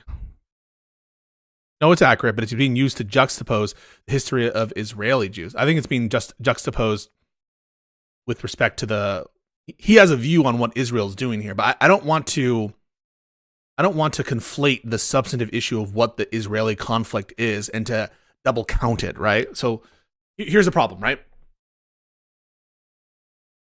If he's bastardizing Jewish history, that's one thing, right? That's its own faux pas or whatever. I don't want to double count to the extent that you believe he's wrong on Israel-Palestine. I don't want to double count that and be like, oh, he's using this for this end. Well, if you already disagree with him on that, it doesn't sound like the use of Jewish history, which is accurate, for a narrative that you think is already false. I don't want to like double whammy him. I hope that makes sense. So just like be aware of that the disagreement on substantive policy grounds should not be used, I think, to rear its head in other places, except for where there's like an additional bias, an additional indication of bad faith or like bad thing that you've done. And then someone said something about Charlie Kirk. So you really and fighting, citing principles of Judaism. Surprises here, but Charlie Kirk. These people betray these people. I mean, he's not saying. It sounds like he's just like interrupting him bringing up Charlie Kirk. So it doesn't sound like it's because they just responded to these people are betraying the Jewish values. I don't think there's anything wrong with that. Just being honest. Principles of Judaism and centuries of Jewish history of always siding with those who have been oppressed, always being at the forefront of social justice and fighting for emancipation for all people. It's really, really, really disgusting to see that. 100%. I didn't want to read this one. So basically showing all these ghouls feeling very comfortable with calling them cool pushback, ghouls? expressing their desire for genocide. And again, I do think that, and again, thank you for the memberships. I do think that Ethan is being very reasonable here in light of very like circumstances that are super traumatizing, even for people who are not in Israel. I knew, I have friends who are Jews who it's not like this was a faraway thing that they felt, right? It very much felt personal, even in America. And so credit to Ethan here. I think big credit. Western media. Here is an Israeli, hold on, who said this? Okay, so here it is in Hebrew. This was from an unnamed defense official told Israel's Channel 13 that the Palestinian territory, home to more 2 million residents, would be reduced to rubble. Quote, Gaza will eventually turn into a city of tents. There will be no buildings. The ground maneuver will surprise Hamas, the official said in a stark warning to the terrorist group behind the weekend assault that killed more than 1,200 Israelis. I mean, the Israeli defense minister literally said, we're shutting off the electricity, we're shutting off the food supply. I don't understand And we're that. shutting off the water into Gaza because we're fighting human animals, or a better translation, I think, was beasts. But ultimately, though, that's collective punishment. It is a violation of the Geneva Suggestions. I don't want to call it conventions. Is that like some... It is... This has happened for far too long. You can't attack the press. You can't attack, medics. Yeah, we don't like Trump, but can you not spam? Do we have a kick mod? Don't spam, okay? We don't like Trump, but don't spam. Please don't spam. They killed. There was the Red Crescent guy who was crying in his ambulance because he could not. He had seen far too much death and destruction, and a couple hours later, he got bombed. They allowed him to enter a site of the. Why can't I spam? You have 3 people because you're. That's in the kick chat, but you appear in the chat where there's hundreds of people, and you could get me fucking banned. Dipshit. All right, I'm gonna ban this guy. You stupid idiot. Oh, you're getting banned, bro. Fucking kick chat. This motherfucker, right? This motherfucker. Banned. Nice. The rubble, a site of the bombings, and they bombed him and killed him, like a couple hours later. Okay, so directly, just a violation. At this time, I want to turn my attention to some of the very evil takes I've heard some prominent folks making about Israelis. Here is one. Okay, so we have some throat clearers and going through bad takes. And so the question here is Hassan, is he going to provide cover for these bad takes? Such example of a dude, and this guy is very popular. He has 1.6 million subscribers. He is a very popular political YouTuber. I can't see anything. Called Second Thought. Sorry, this. Oh yeah, he's my friend. This is my friend. I like JT. What's going on in occupied Palestine is unprecedented. No doubt we'll have wall-to-wall coverage of atrocities now that it's the genocidal settlers on the receiving end. Well, I mean, that's just a fucking insane take on the October 7th massacre, which occurred not on any settlement, unless he's considering all of Israel to be a settlement or something. This is what a liberation struggle looks like. Solidarity and victory to the Palestinian people. So I would express this as expressing support for Hamas and expressing support for October 7th. That's how I interpret it. In that he supports a liberation struggle. I think that's heavily implied. And then someone responds, the attacks on Israeli civilians were awful, but attacks on Palestinian civilians have been going on for years with little comment in the West and will continue until there's a proper solution and not a militarized apartheid Zionist state in power. This I view as a more, you don't have to agree with like the whataboutism, especially in the time, but I view that as not inherently supporting the attacks in October 7th, which I do view the first tweet to be. Imagine someone comes to your town, murders your neighbors, kicks you out of your home your family has lived in for generations, and relocates you to an open-air prison. Are those occupiers civilians? No, they're criminals and accomplices in genocide. Yeah, I'm sorry. I don't believe that the collective punishment shit. I'm just not convinced. I think it's fucking a disgusting state. All right, well then you tell me what you think about this. He said, what's going on in occupied Palestine is unprecedented. No doubt we'll have wall. Is it on? Wait, hold on. I don't have my glasses today. It's just the. I'm not gonna. Oh no, I can't read. I can't see it. I pretend I do not see. Able to see it. I just had to click on it so I can read it. But go ahead. You can read it out. You can read it out loud. Here, you know what? Let me show you this. Is it on the Google Doc? Let me show you the video first. This will be easier for you. He basically says the same thing here. So here he is doing a I actually think that you should stick to the text first because that's pretty insane. Podcast. I've been on. I think is this deprogram? I've been on the podcast. I don't know what it's called, but this is just a clip from Yeah. So here's his take on this, and let's listen. And Faisal saying much. He says, did the Palestinians actually take civilian hostage, or is that fake news? I don't care. Yeah, the occupiers. I don't care about taking hostages. I don't. Not civilian. First of all, just straight off the bat, the person that's talking is Hakim. He is a doctor in Iraq, and of course, just to put this into a decent frame of reference for those a decent frame of reference who are unfamiliar, I think he will probably have a much more ruthless position on the matter, considering how he feels about American forces and what they've done to his. Yeah, but I mean, here we're removing Hassan, right? Removing his. This is now becoming, and I view this, by the way, honestly. Sometimes pro-Israel people do this kind of thing where, what's Israel supposed to do? Why would Israel want to do that, right? And I see the same exact kind of thing here, which is like, now it's even just personalized to an individual. Well, given his view, it makes sense at X, Y, Z. But unlike the kind of normative takes that he was giving regarding these other people, and maybe this is important context or something, but like what? Oh yeah, given his take on American intervention, of course he would be more ruthless or something. But okay, thanks for the obvious. Position on the matter, considering how he feels about American forces and what they've done to his. This I'm pretty sure is all Second Thought. No, the one who said. No, I know. I know. Yeah. Here. And Faisal saying much. He says, did the Palestinians actually take civilian hostage, or is that fake news? So wait, who's talking there? That's Hakim. Okay, so Second Thought's the one who says, "I don't care," and laughs. Wait, say it. I don't care. This No, guy. that's Hakim. I don't. The guy with the accent. Yeah, that's Hakim. Second Thought is an American. So Second Thought is the guy who's asking the question. No, Hakim is the one who read it. It's the same guy this whole time. from chat. It's a super chat. Did the Palestinians actually take civilian hostage, or is that fake news? I don't care. Well, anyway, he agrees with him, so let's just fucking listen go to on. the clip. The occupiers I are do not civilians. That is what The occupiers are not civilians. I mean, that's just like false, right? I mean, like occupiers, you can be an occupier and a civilian. I think it just is, you gotta understand the term, right? Now, maybe you say that attacks against civilians are justified.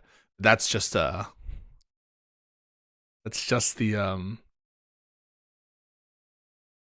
case. it comes down to. Like if imagine if Germany, let's say Germany to be non. That's him, right? I think I think so. Controversial. And not that it matters.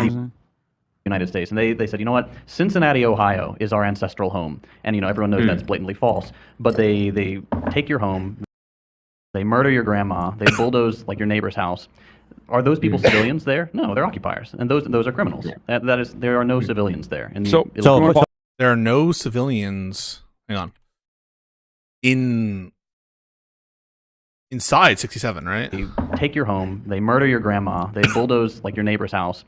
Are those people civilians there? No, they're occupiers, and those are criminals. That is, there are no civilians there. And So according to Second Thought, he says that every Israeli is an occupier, and there are no citizens there. In response, that's how I understand it. Response to There are decapitated two different. There are two different schools of thought here. So, the first is and the take in the comments is based. Okay. Based. Yeah, of course. The 1948ers. I think that he's responding to the base things.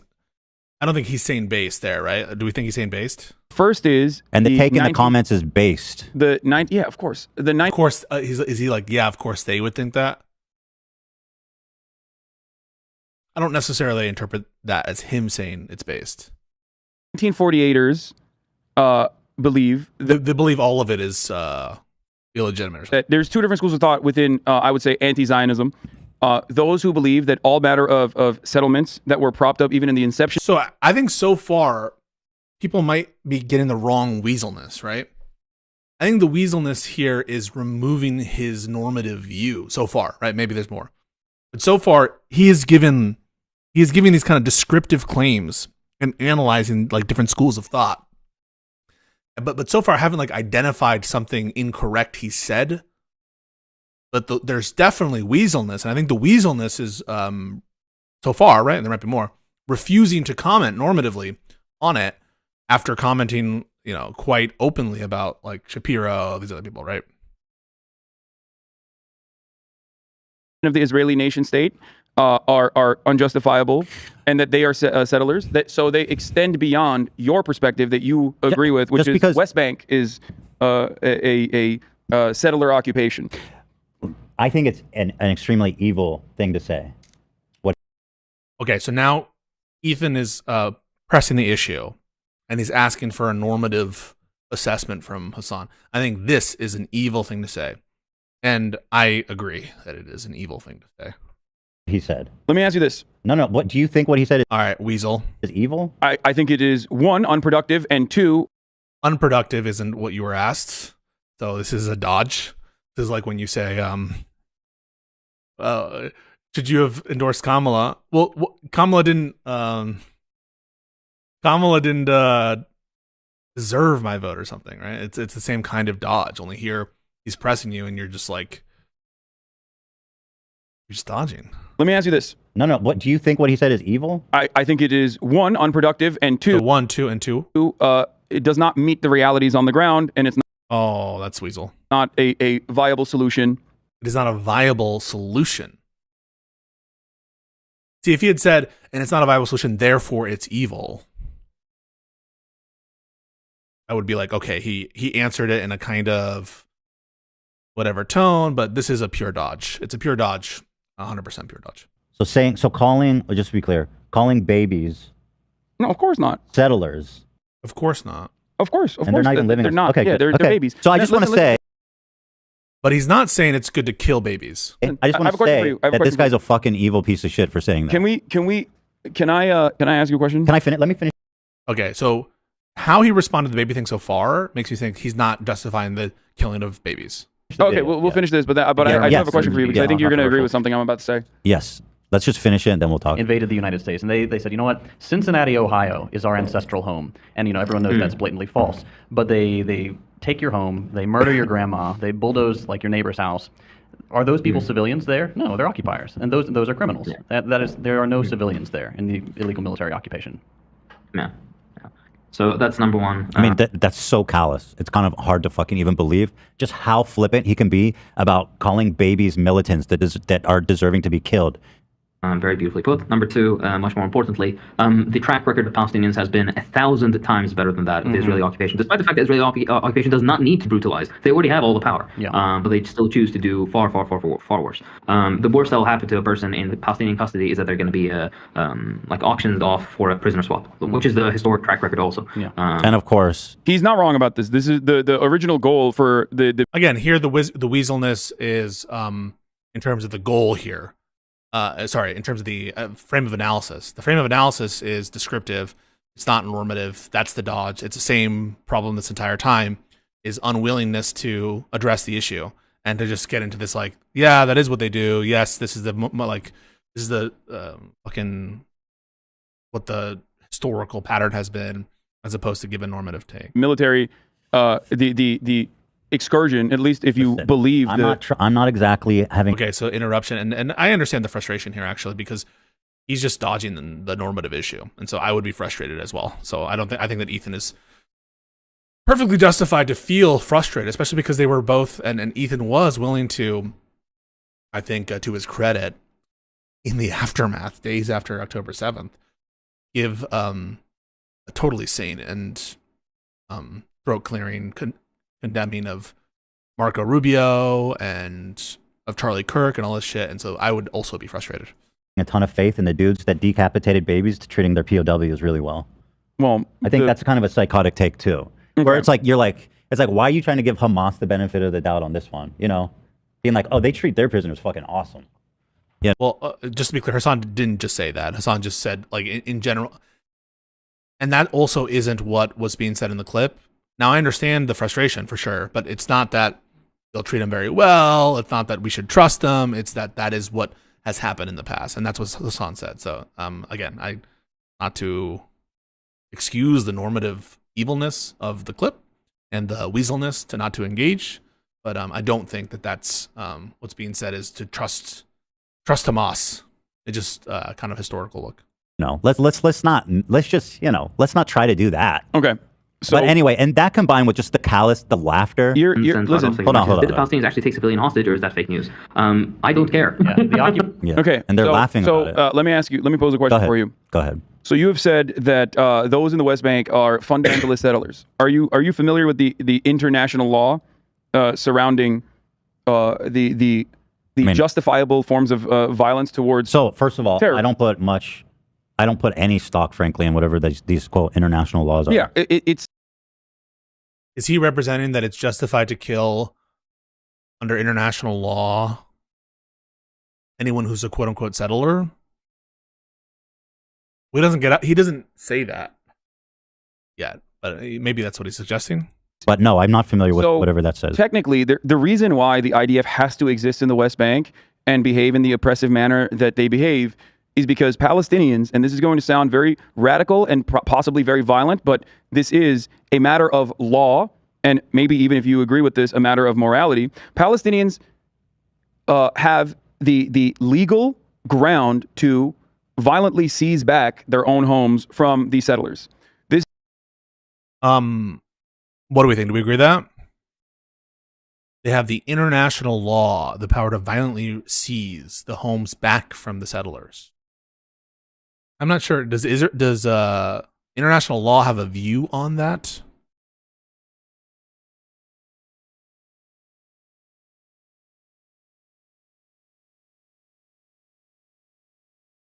I mean, pull up the law, Pisco. Google is free.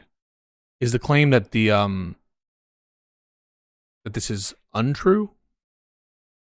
Not against civilians, obviously.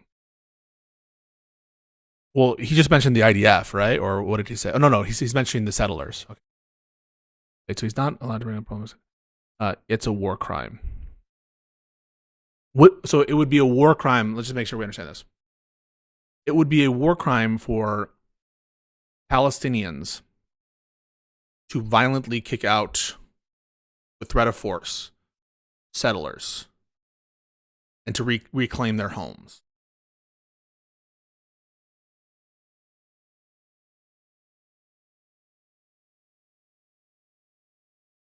I'm just trying to think like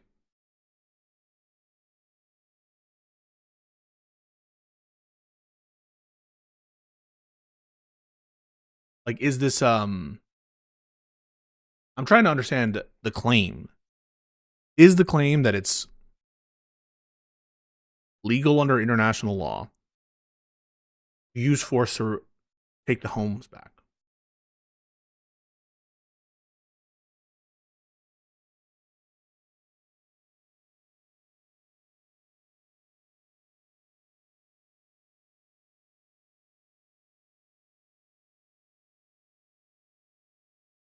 Well, let's just get some citations, right? So what's the international law that the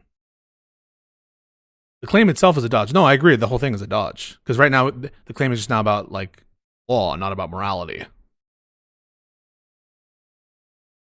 And he even starts this by saying this is going to sound crazy, but this is the legal justification under international law. I do think it's not addressing the ethical issue, which I'm just telling you right now. If that continues, I will say that how this clip has been represented to me is a complete misleading piece, like fucked up thing.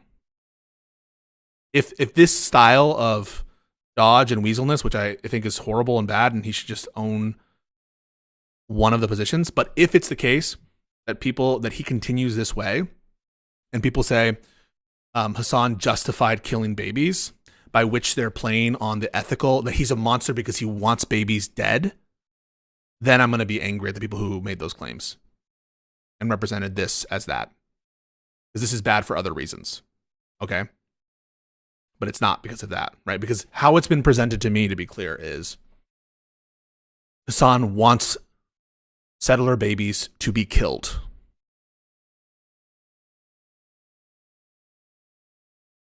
But the question here is about what the law allows for. And the previous context here makes it clear, I think, that he's dodging. He says that I don't think it's viable. So he's dodging the ethical question. In other words, he's not answering it, not addressing.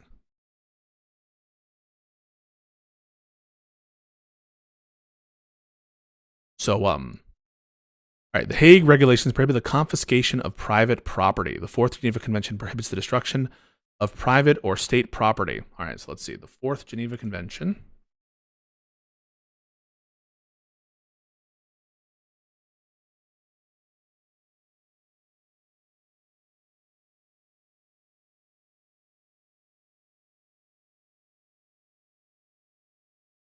Actually, let me just watch the whole thing before we get into it. Okay, so because it's not really relevant, right? Okay, this is why it's not relevant. Grant that Hassan is misstating the law, right? That's not really what we're looking at this clip for. We're looking at this clip for, is it the case that Hassan wants dead settler babies, thinks it's good that settler babies get killed or something, right?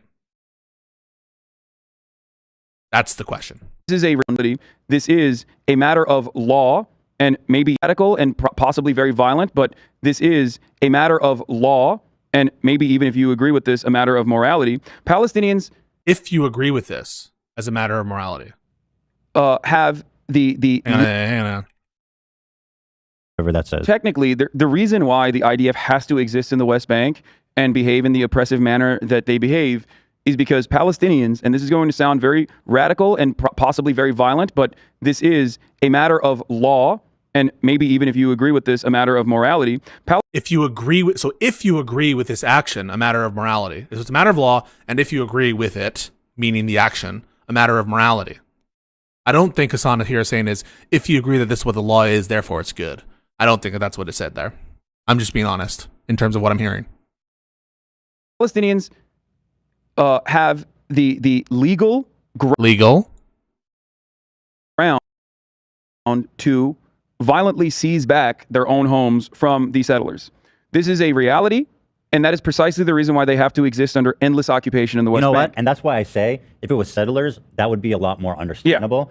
But let's not obfuscate. Okay, I understand what you're saying, but this dude just called babies militants. No, I understand, and there are baby settlers as well. But there are baby settlers as well. There are babies in the settlements. But the babies that killed were not. I know. Okay, so now that we establish that, no, hold on. Now that we establish that, the other school of thought here is that all matter of Israelis living on Israel.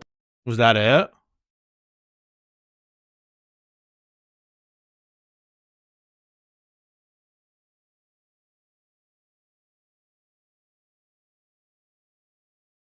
Proper are they're also doing the exact. So far, he's not saying that it's good that babies get killed, that he wants babies to be killed. None of that even close.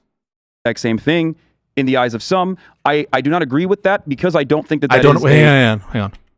The exact same thing in the are they're also doing the exact same thing in the eyes of some. I do not agree with that because I don't think that that is a reasonable solution, and it's not. He doesn't believe it's a reasonable solution. Realistic anyway, and it's that not only realistic. Will lead to the complete evisceration of Palestinians, and he doesn't want the complete evisceration of Palestinians. And hence, he doesn't want baby settlers to be killed. Right, Israelis will use that to continuously radicalize just regular Israeli citizens in their endless bombing campaigns and ethnic cleansing campaigns and the brutal occupation. This is why many thinkers, I believe, even including Norm Finkelstein, who has dedicated his entire life to speaking the truth about. Wait a second. Baby settlers. Hang on a second. All right. Couple things. First off, as a matter of fact, right, unless there's some special technical meaning of settler, does anyone here deny that babies can be settlers? What it is to be a settler is to be part of a group that settles in a place. Am I wrong about that? Who here disagrees with that? Does anyone disagree that there is such a concept as a baby settler? And on what grounds do you disagree with that?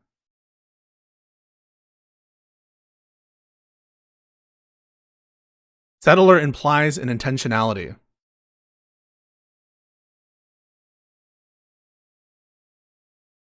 Settler implies an intentionality.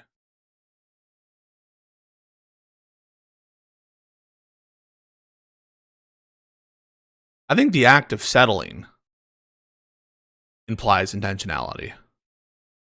I'm not sure that being a settler any more than being an immigrant, right? You can be a baby immigrant, can't you? Or are you saying babies can't be immigrants? I think there's a separate thing. To immigrate is to have an intentionality. But I think the term immigrant, the term settler can refer also to children and people beneath the age of reason. Okay, so yeah, I don't think that there's anything. I don't think there's anything absurd about just the term settler being applied to babies any more than an immigrant baby, a baby of an immigrant, maybe you would say. And so the negative statements here is in a misstatement of law, which I'm granting for the purpose of this conversation. But crucially, what's not happening is he's not morally justifying the killing of babies. And everyone agrees with that, right? He's not morally justifying the killing of babies.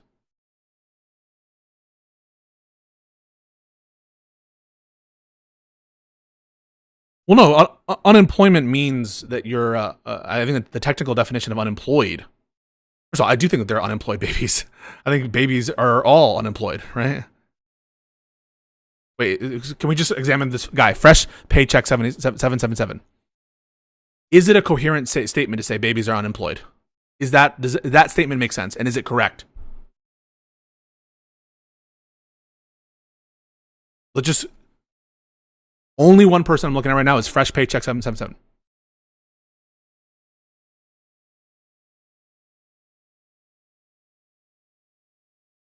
Now, you could be taking the definition of unemployment or employment, which means you're actively looking for jobs, but then that's just a different definition. He's absolutely ethically justifying violence against babies. All right, let's take a look. Is he ethically justifying violence against babies? And where is that? If you agree with that, I mean, that's almost a circular question, right? It might even be moral if you agree with that, which is with the actions. You understand that? And then he says, I don't agree with it. I don't think it's reasonable. I think it will eviscerate the Palestinian people. And I take what something is moral as something that someone ought do, right? What you ought do. And he's saying you ought not do that. So I view that his statement there is saying we ought not kill the babies.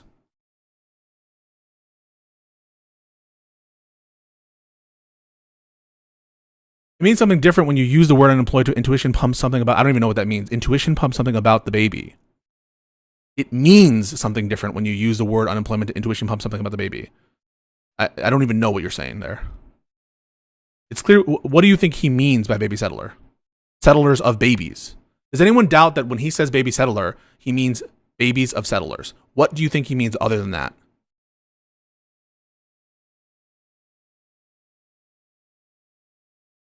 If there's something other than babies of settlers that you think he means by baby settlers, tell me what it is.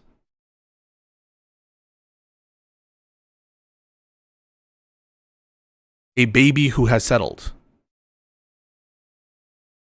Isn't it clear and obvious? And I'm just being like totally, isn't it clear and obvious that what he's talking about are the children of settlers? Baby settler or children of a settler? Even grant that in order to be a settler, you have to have intentionality. All right, grant it. Isn't it obvious that in this context that he's saying it's the children of settlers? It means babies are fair targets for Hamas. Okay, from which perspective? From an ethical perspective or from a legal perspective?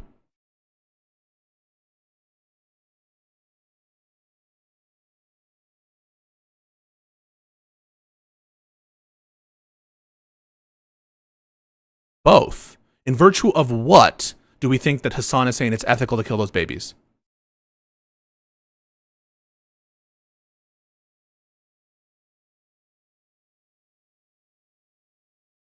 Because I just heard him say he thinks it's something we ought not do. I think he's conflating the two. No, I think he's specifically not conflating the two, right? Doesn't he specifically not conflate the two? Let me just look at it. So, but anyway, fake news. Go ahead. So you have said that those in the West Bank are fundamentalist settlers. Are you familiar with the international law surrounding the Yeah, he said it's not good to target settlers. Okay. Justifiable forms of violence towards. So first of all, terror. I don't put. He brings it up in the context of settlers are fair game legally, right? That's what he's saying. He could be wrong about that. But how this is sold to me is that he wants babies to be killed. That's how it's sold to me. I'm just telling you how it was sold to me. Okay. I don't put any stock, frankly, in whatever these quote international laws are. Yeah, it's. But no, I'm not familiar with whatever that says. Technically, the reason why the IDF has to exist in the West Bank and behave in the oppressive manner that they behave. Where's the distance between him passing what is legal through to what is moral? In that they're different things. It could be legal to do a highly immoral thing. Is because Palestinians, and this is going to sound very radical and possibly very violent, but this is a matter of law. That's a matter of law. That seems clear. He's saying law there. And maybe even if you agree with maybe even if you agree this, a matter of morality. With this, I take this to be not coextensive with the law, right? It's saying if you agree with this law, perhaps at best. I think he means with this policy. But if you mean maybe if you agree with this law, there is some distance. In other words, he's saying it's not necessary that if you believe it's legal, that you believe it's good. I think that's clear, that there's a distinction between those two. Saying maybe it's moral, if you agree with this, a little ambiguous. Maybe you could say, maybe if you agree with this is a reference to the law existing. I doubt it, though. He's just saying it's a matter of law, so he seems quite confident in his position on the law.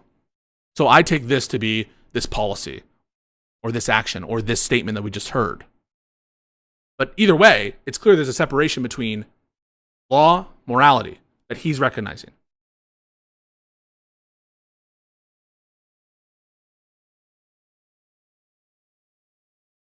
I know the question asked wasn't, that's the weasel, that's the dodge. No, I totally agree with that. But is there anything unreasonable about what I just said in the following discrete, this is the only thing I'm looking at right now, that here Hassan's statement clearly delineates between legal and moral and does not imply that they are coextensive. Maybe they resolve to the same result, but that they're different inquiries. Everyone here must recognize that, right? There's no reasonable way to interpret this statement that doesn't recognize that truth, correct?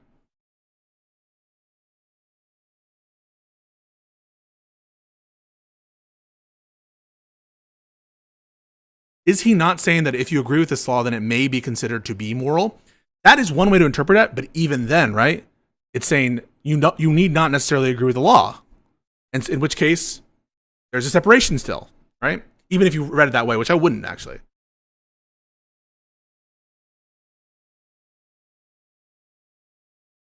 Okay, not what I'm asking, right? So people, if you're too triggered right now, I want you to leave. I want you to leave if you're too triggered, right? Because the rude boy is too triggered. Now he's opining on whether he's correct about what the law says. That's not the question I asked, okay? And if you're too triggered, you need to leave. You just need to leave, all right? There's a very narrow thing here, which is it the case in this clip, in context, that there is a separation in Hassan's mind between law and ethics? And if you're, the only thing I want to know is if your answer is no to that, in virtue of what is it no?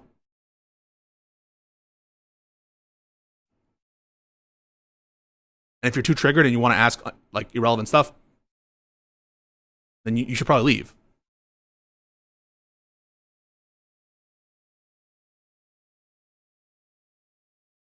Well, I think that there's plenty so far that I've seen from Hassan that's condemnable right now.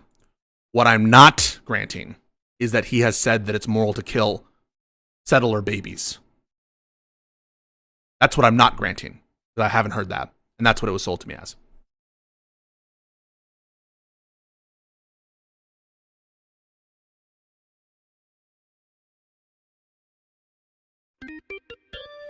I already explained what makes me think that there is a difference and distinction there that he's putting there. And it's just the plain words of what he says here, right? Like, if you're too triggered by this, like, honestly, really just calm down, take a breath, and listen to the words. Has to exist in the West Bank and behave in the oppressive manner that they behave is because Palestinians, and this is going to sound very radical and possibly very violent, but this is a matter of law and maybe a matter of law. Even if you agree with this, a matter of and maybe even if you agree with this ambiguous, grant this ambiguous morality, a matter of morality. The maybe a matter of morality sounds that in Hassan's mind, the legal issue is settled. The moral issue is not settled. They're not necessarily coextensive. Is there any better way to interpret that statement in context?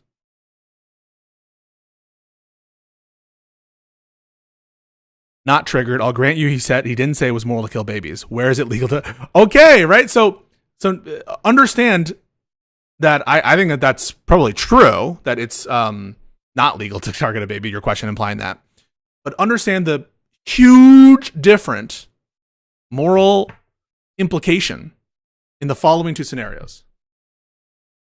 Hassan thought it was legal to kill baby settlers, and Hassan wants settler babies to be killed. Right? Because I'll give you the following example. Counterpoints thought it was good that Alex Preddy was shot versus Counterpoints thought it was legal to kill Alex Preddy in that context. It was justified use of force. Don't we see a massive gulf between those two statements? A massive gulf?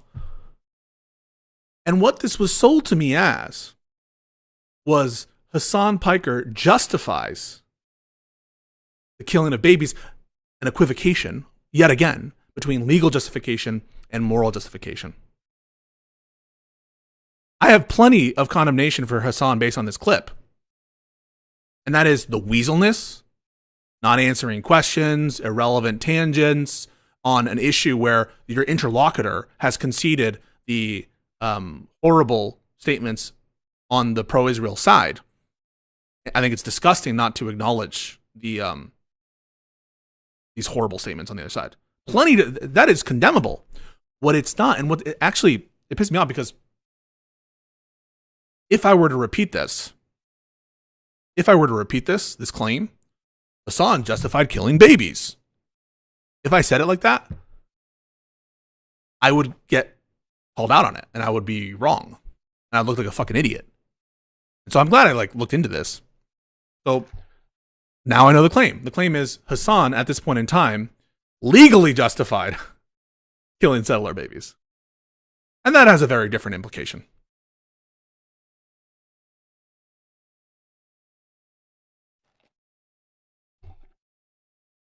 You're strawmanning. Who am I strawmanning?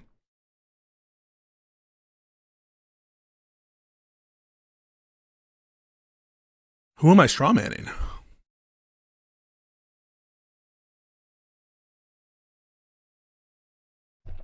By justify, do you mean ethically justify or legally justify? Purple Monkey Dishwasher 9818. By justify there, do you mean ethically or legally justify?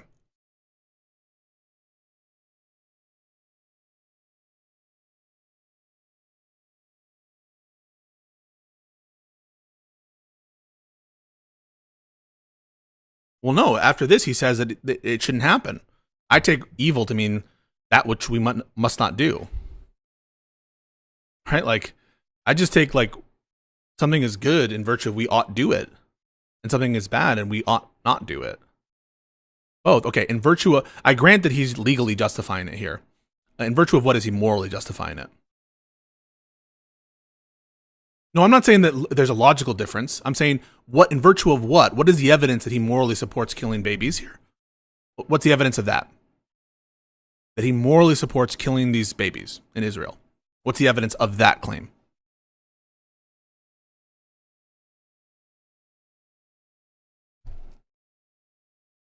What is the best evidence that Hassan morally supports killing settler babies?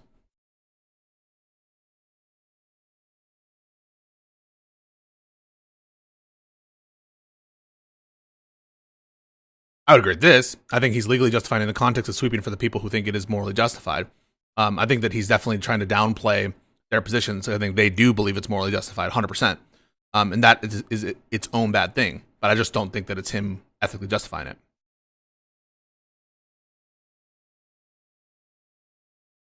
The entirety of the podcast, of this podcast?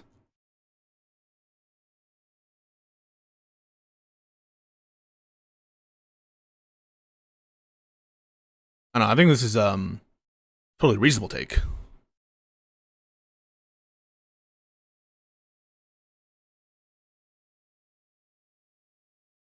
Palestinians have the legal ground to violently seize. It's a dog whistle.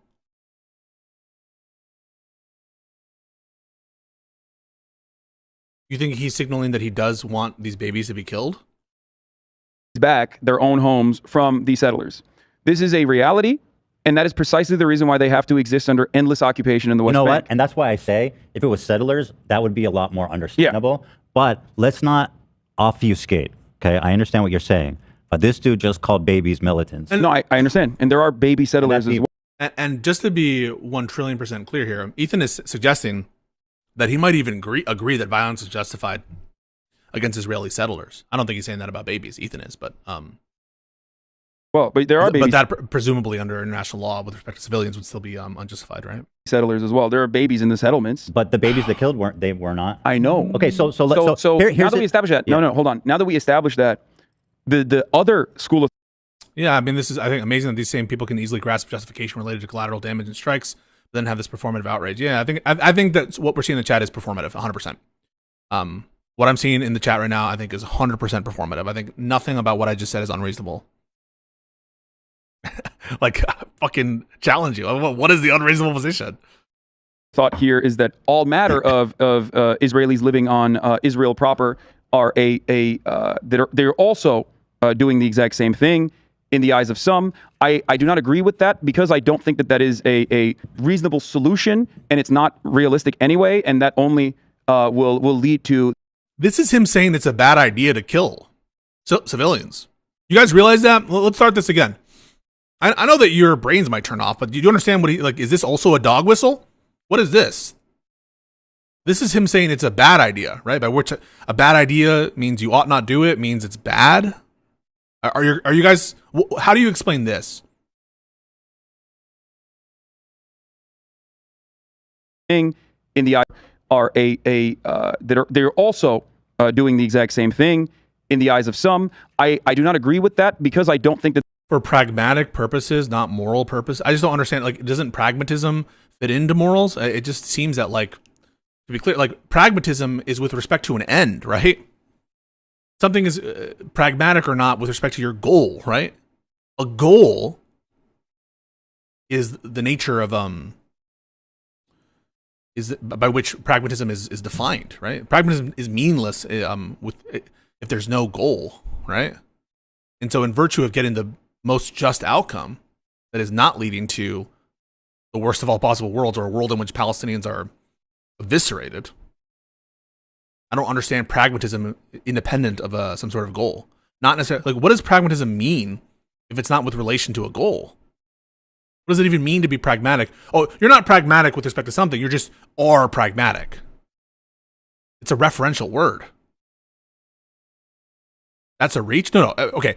Someone define pragmatism without respect to a goal.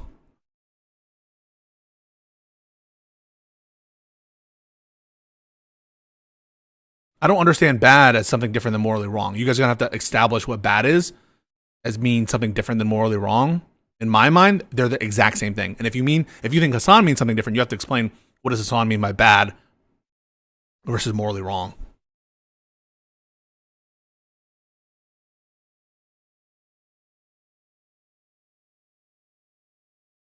Because he might be pragmatic if it were pragmatic, that it might be morally okay to kill settler babies. I mean, this is just true of, like, most people, right? Like, if you knew that, like, X, Y, or Z, that killing Palestinian babies would lead to, for example, the 100% future protection of Israel, maybe you would be okay with that too. The difference there is, target versus not target.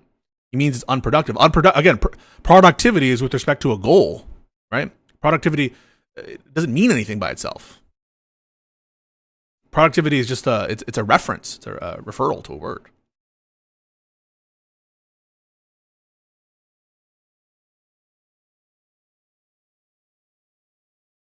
He's saying that it has blowback and harms long-term Palestinian objectives. That's so much different from it being equal to being morally wrong. So I just, again, the question is, like, what does he mean? What do you guys mean by morally wrong? He eventually says it would be bad solely because it would hurt Palestinians, not because it's evil in and of itself, because lives. Oh, okay, so is what you're trying to say? This I would understand.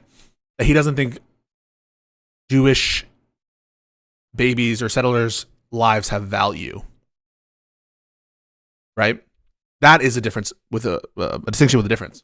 Is that it's not in virtue of with any respect the lives of Jewish people, that they don't have value in and of themselves. But that's just a separate claim that you need to justify. That is a reasonable solution, and it's not realistic anyway, and that only will lead to the complete evisceration of Palestinians, and far-right Israelis will use that to continuously radicalize just regular Israeli citizens in their endless bombing campaigns and ethnic cleansing campaigns and the brutal occupation. This is why many thinkers, I believe, even including. Yeah, I think it's deplorable not to say, and it's also bad to kill babies here. But and I think it is deplorable not to mention it, just to be clear. But I don't think this is him morally justifying the killing of babies. So to understand the difference, right? He's not saying it's bad in this clip in virtue of, well, you shouldn't kill babies because babies also have value, in addition to all the pragmatic concerns, that what you're calling the pragmatic concerns related to the Palestinian people, that is the chat, but also in virtue of the value of the life of the child, right? And I think it's deplorable not to include the life of the child there, 100%, no doubt. What he's not doing is justifying the killing of babies ethically. Norm Finkelstein, who has dedicated his entire life to speaking the truth about Israel's occupation, and Noam Chomsky and many others, even Edward Said, as I brought up earlier, believe that the de-Zionification or the displacement of Israelis from Israel proper, Jewish Israelis, is... No, he's not saying it's a morally neutral act. Where does he say it's a morally neutral act? You guys need to, like, focus. Think about this like real thinkers, all right? Where does he say it's morally neutral? That's a claim that needs to be justified in and of itself as well. He's omitting saying that the lives have value. He's not saying it's morally. It's not justifiable and it's not realistic. Whether he's talking about West Bank or the fact that he's not talking about the West Bank versus Israel proper, I think isn't relevant to what I'm saying. What I'm saying is, like, I'm not hearing him ethically justifying saying it's good, we ought to do it, it's good to kill these babies anywhere. Okay, if he said it in West Bank or in Israel proper or whatever you want to say, that I would condemn each iteration of that. I'm just not hearing it with respect to anything. It's more so a single state solution, at least one that I advocate for, because I know a lot of people advocate for a two-state solution. I'm a one-stater, which would Was there a question? What? I thought you said I have a question for you at the beginning of that.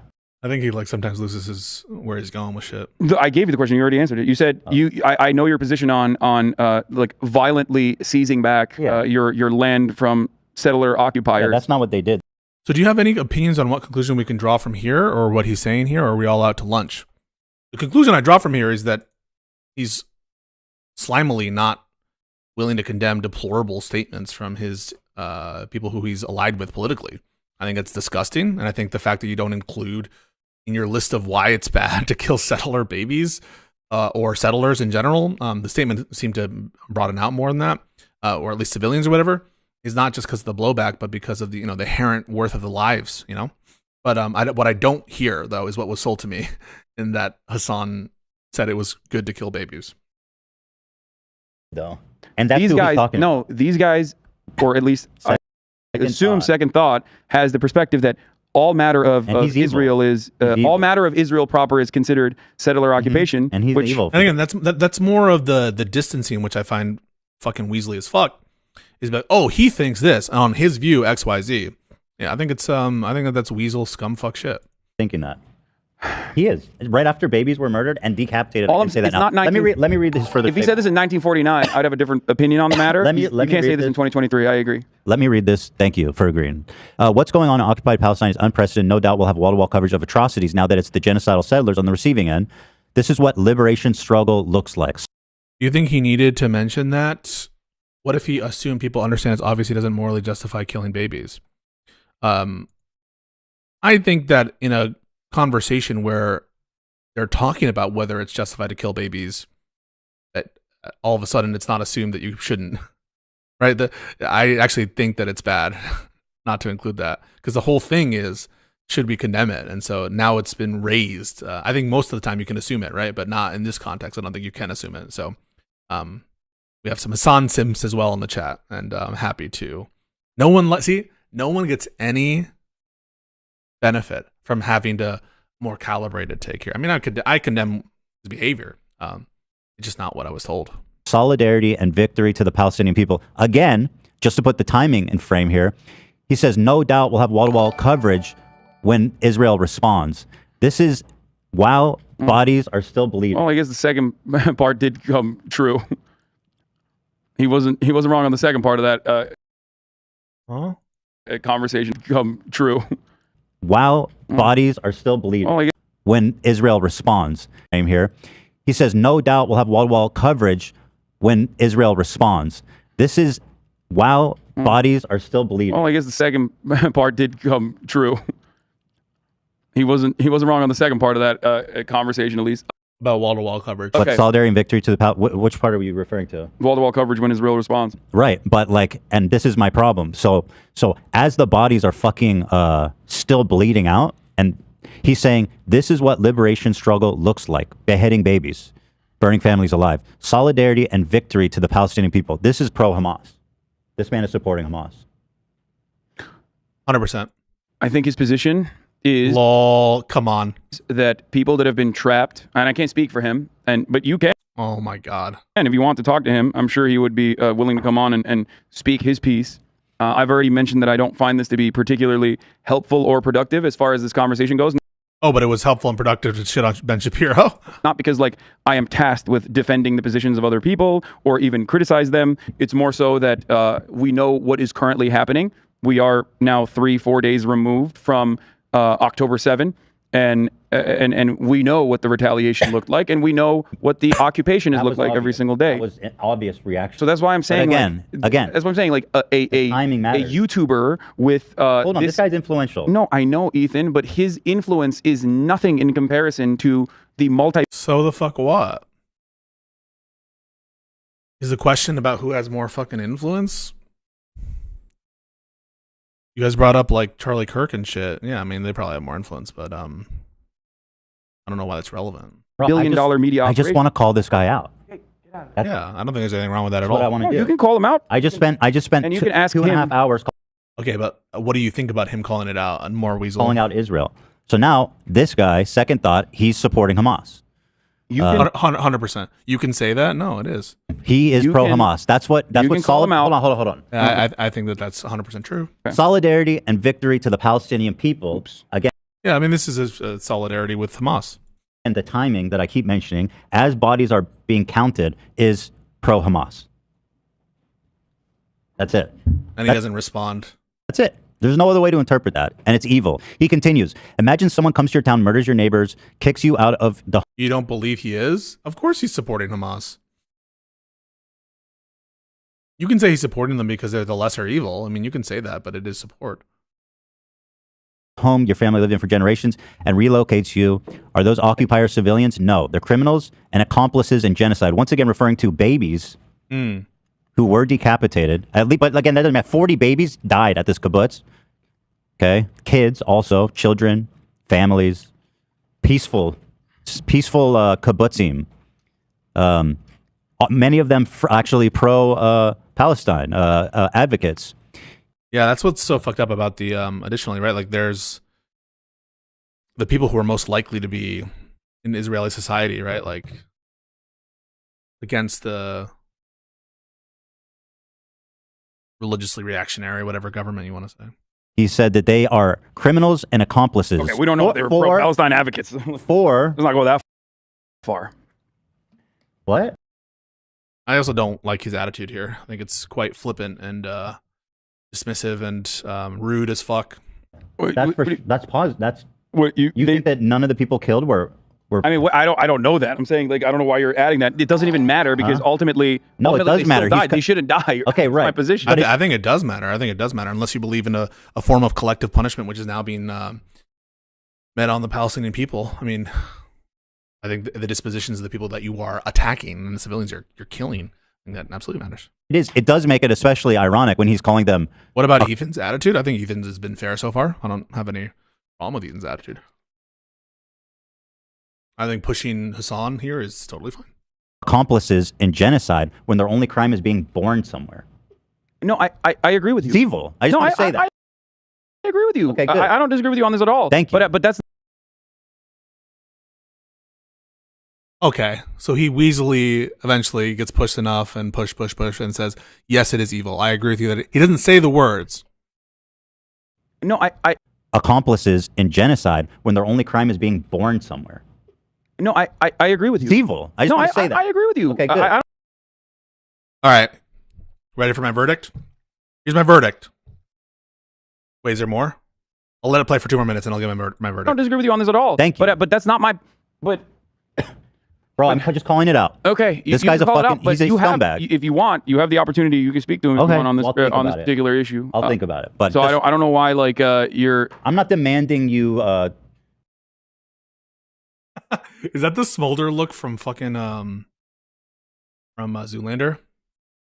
He does feel. I think that he feels targeted. I think he's feeling the pressure because he knows these people, and that's why he feels like personally aggrieved by some of this shit. That this is putting Ethan is turning the screws, and he's feeling that. Respond, but I simply, as a matter of doing this show, want to call out the people that disgusted me. Because again, I hear this all the time. People go, "Oh, really? Well, show me an example." I know, but well, here's one. No, of course there are examples of this. It's just entirely and utterly inconsequential, and I 100% stand by that. It's not. He's an influential man. When you're Yeah, I don't think you could say it's inconsequential. expressing these kinds of Okay, let's walk through that. What do you think is the negative consequence of this? Spreading shitty ideas. Do you think that people are going to see this and go, "Oh, I should go to"? So should I not care about it? Maybe, maybe they'll do terrorism. I think that if you look at the reality, and I know you recognize it, a YouTuber saying this kind of thing and spending any time or any effort on this, when I also don't like this whole thing, and I agree with Hutch on this, that like YouTubers don't matter, they don't matter. We have to play like one versus the other, right? They either matter or they don't. Maybe this YouTuber doesn't matter himself, but I'm pretty sure, didn't he have like 1 million plus or something subs?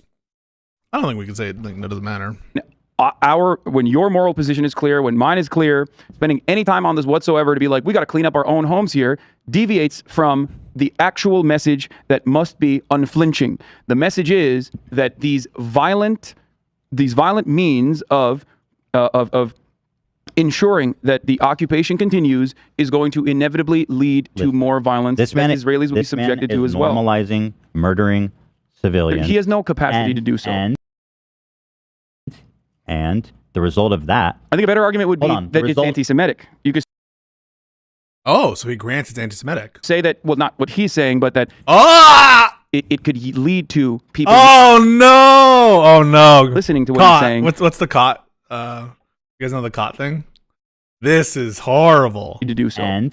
And the result of that, I think a better argument would be that it's anti-Semitic. You could say that, well, not what he's saying, but that it could lead to people listening to what he's saying and then think that like all Jews are responsible. Okay, and so think it's that consequential. The stuff that he's saying matters. That would but my point is, if I can finish my point, is that this guy who proposes to be this Palestinian advocate, he is encouraging the murder of civilians.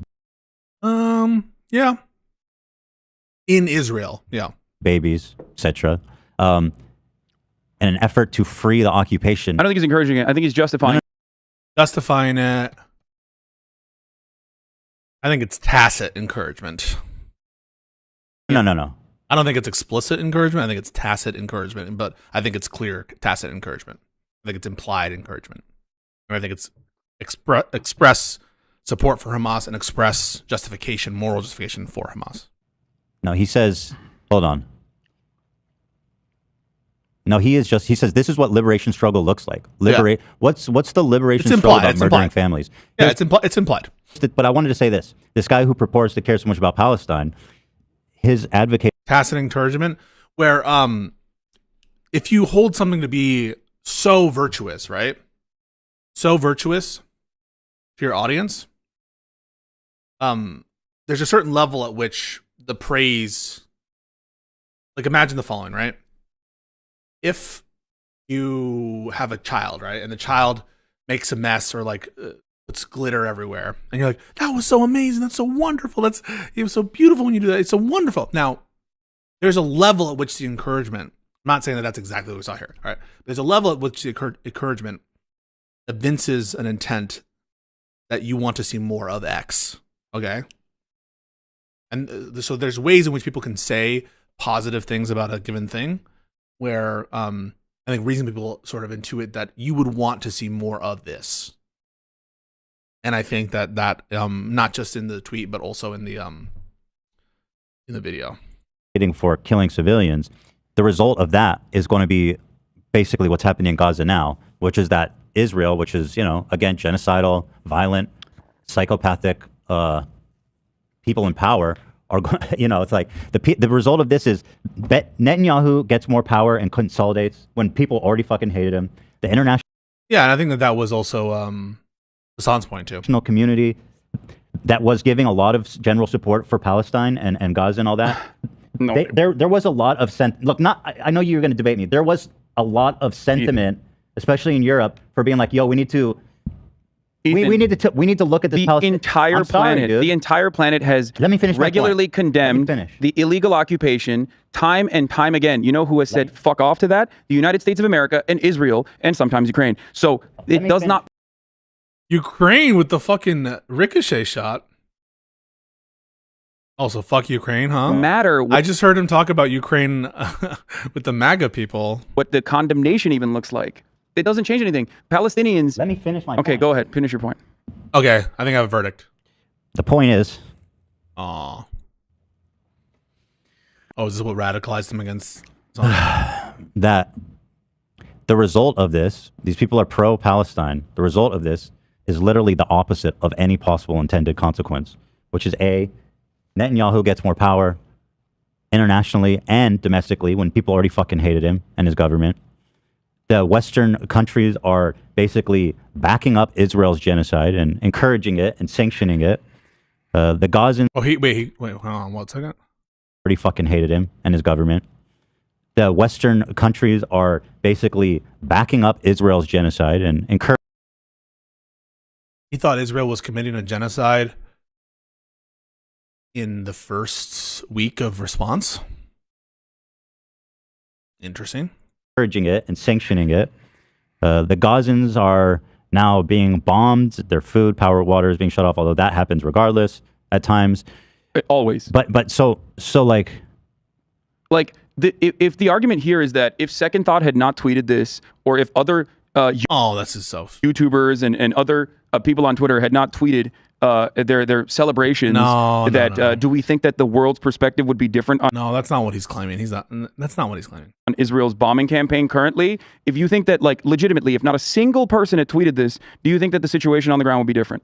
Does it matter to you that this might be anti-Semitic? Oh, wait, what do you mean? Well, you're saying you're treating this as if it doesn't matter at all, and that's Yes, you're not. I don't think it matters at all. And you're not Israeli. Yeah, I don't think it matters at all in the grand Oh shit! scheme of things whatsoever. So you're saying because the question hold on. Your point, answer my question, Go ahead. please.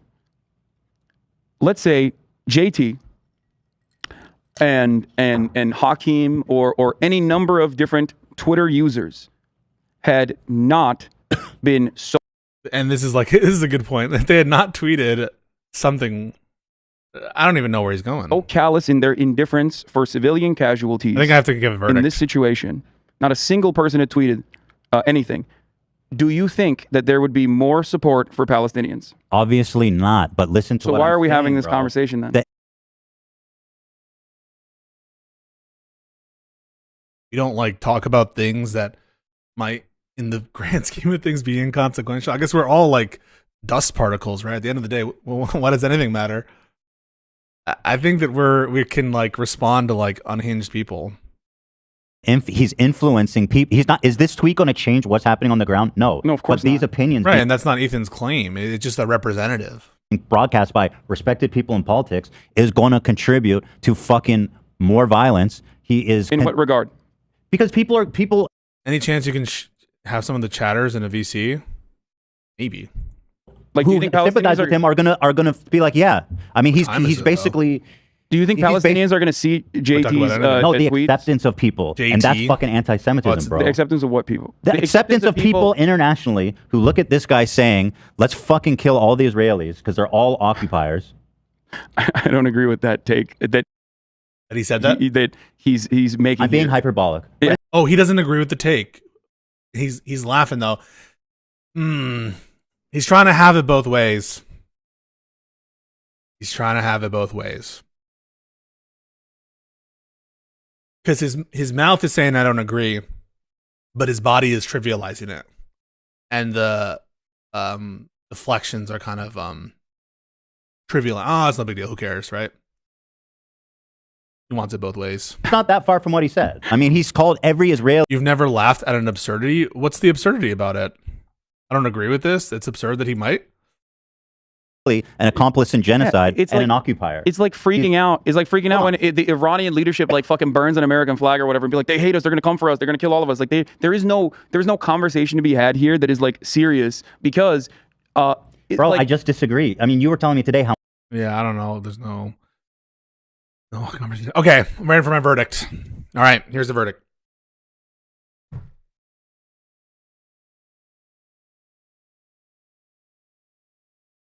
Son is bad. That interaction, F. So, not good, right? On many levels. 1, Weasley deflections, in my opinion. 2, failure to I think properly include the value of life of Jewish/Israeli people in your assessment going through things. Almost certainly a misstatement of international law, though I can't, as I sit here, confirm that. 4, I think generally kind of being an asshole to Ethan in this context. And that said, people lie to me about this clip. 100%. 100%. Because all of what I just said isn't Hassan ethically saying settler babies should die. So take of that what you will. That is what people told to me. You can say they didn't do it, and you can say that no, that's a straw man. That is what I heard. And so I do think that this was misrepresented. But I do think it's still like a bad, no, 100%. 100%. So there you go. Damn. It's dark. It just feels like a very dark chapter in the lives of these two people. Did they have like a debate after as well? Why is this good for the Democrats for me to review this shit? Can I just say? Why is this good? Feels like a huge waste of time in my opinion.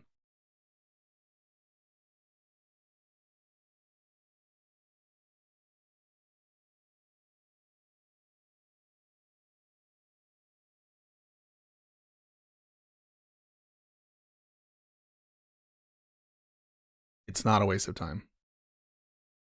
This was a fun review.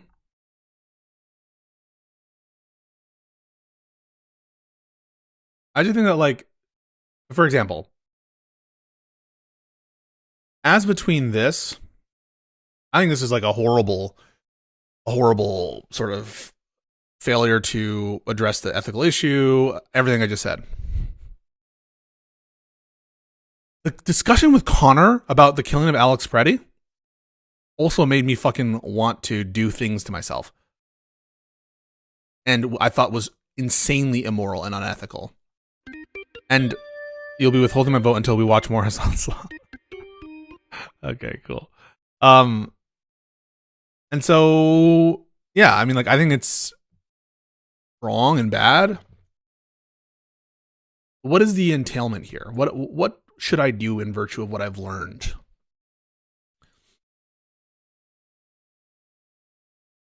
What do you think?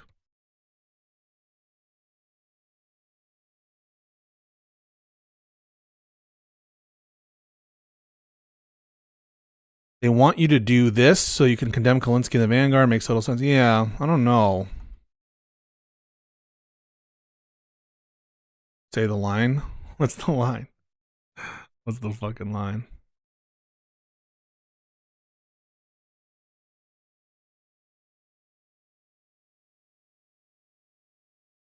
I actually do respect Connor, but I think his positions on Preddy and good shootings are kind of lame. That's just my is. Call out the people who are lying and trying to hurt the progress of our party. Sure. I will call it when I see things that are lies and wrong from lefties. The thing is, I feel like I do. And I just don't understand how I don't. Do I not? Where have I been silent when presented with something? I think you should chat with Hassan. I don't know. Is that wrong to do?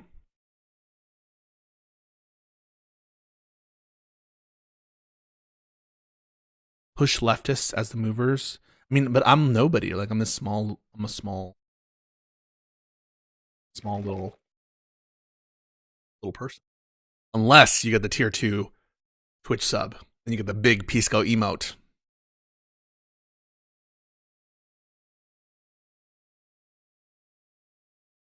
I guess I am platforming Hassan by watching the video. Because I'm just giving my honest takes.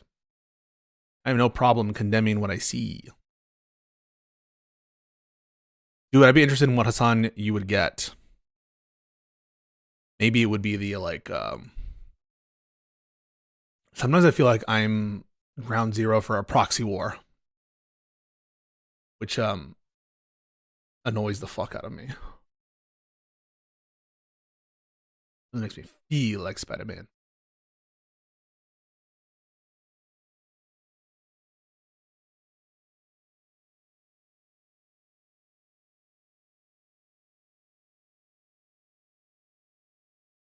What up, Timothy Doug?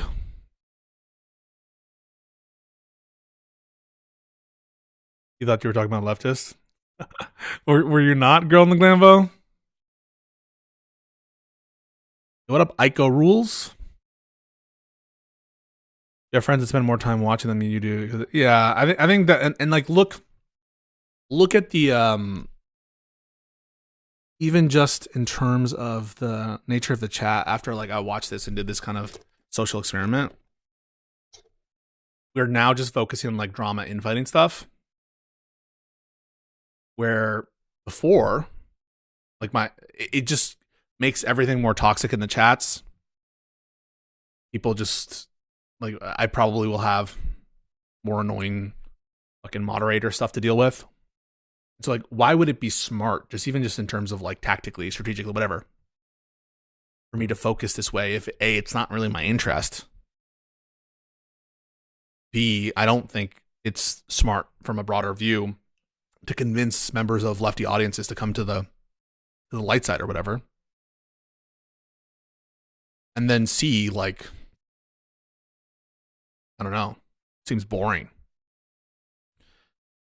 When I'm home, you can berate me on stream to get some cred back. From I rated this an F, but because I think it was misrepresented, and because I sort of honed in on that for like 2 seconds at a point that is unreasonable, I think the takeaway will be that I'm sweeping. No doubt. But I stand by everything I said. Every single thing I said, I stand by. And reassert. I do think that people lied when they said this is evidence of him ethically justifying killing babies. I think that is a lie or it's false statement, depending on who's propagating it. And I will double, triple down, unless there's more here that I didn't see. But based on what I just saw, that's not what happened here. Other bad stuff happened, but not that. And I think that will be the focus of appealing to tanky arc Pisco. It'll be like, he said that it, like, I can say all the bad stuff is on bad, it's on bad, it's on bad. But the one there, I'm like, okay, this is just not a good characterization. That will be taken as like I actually don't recall who most recently brought up the baby settler thing. If I'm honest, I don't recall. I have no problem naming names in general, but I don't remember most recently. This was a very interesting social experiment. I did like the interview. I might even finish that with the MAGA people. And there were some funny moments in the random stream too. Drew Pavlo, yeah.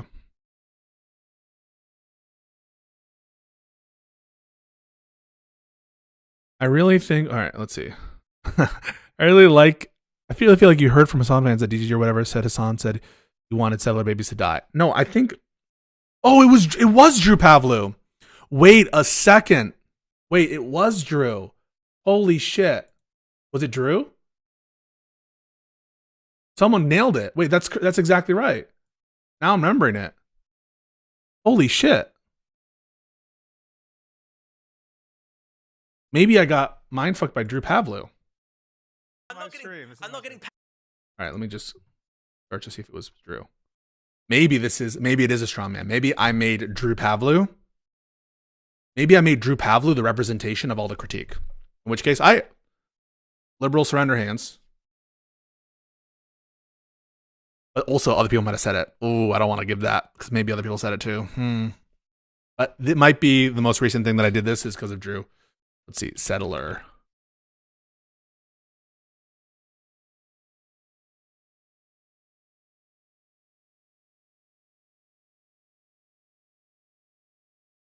You're saying disagreeing with an ideology is not the same as, hating people of the race. You believe that, yes. Yes, and I agree with that. That said, though, I think he's gone way further than just saying, I disagree with Zionism. Like, after October 7, he was on the Klein podcast. All right, so let's see if Drew's statement here is true. and they were talking. Ethan Klein wanted Hassan Piker to condemn one of his friends who said that every single person who died, it was justified because they were settler colonists. And Ethan Klein made the point. He was like, there were babies that were like infants who were killed. Are they really settler colonists? He's like breaking down. And no, but Hassan. I vaguely recall at the moment. Piker said, well, like babies can be settlers too. Like it's reprehensible. But that goes beyond just him going like, I have a political disagreement with Zionism as an ideology. Like, I think there's a level of like hatefulness and militancy there where he's willing to justify even potentially the killing of like, non-consenting children. Yeah. Like you are? When did I ever? Okay. All right. So that's where I got the idea. Justifying the killing of non-combatant children. I think the term there is legally justifying. And I think that there's a play on that because I do think that they're incredibly different. And I don't agree that the law would probably support him. Again, I'm not an international law scholar, but I think the first part of that was accurate from Drew, but just that justify thing, that's what probably got it in my head. But yeah, that's my assessment on Drew Pavlou, who just is rearing up in my life in these weird ways.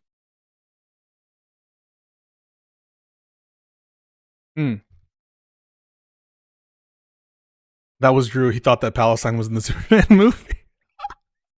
That's one of my favorite moments. No one else seemed to like that. Wasn't like a viral moment or anything among for what constitutes as viral for my shit. But yeah, when he thought that the Superman movie was, they added whatever. What's the fucking place? He goes, it's blue, and that's supposed to be the Mediterranean Sea. To be honest, it doesn't look like Palestine, man.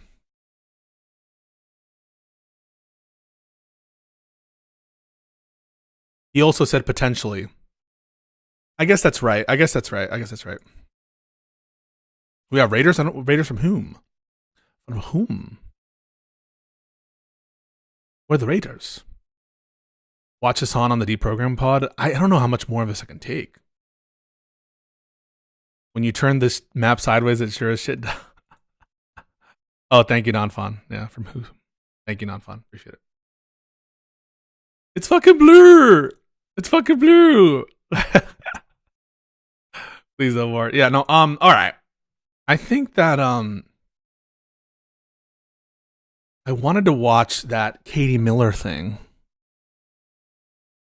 with Nicki Minaj because I heard Nicki Minaj said some wild shit in there. And they just love fucking. Thank you so much for the membership on YouTube. Listening to two people do word salad bullshit. I don't know if thank you so much.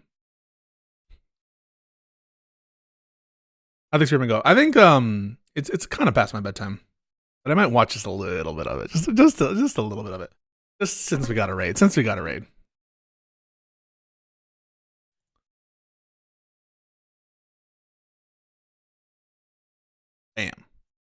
I am.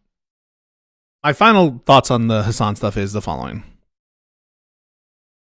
Do I think that Hassan makes bad statements and Hassan and I probably disagree on a fuck ton? Yeah, I do.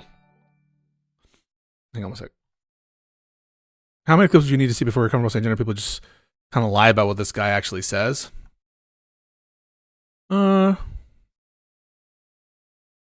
I don't know, because even the example I brought up of Drew, it was kind of like an equivocal statement. And so I don't know that Drew lied there. It's more like that explains why I thought he said that. But even that doesn't seem like Drew is necessarily intentionally lying there. So I might have been a little off on how it was presented to me. I vaguely recall people saying this in different ways. But as I sit here, I can't say that I know that this was a lie because this is where I got my impression of it. But it does provide useful context. But the heat I had for the people who lied to me, I think, is much less now. As I do think that Drew put that in my mind most recently, and as I reheard the statement, the first part of it is completely accurate, and it's just how he puts potentially justify the killing of children, and it gives them enough wiggle room for it not to be a lie. So, yeah, I don't know. But there have been like a couple times where, I'm like, did he say that? Drew lied, people died. Okay, yeah. My final thoughts there. But the thing is, like, I don't know the entailments there. Like, I don't want to spend all my time covering Hassan shit. And just like anyone else with whom I disagree, like, I just don't understand what would be good about that. I don't know if that would be good to spend a lot of time on it. And I don't know what would be bad about, like, talking to people from that sphere in situations in which I think it would raise awareness of Trump shit, where it would potentially, raise my profile, or to, like, promote a campaign for if you're a politician. I don't know why that's bad to do. I don't think that legitimacy is being provided from me to, like, anybody on that context. And I do think that the focus ought to be on Trump. That's kind of my view on it. I don't know. Is that fair?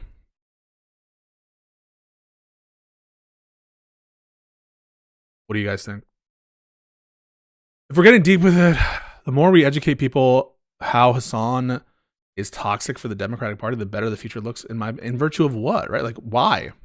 Why do we think that this kind of education campaign on him will do good things for our country? It just feels like such a profoundly bold claim.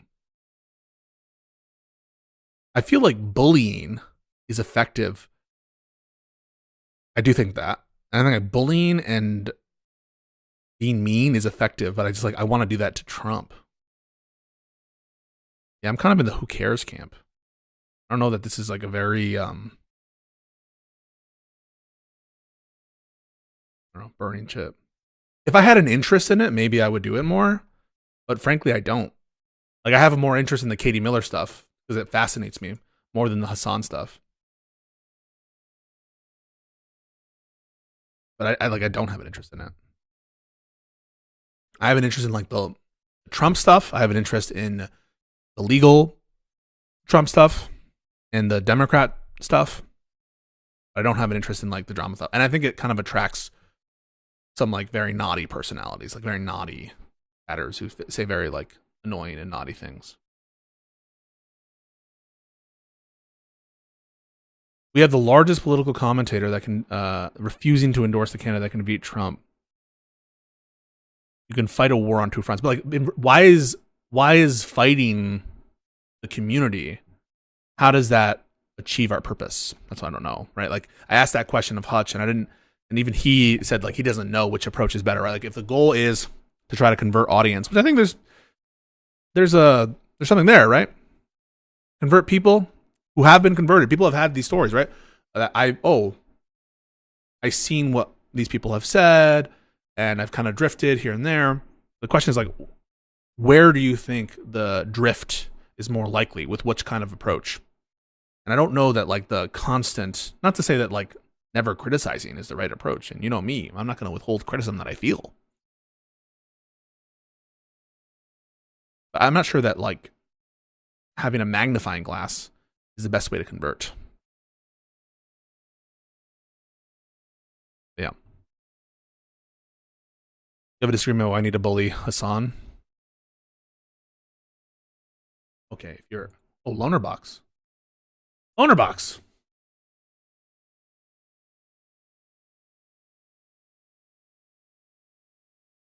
Is he's awoken? He was awoken by my stream. Sup, dog? Wait, are you around? Mr. Loner? He might have some strong opinions on it. Come on, get this boy.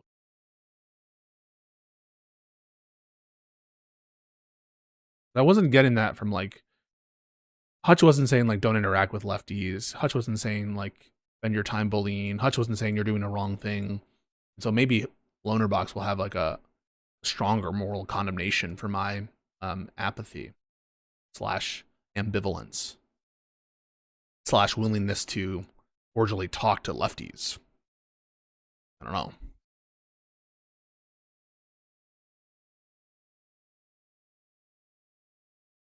I don't know. Are you guys doing well? Folks, what a wonderful weekend we have coming up. Any Super Bowl fans? Loner hates Hassan. I know, that's the point. I want to see if he has some strong feelings about shit.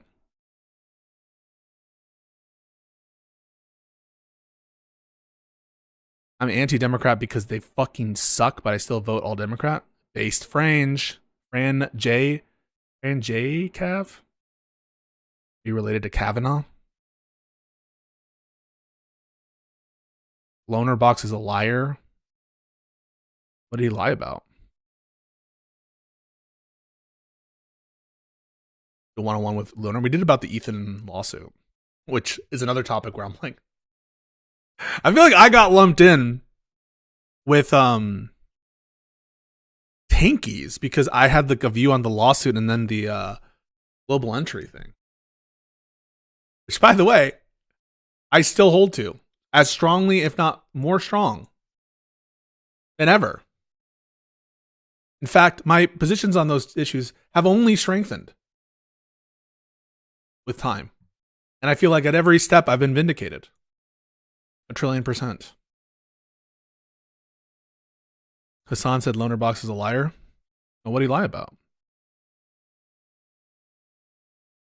Just a bad time. You kind of put, yeah, I didn't read the room. You see the upset election? What happened? Oh, folks, also Peruvian election coming up.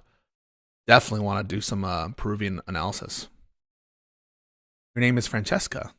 Is the nickname of Francisca in Croatian. Oh, Croatia. Chat, name one city in Croatia. Go. Don't look it up. And tell me the religion practiced most in Croatia. Go.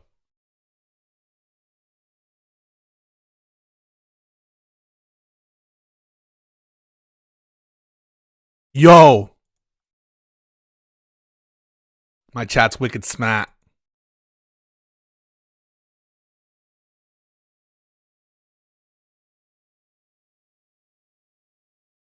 Are we, I used to have a Dubrovnik shirt. I don't know why.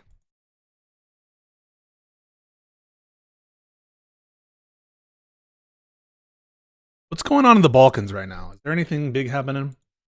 Let's take a look at the Balkans real quick. Before, I don't know if Lonerbox is awake. He's probably fucking sleeping. Make sure nothing's happening in the Balkans. Let's just check it. Balkans news. Let's just make sure nothing.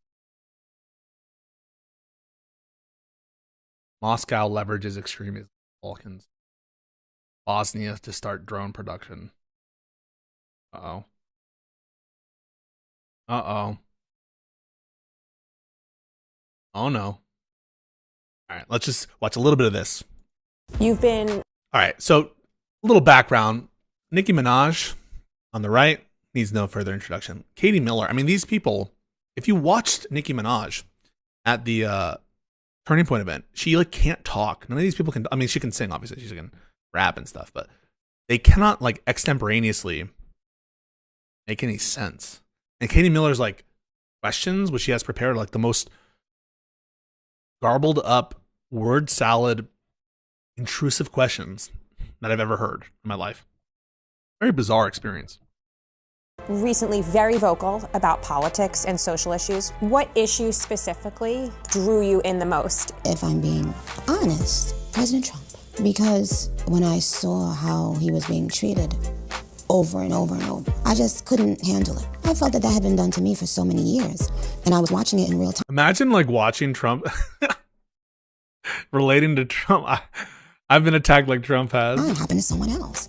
And I didn't think he deserved it. But at that time, I didn't come out and... She wants that pardon, bro. She's gonna get it, too. She's gonna get it. She's gonna get it. Endorse him. I wish I did, though. How do you balance being the celebrity Nicki Minaj with just being mom? Well, I'm not always Nicki Minaj, but I'm always mom. What is it like to create that family unit? When are you not Nicki Minaj? that not her name? Or is that like a metaphor? Yeah, I'm too literal. My brain is too Oh, she does have a different birth name. Onika Tanya Mirage Petty? Holy crap. Yeah, we should have lost I'm part not always Nicki Minaj, but I'm always mom. What is it like to create that family unit in a place where normally, especially in rap culture, that's not something that is, I would say, shown? Her real name is Nicholas Diorio. That guy blocked me. I had never even spoken a word to him. He's not even American, no citizenship. Illegal immigrant. Every day, you know, and idolized. After a while, no matter how much fame or fortune you get, nothing, and I mean nothing, feels better than going home to the people you love and the people who love you and the people who know you and understand you. You know, it's just a very fulfilling feeling. When you're going through something like that very publicly on the internet, yes, and you know everyone is talking about you, how do you handle situations like that? Do you just not pay attention, or do you revel in the fact that people are talking about you? Well, I'd rather keep that to myself. Don't want to give the enemies any ideas. Yikes, I get some crazy vibes here. I hate this introduction so much. I mean, it's so stock, so fake. And by the way, folks, this is Katie Miller, wife of Stephen Miller, our current, like, prime minister of deportations and shit. Hi, everyone, and welcome to this episode of the Katie Miller Podcast. We're so excited. Why is she swaying like that? What the fuck? Hi, everyone, and welcome to this episode of the Katie Miller Podcast. Maybe she's not like doing this like very funny little movement. Maybe it's a nervous thing. We're so excited to be back in Washington, D.C. today, joined in D.C. by the one and only Nicki Minaj. Hi, Katie. You've been Inappropriate levels of enthusiasm. in D.C. today, joined in D.C. by the one and only Nicki Minaj. Hi, Katie. You've been recently very vocal about politics and social issues. Was there a specific moment that was that cut? Look at that edit. Flipped the switch for you? Was it Gavin Newsom? Was it Nigeria? Was it What Gavin made you wake up, Newsom? so to speak? Well, you know what, Katie? I think that people's steps are aligned. I used to always tell people this when I was growing up, but like I had this strong premonition my whole life that I had a second job to do. Like I would always tell people that knew me very, like that I was close with, I would always tell them, you know, the Lord told me that I have a second calling. I would say a second calling because and this was, by the way, this was before I even. All right, by the way, I'm seeing evidence of editing here, right? I'm seeing evidence of editing. That I have a second calling. I would say a second calling because and this was, by the way, this was before I even made it in rap. So imagine not making it in rap and being told in your head you have that to do, but you'll have another thing to do. So I just used to be like, okay, and I thought that maybe the Lord was putting that in my heart because maybe I would have a church. So I would so even jokingly, I would call my husband Pastor Petty. I'd be like, you need to get your sermons ready. By the way, this is a legendary video. This is a real quick zag. All right, we're gonna zag real quick. A really famous and good video. This is a really good video. All right, really quick. Yeah, not Dr. Seuss. All right, there we go. Yeah, not Dr. Seuss coming out with bangers. That man said chicks with bricks come, chicks with blocks come, chicks with bricks and blocks and clocks come. Look, sir, Mr. Knox, sir. Let's do tricks with bricks and blocks, sir. Let's do tricks with chicks and clocks, sir. What are you talking about? He said, look, and he's slanging. He said, first I'll make a quick trick brick stack. Then I'll make a quick trick block stack. You can make a, what? You can make a quick trick chick stack. You can make a quick trick clock stack. He said, however you want to do it, we can do it. However you want to get it done, we can get it done. Then he said, and here's a new trick, Mr. Knox. Socks on chicks and chicks on fox. Fox on clocks and bricks and blocks. Bricks and blocks on knocks on blocks. He said, yeah, get it together. Get it together. All I'm saying is it's a banger. Period. That's on period.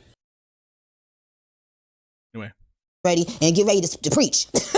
You know, and he used to be, but something inside of me just told me I would have another thing to do. And so actually, the first time I said it out loud or texted it was during the last campaign, the presidential campaign, this last one. I saw something and I texted someone I knew right away. And I said, this is a mistake. And I also said, this all of this is making Oh, wait, that wasn't Nicki Minaj. Folks, okay, that wasn't Nicki Minaj. It just, it sounded a little bit like how she raps. Want to get into politics. So the last thing that really did it was me seeing certain things, the campaign, this recent campaign, presidential campaign, and knowing that I could help because the things that I was saying, it was happening. Like I was saying, oh, this is a bad idea, or this is a good idea, or just, and the things that I don't even know what the fuck she's been talking about. She's like, I always knew I had a second job. Like, and the question is like, why did you become a Republican? And let's just see if we can extract something. All of this is making me want to get into politics. So the last thing that really did it was me seeing certain things, the campaign, this recent campaign, presidential campaign, and knowing that I could help because the things that I was saying, it was happening. Like I was saying, oh, this is a bad idea, or this is a good idea, or just, and the things I was saying were. I became a Republican because things I was saying started happening. That's why I support Trump, is because I started saying things and it became reality. Coming to fruition. And so it made me think, oh, this is easy. I mean, if it's this easy, then maybe I should do it. Politics are easy, that's why I did it. And then there was something that happened a few months ago that, oh my God, if I wasn't going to do it before, something happened a couple months ago. What happened? I don't want to talk about it, but dude, why'd you bring it up then? I'll say that sometimes people can push you so much that they push you all the way into your next calling, into your next blessing, into your next life. And that's what happened with me. Monka S. What issue specifically? Monka Giga. Like drew you. And like Katie will never let go. I mean, she just will keep asking. No, seriously, when are you guys going to get engaged? In the most? Is it immigration? Is it the economic policy? Is it Give me something here, girl. religious freedoms? What specifically, answers that calling that you talk about? Definitely, religious freedom is something that's very important to me. But if I'm being honest, President Trump. Yes, because when I saw how he was being treated over and over and over, I just couldn't handle it. Like, because I felt that same, a lot of that bullying and the smear campaigns and all of the lying, I felt that had been done to me for so many years. And I was watching it in real time happen to someone else. And I didn't think he deserved it. And it made me think, I can't do this anymore. Have you ever spoken with President Trump? I have. During the last campaign, I spoke to him briefly. I forgot exactly what they said when they called. Oh gosh, I forgot. But Disastrous already. I mean, this was very foreseeable based on her performance on stage, and to just to remind the people, let's remind the people. Let's do a little quick reminder of. Let's just remind the people about exactly why this was such a disastrous appearance for her TPU. It's just a little quick little. Yeah, have a good one. Appreciate you. Quick little. men, don't be new scum. Yeah. Young men. For young men. And for young men, don't be new scum. Yes. See, dear young men, you have amazing role models like our handsome, dashing president. And you have amazing role models like the assassin J.D. Vance, our vice president. And when I say that,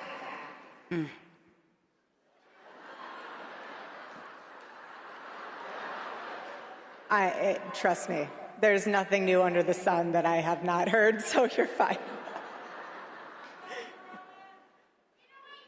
Yes, we did. I love you. I love you. You have to laugh about it, truly. I have been called every single thing, and you know what? God is so good, you let it roll right off your back. And this is what's so beautiful about this moment, because if the internet wants to clip it, who cares? I love this woman. She's an amazing woman. She has a soul and a heart for the Lord. And words are words, but I know her heart, and it doesn't even matter. And you say what you want to say because I know your heart. And I will not judge that. Sister. Thank you. For Look at how she hits that assassin, though. J.D. Vance, our vice president. Amazing role models like the assassin J.D. Vance.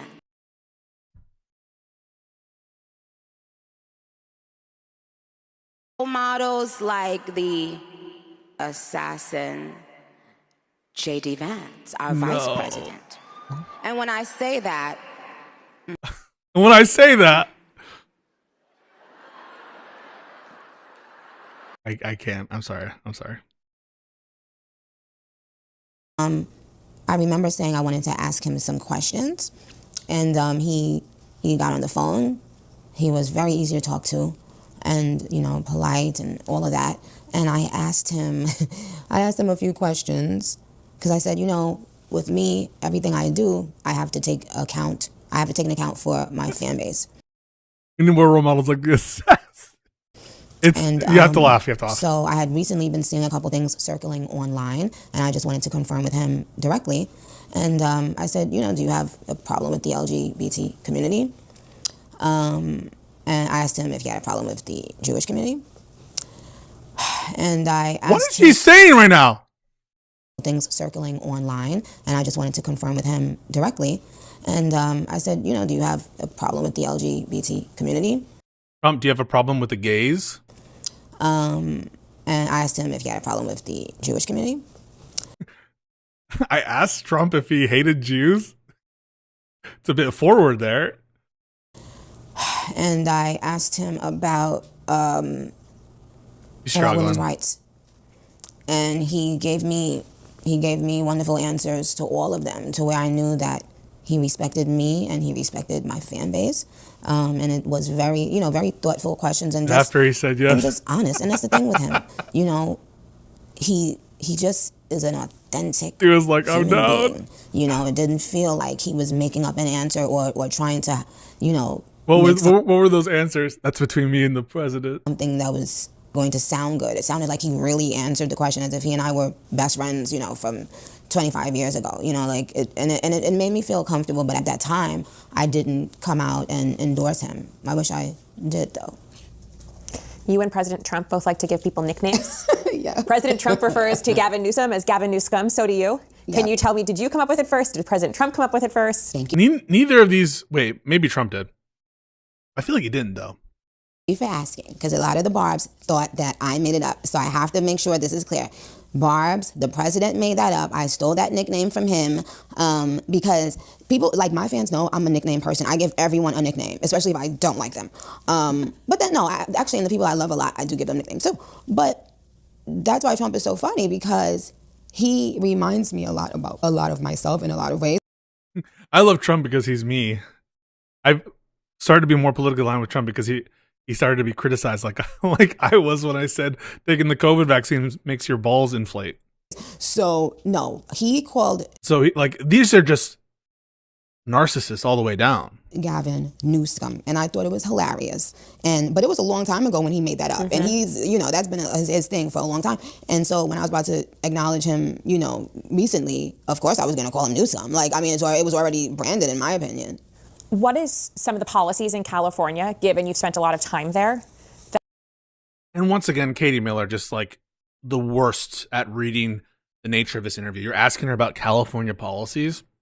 Let's see what that Nikki makes says. You think Gavin Newsom is Gavin Newsom? Is it the mass amount of illegal immigration and tax dollars being spent for illegal and healthcare? Is it the failure to rebuild homes in the Palisades? Is it Hey, can you stop leading the witness? just pro-trans ideology and pushing that What an interview, huh? on kids in schools? What stands out the most to you? And I'm glad you asked that because I want to make it clear. I personally don't For me, it's the tariffs. have an issue with the trans part of the LGBT at all. I am the biggest advocate for adults being able to do whatever the heck they want to do. They're adults. I don't care. I only mentioned something because when it comes to children, I wouldn't even allow my 17-year-old daughter to get breast implants. Neither, like, and Pat, thoughts? And most 99% of the parents would not let their 17-year-old child get breast implants. So if you wouldn't let a child get breast implants, you're not going to want them to have any kind of surgery because we all know the brain is not developed. And we've heard about 19 times more likely to commit suicide. What more do you need to know? That a child is 19 times more likely to commit suicide if they have a surgery before they're an adult? So I just wanted to make that clear because, of course, I don't judge, adults with, they can do whatever they want. By the way, there were girls in my high school class who got breast reductions because it was giving them back problems. Heads up. That occasionally occurs. Now, those are not augmentations. Maybe it's like, well, one is health issues and one is, aesthetic or whatever. But I think that's where the disagreement is like whether or not these kinds of procedures relate to genuine health concerns or whether they relate to like something lower order, With Newscom, it's the fact that with everything you said, but then having the audacity to be playing on Twitter, obsessed with Trump, trying to be Trump, trying to be funny when it's not. And then you really gonna fucking start talking about trying to be funny when it's not funny? Rob Reiner gets fucking killed, right? In the most brutal fashion ever. Did you guys see Trump's truth? I might even read it. Hang on. Trump, Rob Reiner. What did he say? He said, a very sad thing happened last night in Hollywood. And by the way, they all cling to that part of it. Rob Reiner, a tortured and struggling but once very talented movie director and comedy star, has passed away together with his wife Michelle, reportedly due to the anger he caused others through his massive, unyielding, and incurable affliction with a mind-crippling disease known as Trump derangement syndrome, sometimes referred to as TDS. He was known to have driven people crazy by his raging obsession of President Donald J. Trump, with his obvious paranoia reaching new heights as the Trump administration surpassed all goals and expectations of greatness, and with the golden age of America upon us perhaps like never before, may Rob and Michelle rest in peace. So, yeah. Wanting to roll around in the mud with you forgot about that, right? Or whomever, and completely missing the plot. That's the thing. You are competing with President Trump, but President Trump is already the president. Get it? He's already done it twice. He's won. I'm not following anything. Sorry. Good. Okay. He's already the president. Wasn't the question why do you hate California policies? Plot. That's the thing. You are competing with President Trump, but President Trump is already the president. Get it? He's already done it twice. He's won. Good. Okay. Meanwhile, you are embarking on a journey that will end up being a big, huge failure. But for him, but still don't. There's almost like a Christian Weston Chandler style cadence here, with the little asides and little do you understand?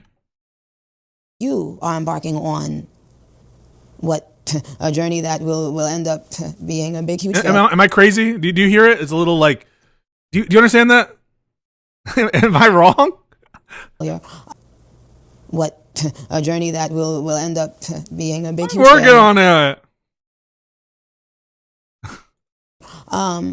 But for him, but still don't seem to grasp the fact that these jokes that you're making are only funny to your assistant. You know, the weirdo little guy. Psycho. Psycho laugh, psycho evil villain laugh. This is like what Maleficent would that you're making are only funny to your assistant. You know, the weirdo little guy that calls black women stupid hoes and stuff. You see, but that's the whole thing. No one cares, and he's making the voice modulation stuff. Really getting a fool out of himself. Like when he went all the way to another country. It's like I asked you which policies you disagree with. Remember the everyone's like, oh my God, Sarah Palin sounds so crazy when she was asked these questions about like, do you agree with the Bush doctrine? Like, his worldview. This is so many orders of magnitude removed from it. Like, this is barely coherent. Sarah Palin sounds like a scholar. To speak ill of. In fact, just take a little zag real quick.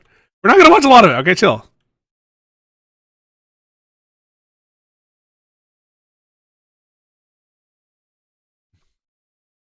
This was Do you agree with the Bush doctrine? This was considered bombing the interview back in the day, right? Maybe it's worse than I remember. Maybe, you know what? If this is worse than I remember, it'll help me. Do you agree with the Bush doctrine? In what respect, Charlie? What respect, Charlie? Well, what do you interpret it to be? His worldview? No, the Bush doctrine, enunciated September 2002, before the Iraq War. I believe that what President Bush has attempted to do is rid this world of Islamic extremism, terrorists who are hell-bent on destroying our nation. There have been blunders along the way, though. There have been mistakes made. And with new leadership, and that's the beauty of American elections, of course, and democracy, is with new leadership comes opportunity to do things better. The Bush doctrine, as I understand. That was like amazing compared to what we're hearing. And everyone was like, oh my God, what a clown. It's crazy. Remember, this was like, they did an SNL thing. Is that we have the right of anticipatory self-defense, that we have the right to a preemptive strike against any other country that we think is going to attack us. Do you agree with that? Charlie, if there is legitimate and enough intelligence that tells us that a strike is imminent against American people, we have every right to defend our country. Do we have the right? Answers the question, right? Just like actual expressions of coherent ideas. Okay? If you guys don't remember, the question was, which policies do you think are bad from California? She was giving a list of possible answers, and she's just over here in La La Land, like making are only funny to your assistant. Calls black women stupid hoes and stuff. You see, but that's the whole thing. No one cares, and he's making a fool out of himself. Like when he went all the way to another country to speak ill of the country and the president.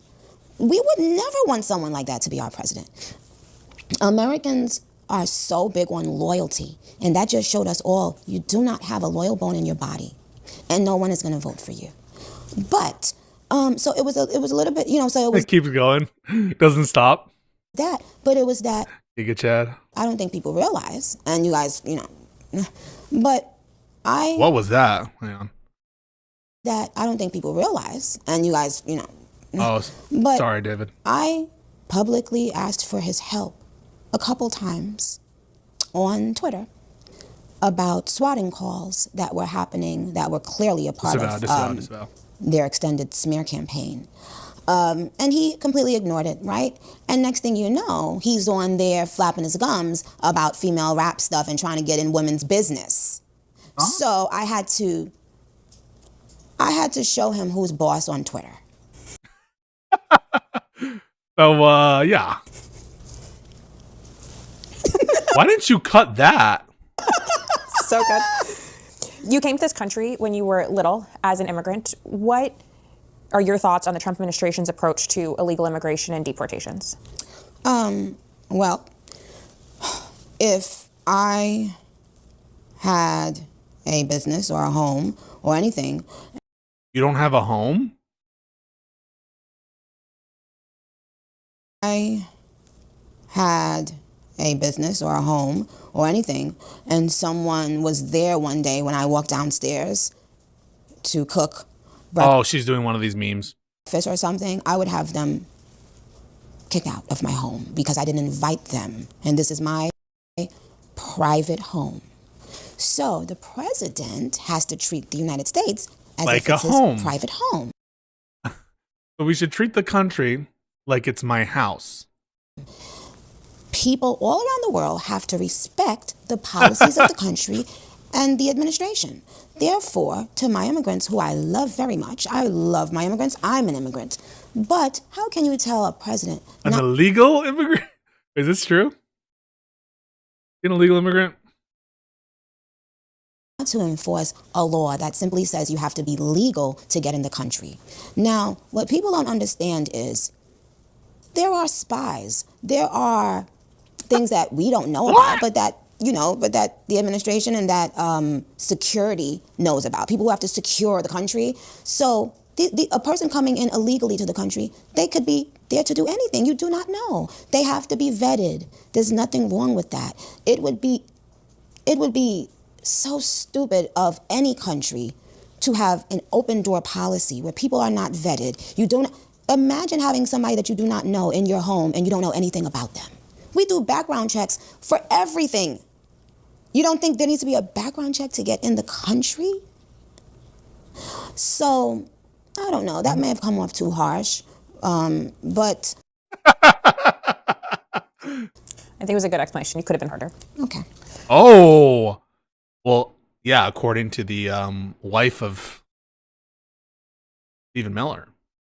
How has illegal immigration impacted the Black community specifically? Well, African Americans have finally decided, find somebody else to do it. That's why they're not protesting, okay? They finally decided that they are not going to be anyone's pawn in these political games anymore, in this political theater, the political theatrics. They're not going to be bothered. They're going to be at work or at home or, creating, and that's that. And I'm very happy because where's the money? Where are the billions of dollars that were stolen? Okay? Because guess what? The people who work hard and pay taxes, they have a right to know. Mm-hmm. Like, there's no more distracting people. Everyone is smarter than that. And I think that's where African Americans stand right now, is that they're not going to keep on speaking for people who, every time they get in office, they completely forget about them, and they just use them, every 4 years. Find somebody else to do it. You called for Don Lemon's arrest. You called for Don Lemon's arrest over his church stunt in Minneapolis. He's since called you racist, unhinged, homophobic, and out of your depth. Anything you'd like to say to Don Lemon? Cocksucker, stop. Whoa!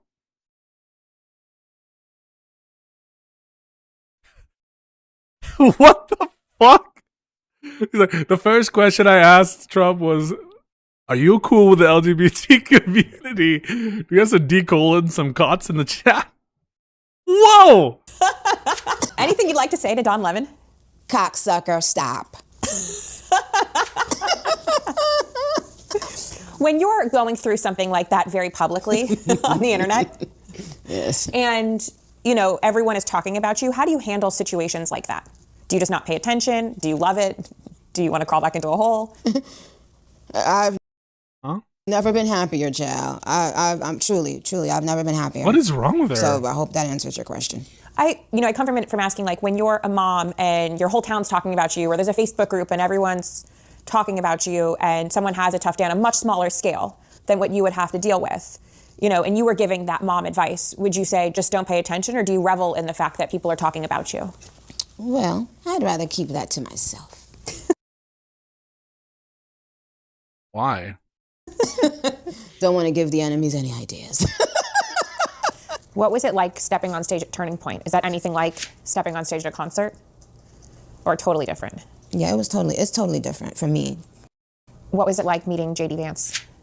Oh, it was great. He was very polite. He comes across a lot younger in person. Like, his energy felt younger than it does on TV. I'm sure he won't mind that. Right. You recently announced that you were... Wow, thank you, Matt, for the subs. 20 subs! The assassin! Matt_NLT. Thank you so much. Appreciate you, Matt. Thank you so much. Giving money to the Trump accounts for future generations. Yes. Why is that important to you, and why did you decide to join President Trump on stage and speak up? Well, because obviously, well, I'm a black woman, so I think about all of the things that go on in communities that are predominantly black, where there are so many intelligent children, so many creative, bright children that simply didn't get a head start in life, you know? And so when I saw the Trump accounts thing being talked about the first day the president ever spoke on it with Dell, I was just like, wow, like I love this idea. Like it's money that's gonna be growing as, you know, as they're getting older, it's collecting interest and so my big thing is financial literacy, because you could teach a person everything in the world, but if they don't know how to manage money, if they don't know what the financial world really entails, then they'll get it and lose it. So what is the point? You know, like look at all these, you know, artists in the public. Whoa, Andy, you almost got arrested by ICE? We have Minnesota correspondent Andy. What's it like out there, Andy? That have had so much money one minute and then nothing another minute. So I just think, especially for children in the inner cities, children who weren't born rich or weren't born middle class even, that they get to now have something to look forward to when they're getting older. You know, they'll be having even money growing, which could potentially go into their college tuition, etc. But just creating little businessmen and businesswomen. That's ultimately why I love it. And I think one of the things people love about President Trump is that he is a businessman. Oh, we got to talk to Tim Walz. Wait, what happened? Are they sympathetic to ICE? But he also gives insight on how you too can be a businessman and Thank businesswoman. you, Ollie. You know, so it's pretty cool. It's raining sideways. Do you think our schools are teaching that? Do you think our schools are well-serving students right now in the country? I don't think our schools teach that at all. I mean, it didn't when I was in school, so I don't know if the curriculum has changed. But yeah, so I don't know much about what's being taught, but I think financial literacy. What money? Oh, the Trump has this like. There's gonna be like a weird year or two. I think I don't know how long it is, but certain babies are gonna get access to Trump accounts. That was part of the big beautiful bill, and so like an arbitrary class of babies get like $1,000 or $2,000 in like a bank account somewhere that they can like get, but it will only apply to like a certain number of babies. So it'll expire and they'll spend it all on weed and shit. I think that would be an amazing thing to add to their curriculum, like at least in high school. I agree. So you're undisputably the queen of rap. Who do you think is the king? Biggie. Don't say yay.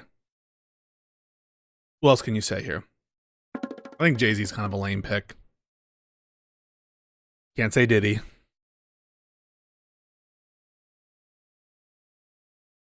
What else can you say? God. You can't say Drake. I saw Drake did another interview with the industry plant lady.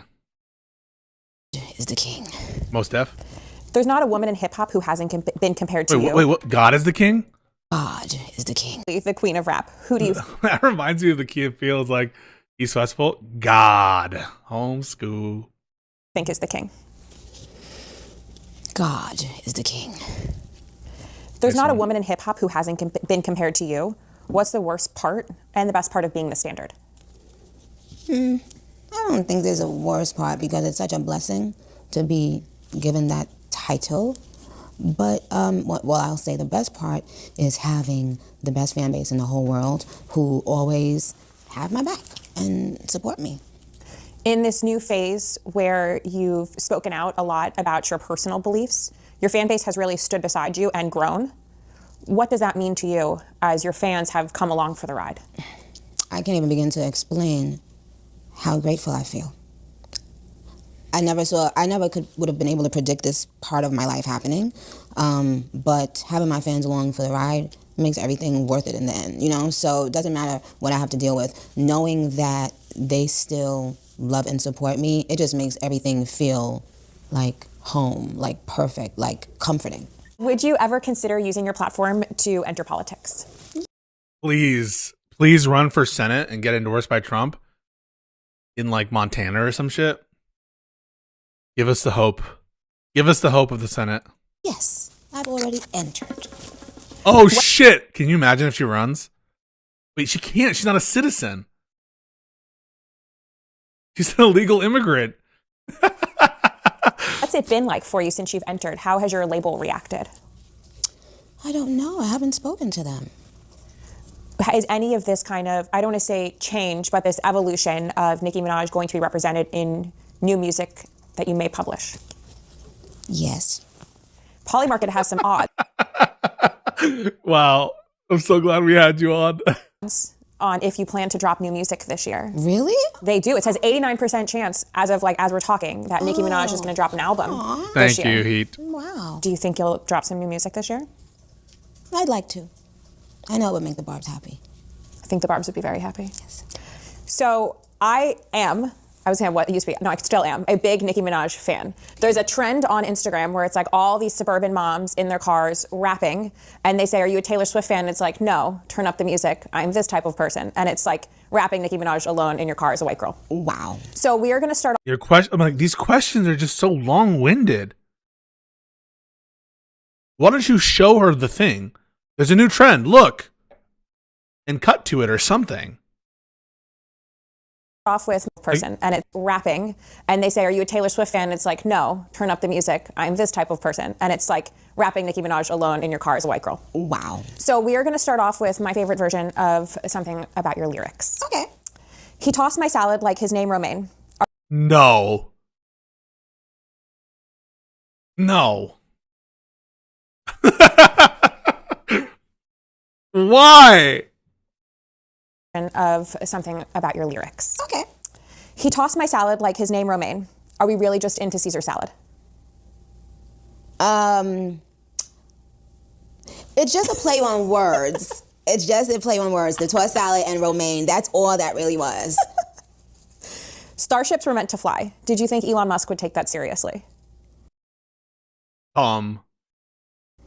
No, but I'm happy that he has taken it seriously. Oh my god. Who came up with it first? I'm so over the Elon glaze. This, for whatever reason, insulted me even more. You or him? I didn't know him when I did it. But you know what? But actually, this is amazing that you mentioned this because I've never spoken about this before. The producer, Red One, already had that chorus and the beat. So they sent it to us and I just had to write the verse and the bridge. Hey, yo! So I don't know if Elon may have had something to do with creating that chorus. I don't know. Funny. I understand that very smack funny. it and grip it, but kiss it? Is that your secret to the perfect sourdough? Oh my god. Yes. Yep. Yes. She just like lives to make her guests uncomfortable. It's actually pretty funny. Like, how can I make it as cringe as possible? She's, in some ways, she's very efficient. Let him eat it with his grills. Are we talking Traeger or Blackstone? Gold. When you handle the bees in the trap, are you wearing protective gloves? I would advise everyone to do that, Cringe. yes. But me, per se, I've never done that kind of bees stuff yet.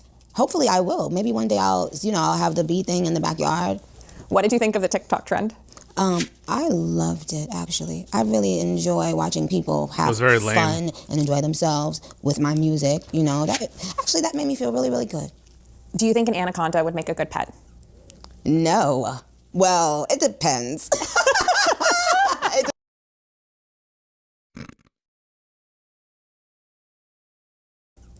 No. Well, it depends. Is that a cut? Oh no, it's not. No. Well, it depends. It depends. I mean... Are they talking about dicks? Well, it depends. It depends. I mean, Monka Giga. Monka Omega. Truffle butter. Do we put it on toast or eat it with a spoon? ask Drake. He made that up. I don't know. I want no parts of that one. How do you balance being the celebrity Nicki Minaj with just being mom? Well, we go from that. We go from. I'm not always Nicki Minaj, but I'm always mom. So I feel more so now like mom on a daily basis. While I was on tour, obviously, it was working, performing. It was a lot of Nicki Minaj stuff going on. So I kind of had to be very alert in terms of the business side of things. But this, I just focus on this beautiful, wonderful blessing that God gave me. And I make sure every minute he knows that his mama loves What a change in fucking emotion and tempo. We've gone from just a very almost suggestive, incredibly suggestive, I'll amend that, set of questions and answers. Doing the Clarice Starling speech from Sounds of the Lambs. Is such a zag. him, and that he is the most important thing in the world to his mama. I, hug him and kiss him a lot. Yep. And dance with him and give him all types of kooky nicknames. He thinks he's the boss, actually, to be honest, this little boy. But yeah, but you know what? Before, when I was doing the Nicki Minaj stuff, I didn't really have much of a balance. But when you're a mom, it's like anything could be going on in the world. But when you're in the home with your children, none of it matters. It's like, you have to be mom for this child or these children. I can't follow what you're saying. So actually, it makes the business stuff matter a lot less. Do you think entering politics and speaking out is creating a better world for him? Oh, absolutely. I wouldn't have wanted him to grow up in the world had President Trump not won.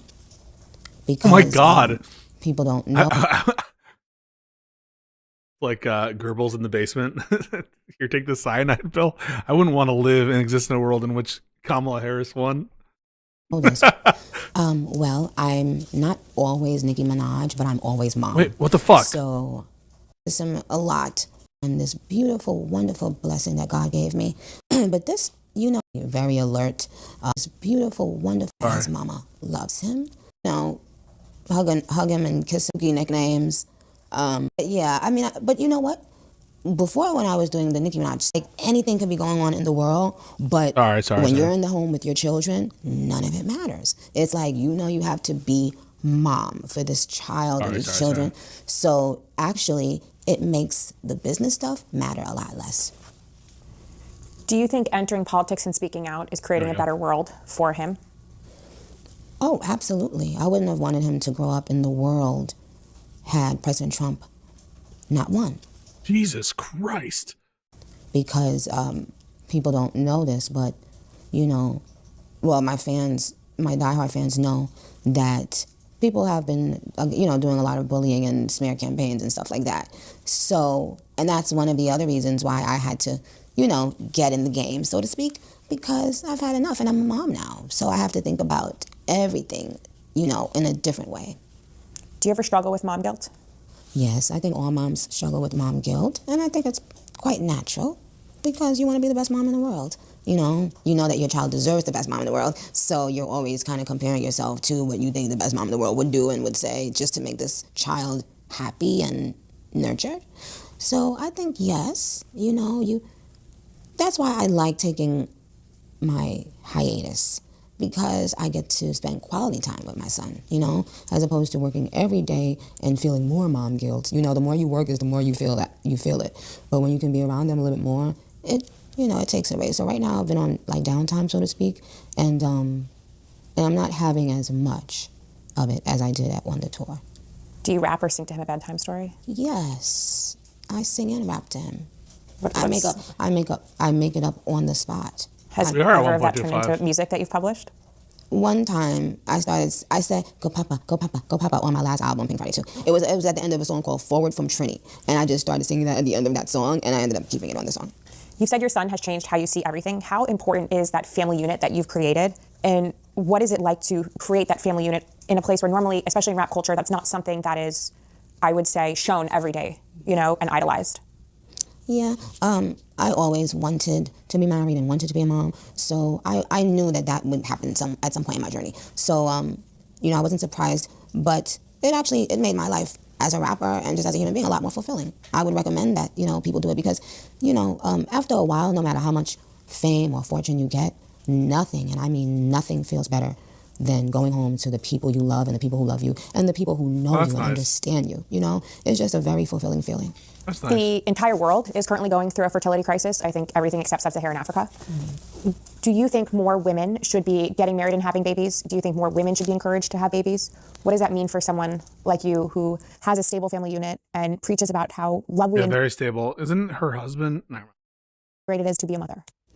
Well, yes. I think it makes women and men happy. I think it's a good feeling because the thing is, I don't think people realize being married, and it's not just a spouse, it's like a best friend too. Like that person that you get to like talk their ear off and, you know, about everything. Got a captive audience. And they can't tell you, shut up. They just gotta sit there. But then you end up getting advice and, you know, you can use it as a soundboard, I guess, in a way to hear, what would an average man think about, you know, what I'm about to say or do or whatever. So. Oh, wait. There's Hassan versus Nicki Minaj lore? That combines our two topics of the day. I don't know. I feel like it kind of has been getting a Rather have bad time for it though. rap lately, as if, no, we don't want to settle down. Sorry. Kind of has been getting a bad rap lately, as if, no, we don't want to settle down. Kind of has been getting a bad rap lately, as if, no, we don't want to settle down. And I don't think you have to settle down, but I just want people to know it's a beautiful feeling. It's a beautiful thing. You guys don't have to run from it, you know, run to it. How has your definition of success changed since becoming a mother? I don't know that it's necessarily changed. It's maybe the priorities have shifted a bit because obviously, you know, selling the most albums and stuff is not at the top of my priority list anymore. But you've already reached the pinnacle, I think, of your career. Is there another pinnacle to reach? Did they just change the audio? At the top of my priority list anymore. But you've already reached the pinnacle, I think, of your career. Is there? What was that? Do you guys hear that? Stuff is not at the top of my priority list anymore. But you've already reached the pinnacle, I think, of your career. Is there another pinnacle to reach? There could be. You can create as many pinnacles in life as you work. I think the audio is shit. Toward, you know, it always is about how hard you want to work. You do kind of outgrow things at times too, and you want to explore the world and see, are there other things that I would, you know, enjoy doing? So I definitely have been doing a lot of that. What's been your most humbling moment as a mom? Finding out that my son knows how to do things on the computer that I don't, like changing the language on YouTube and slowing it down and stuff like that. I learned that from him.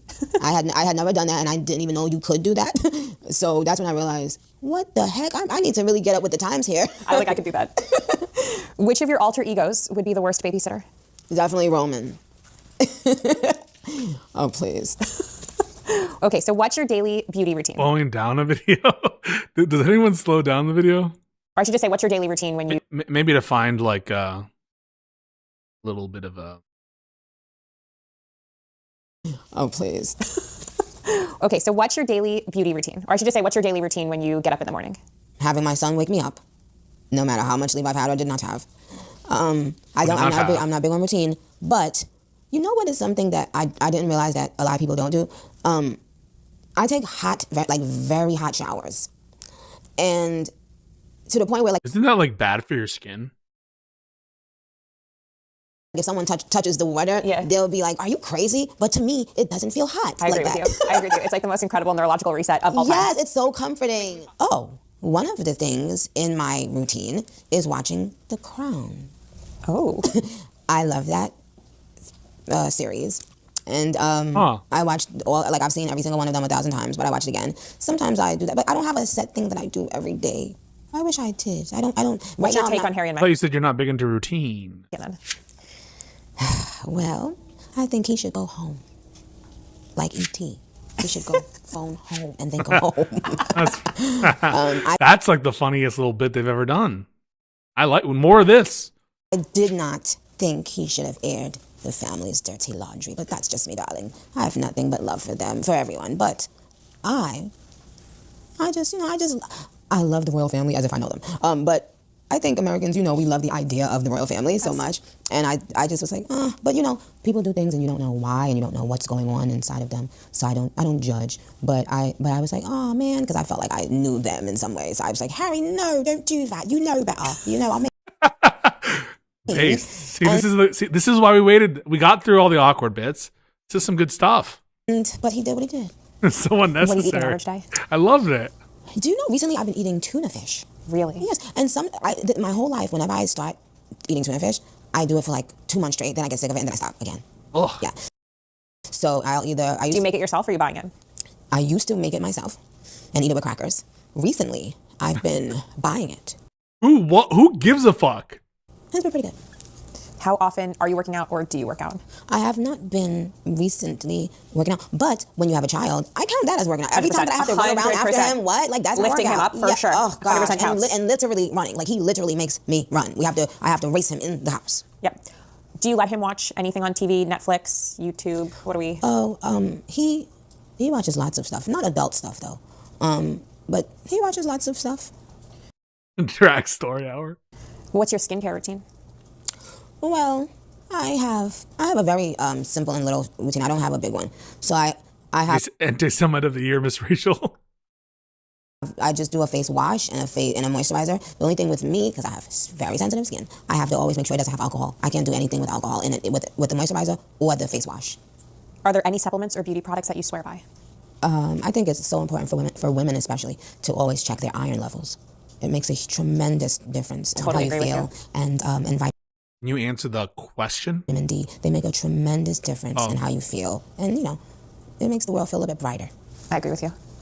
In every episode, we play a game of Would You Rather. Okay. To be clear, I've never shown you these questions. No. Would you rather forget the lyrics mid-performance at the VMAs or be up all night with a sick kid? Forgetting the lyrics. Would you rather never wear pink again or never wear heels again? Never wear pink.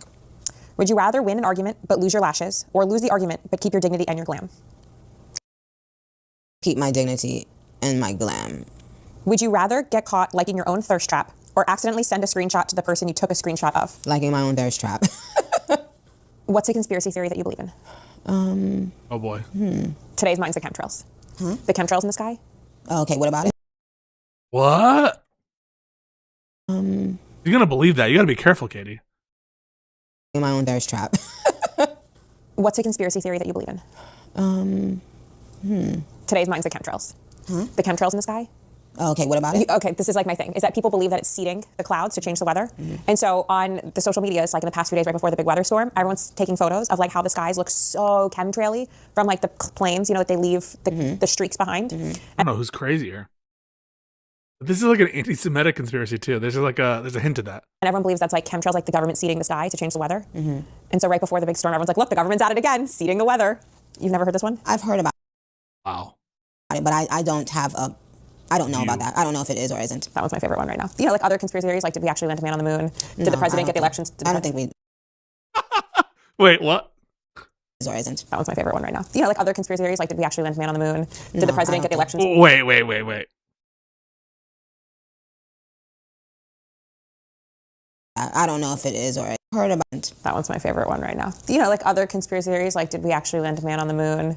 Did the president get the elections? I don't think we landed on the moon. You don't? No. I asked Elon this one. He said we did indeed land on the moon. Who's more likely to survive the Hunger Games, Roman or Barbie? Okay. Roman. We're just gonna move on from that. What song instantly puts you in a good mood? Any song by Whitney Houston. What's your specific hype song? I would say Dance with Somebody by Whitney Houston. What's the first good one? That's a good one. Concert you've ever attended? I don't know. I wasn't a big concert goer until after I got in the industry. Oh, I love the birds aren't real memes.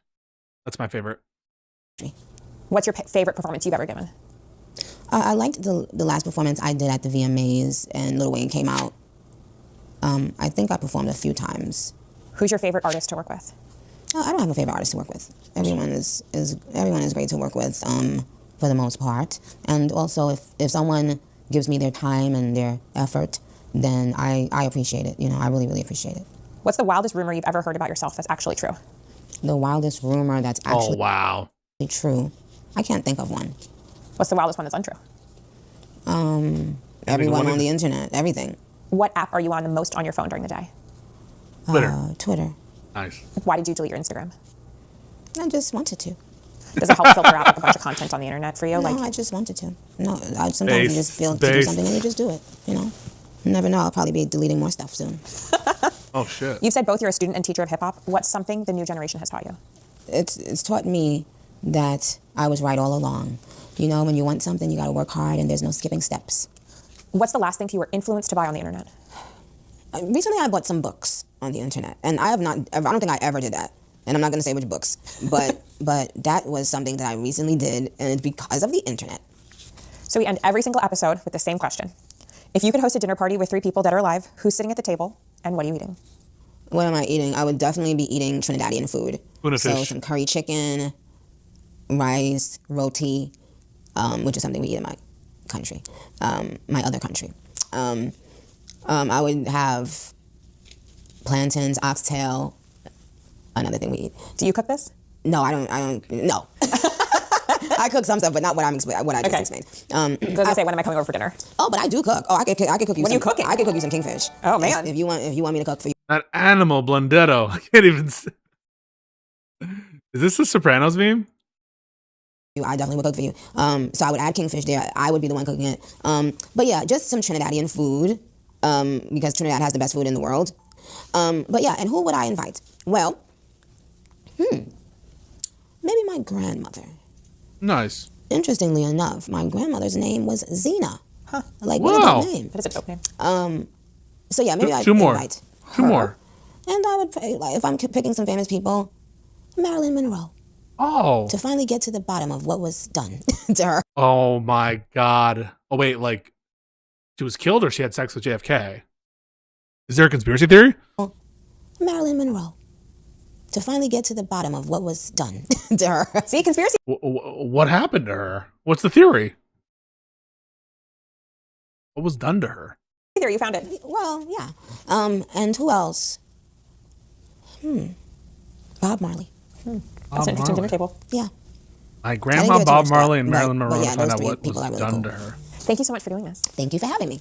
Thank you so much for watching this episode of the Katie Miller Podcast. We'll be available every 6 p.m. Tuesday nights Eastern We Time. love this podcast. Well, so thank you, Katie, so much for giving us implicit permission to watch it. Folks, this is a lot of fun.